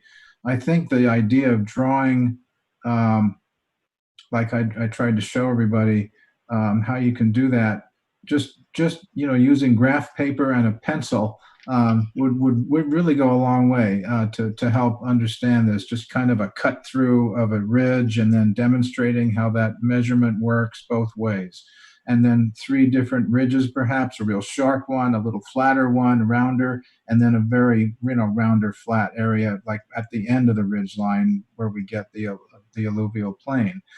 But so should chapter 17060 be amended to include a reference to the georeferenced version of the 2010-2030 general plan map of visual resources is one question. Should zoning chapter 17060 be amended to include a digitized georeferenced 150-foot / 300-foot horizontal ridgeline scenic corridor map with accompanying text eliminating the 150/300 corridor into the flatland, should the zoning chapter 17060 include language to clarify that all maps shall be used cumulatively? I'm still not quite sure how that would work with a project, such that the areas with ridgeline scenic corridor will be based on whatever map applies to the greatest corridor area to the property. And then what option should be selected to address, even on an interim basis, the problems associated with trying to apply the 100 vertical foot ridgeline scenic corridor? I had a note, option 1 sounded good. That's just me. So can we answer these questions at this point, or Commissioner Newton, please? Yeah, I mean, I concur with many of the things that Commissioner Rodriguez and former Mayor Egger said about, and other commenters said about the, looking cautiously at changing the ordinance now. I love the idea of a 3-dimensional map. In fact, I was thinking about Close Encounters of the Third Kind and doing it with mashed potatoes, but maybe that's an option if the 3D printer becomes too expensive. We could just have a food. No, never mind. I was just hungry. But for the zoning language to be amended, I would say I think we ought to go the route of full public workshops and take the time and do this right. It's so vital to the character of the town to ensure that we have those precious ridgelines protected and our scenic corridors protected. So I am not in favor of moving ahead at this point. I would much prefer to see staff take a little bit more time to do this more methodically.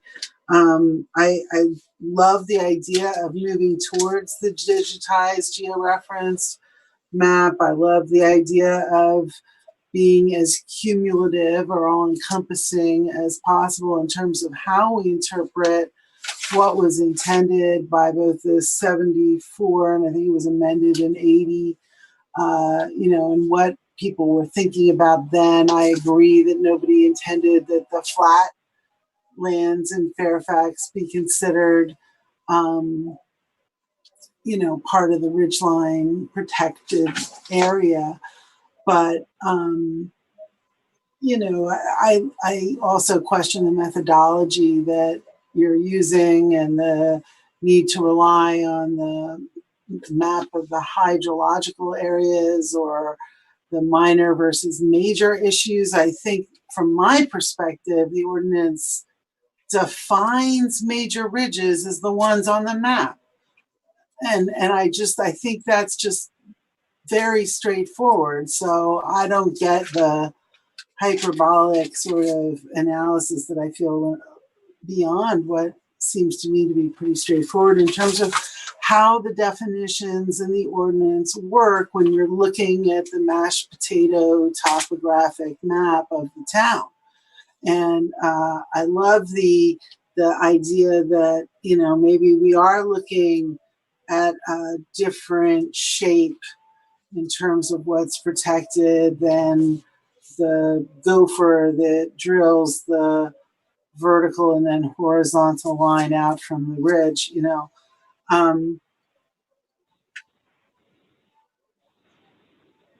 what option should be selected to address, even if on an interim basis, the problems associated with trying to apply the 100 vertical foot ridgeline scenic corridor? I think that's where Cindy's recommendation that we really unravel the definitions and what they mean in this ordinance and further get into the discussion that Michelle raised about the methodology of looking at those 150 and 100 before we mess with what's already there. Over. Okay, yeah, I'm kind of in agreement that we don't want to make a decision tonight because there's so many questions, and frankly, because of this terrific presentation staff put together tonight of really demonstrating to us how the ordinance is, somewhat awry, perhaps from its original idea. Um, and how it's applied today. I mean, it would be good to have a review by staff of an example property that has perhaps been granted a permit and how that process happened. Because I don't recall a ridgeline property that we've dealt with recently, but you guys probably know of one. And how that was calculated, and maybe and what another thing bothers me really here is the idea in this 06 17060 020 definitions of a major ridge. I'm not quite sure even what that is at this point. If a minor ridge is Miranda, I mean, I look at that as that's pretty major to me. So I think we're dealing with a little bit of semantics and a little bit of um, really great this month, really great graphics. But I did not understand before this month, this meeting, what the real problem was with the 100-foot and the 150-foot thing. So I've got that. I really do. I'm all top of five here now. So any other comments? I don't know whether we can move to any recommendations or conclusions tonight, but Commissioner Swift? So I pretty much concur with Commissioner Newton. We need to get into this more to understand if we have the ordinance 352 and any background there. We need to see how this relates to, because on that visual resources map, we have visually significant areas on there. How do those fall in to the application and what's relevant? And again, the interpretation of the 150 feet and the 100-foot. I think there's discussion I've heard from commissioners as to how you define that and how you apply it. So I don't think we're prepared to go forward with anything right now with all the questions we have. And I don't feel comfortable moving until we have a clear understanding of this and the general plan and the purpose. Right now, while we still have the existing ordinance that we've been using all along, that I think we need to look at this further, because I wouldn't feel comfortable with any of the options right now.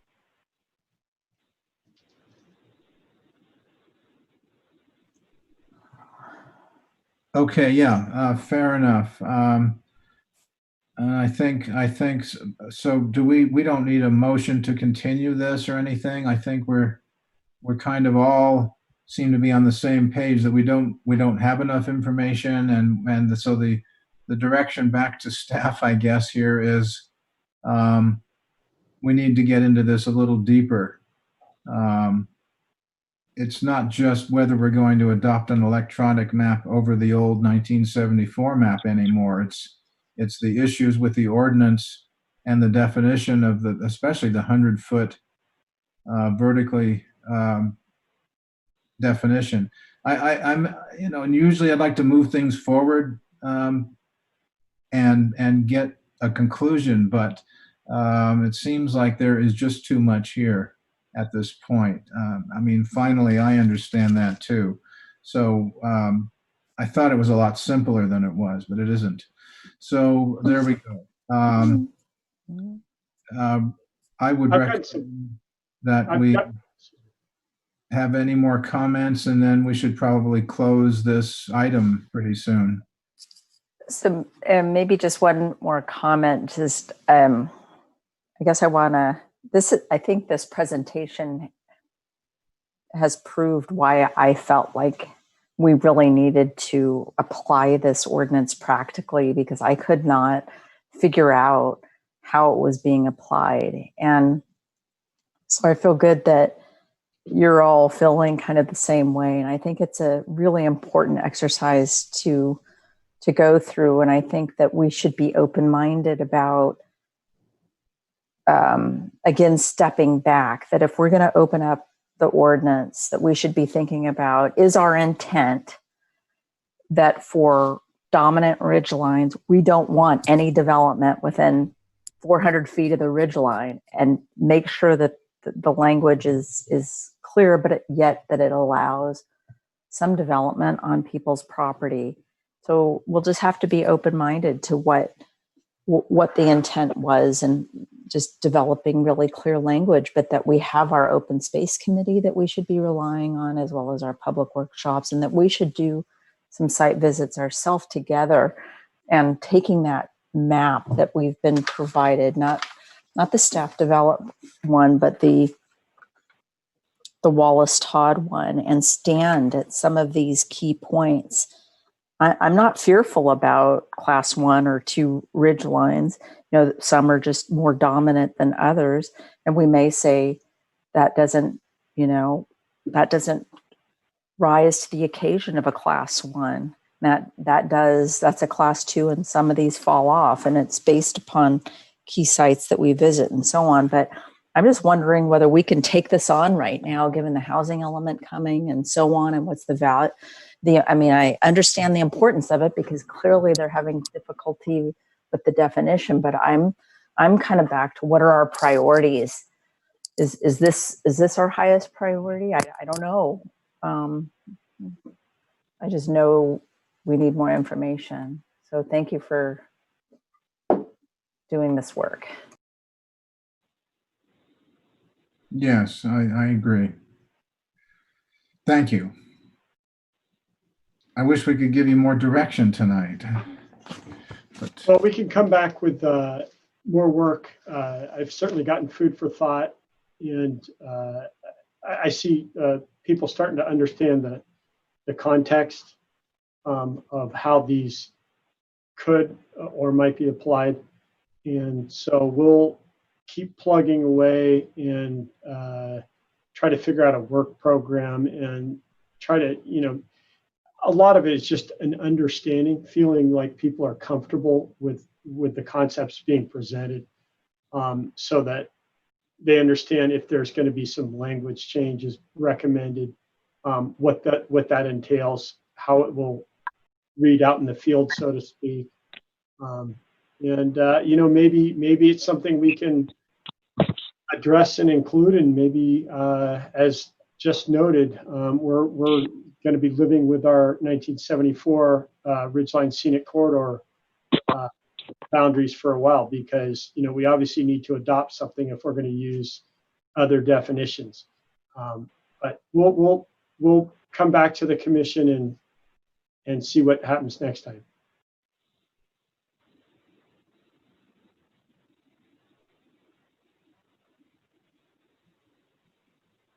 Okay, it seems to me we're kind of at a conclusion of this particular item, and we could move on to item number 5, which is the minutes from September 17th. So any comments on the minutes, edits, etc.? I wasn't at that meeting, so Commissioner Swift has her hand up. Commissioner Swift. So page 1, Rick Hamer's comments need to change NOA, the capitalization, to NOAA for the National Oceanic and Atmospheric Administration. I can't talk tonight. Page 6, the 8th bullet down should state construction employees. The intent was that we were going to the carpooling of the construction employees to the site. Page 8, the second paragraph under commissioner comments and requests. This was on the radios, changed the last sentence to they can be useful in areas with poor or non-existent cell coverage in the event of emergencies. Thank you. That's all I had on those. Okay, thank you. I hope that was duly noted. Any other comments about the minutes? We have good minutes, don't we? We have really pretty good minutes here. Okay, well, hearing none. Hands up? No? Okay. Hearing none then, a motion to approve the minutes as amended or as stated.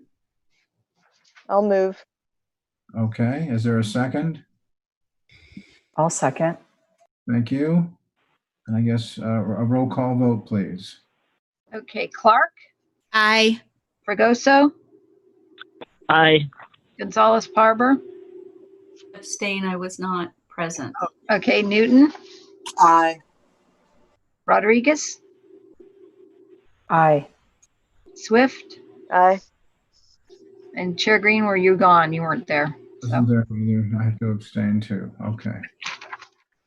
All right, so we'll move on to commission discussion items. Any commissioners have discussion items?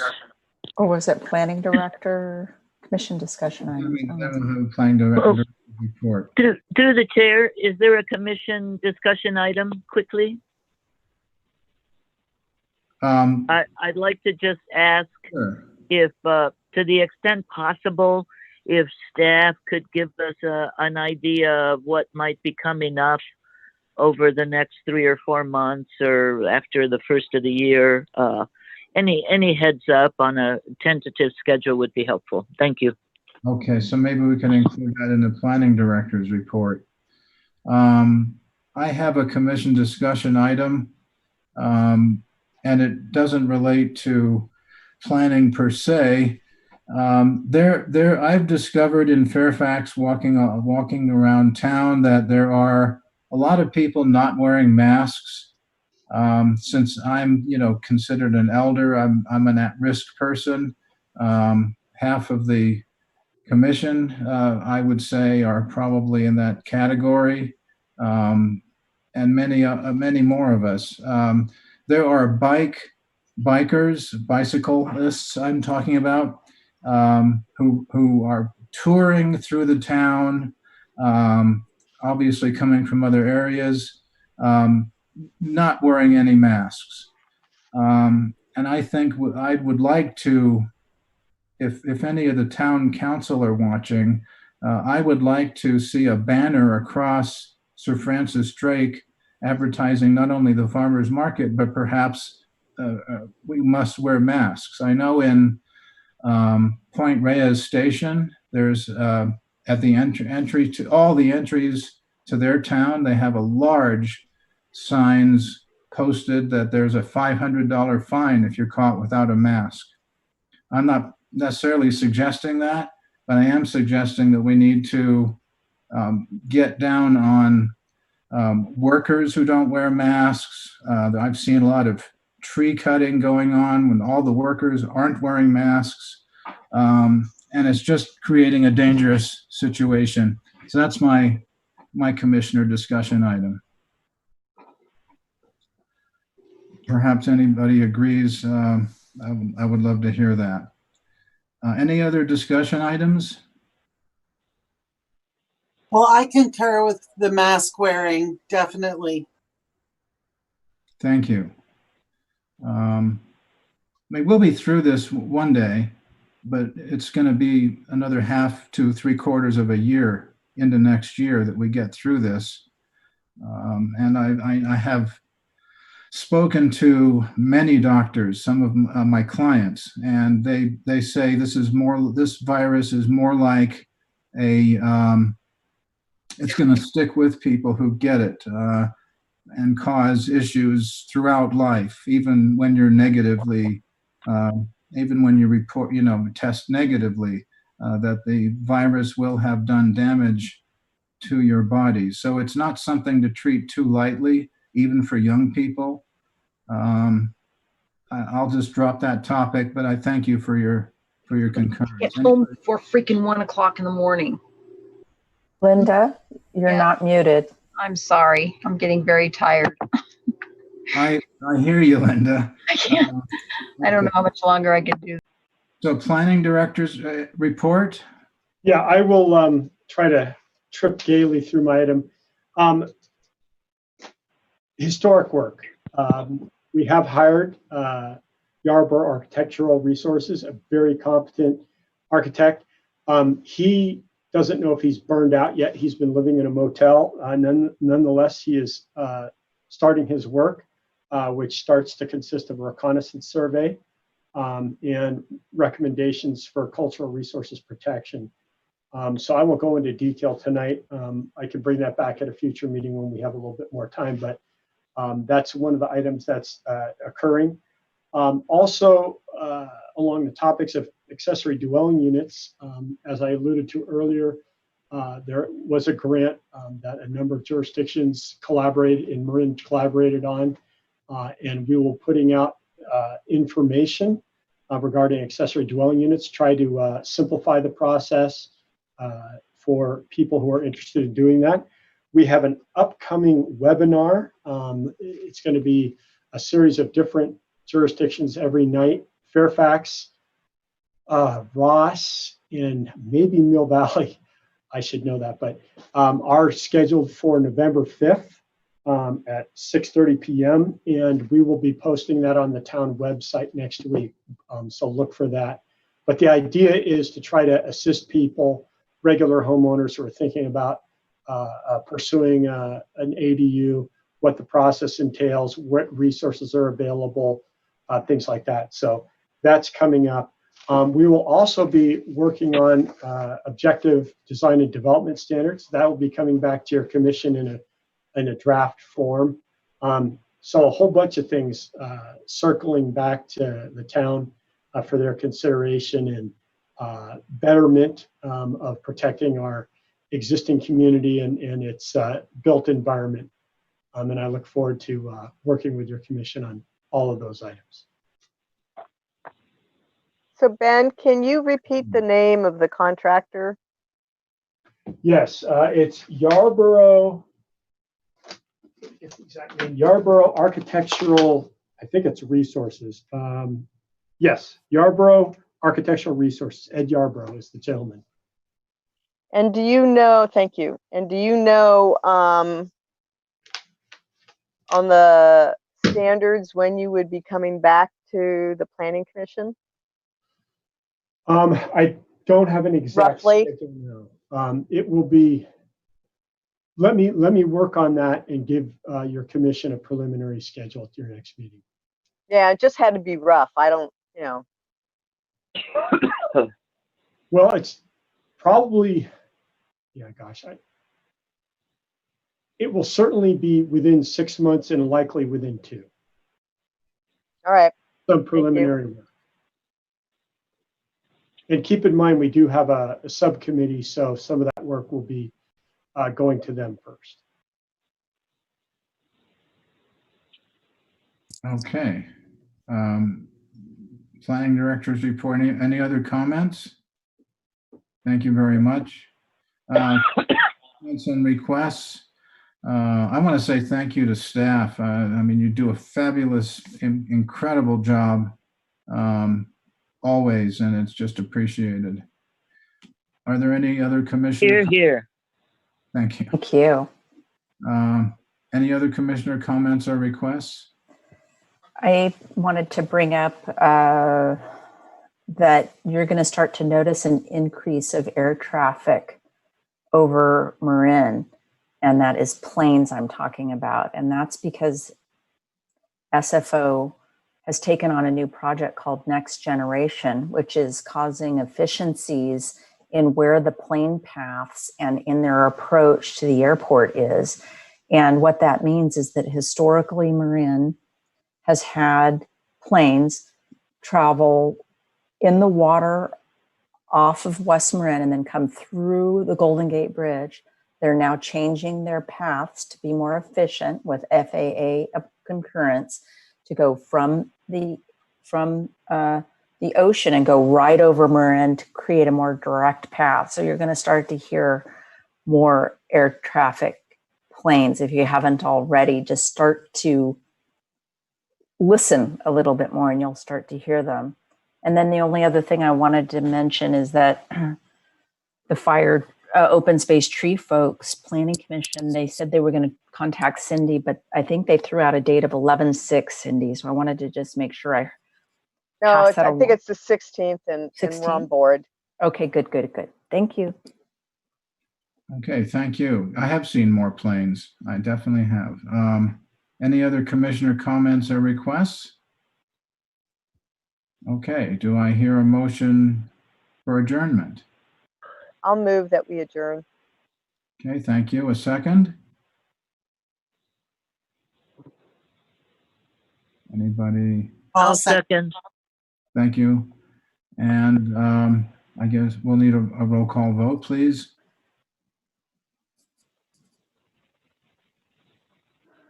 Clark, aye. Rodriguez. Rodriguez, Fregoso. Did Rodriguez say yes? Oh, yes. Okay. Fregoso? I already Oh, said yes. Okay. Gonzalez-Parber? Aye. Newton? Aye. Swift? Aye. Chair Green? Aye. Did I miss anyone? Don't think so. Okay. Good night, everybody. Thank you all. Good night, everyone. Thank you. Run out, Thank you, Tamela. masks.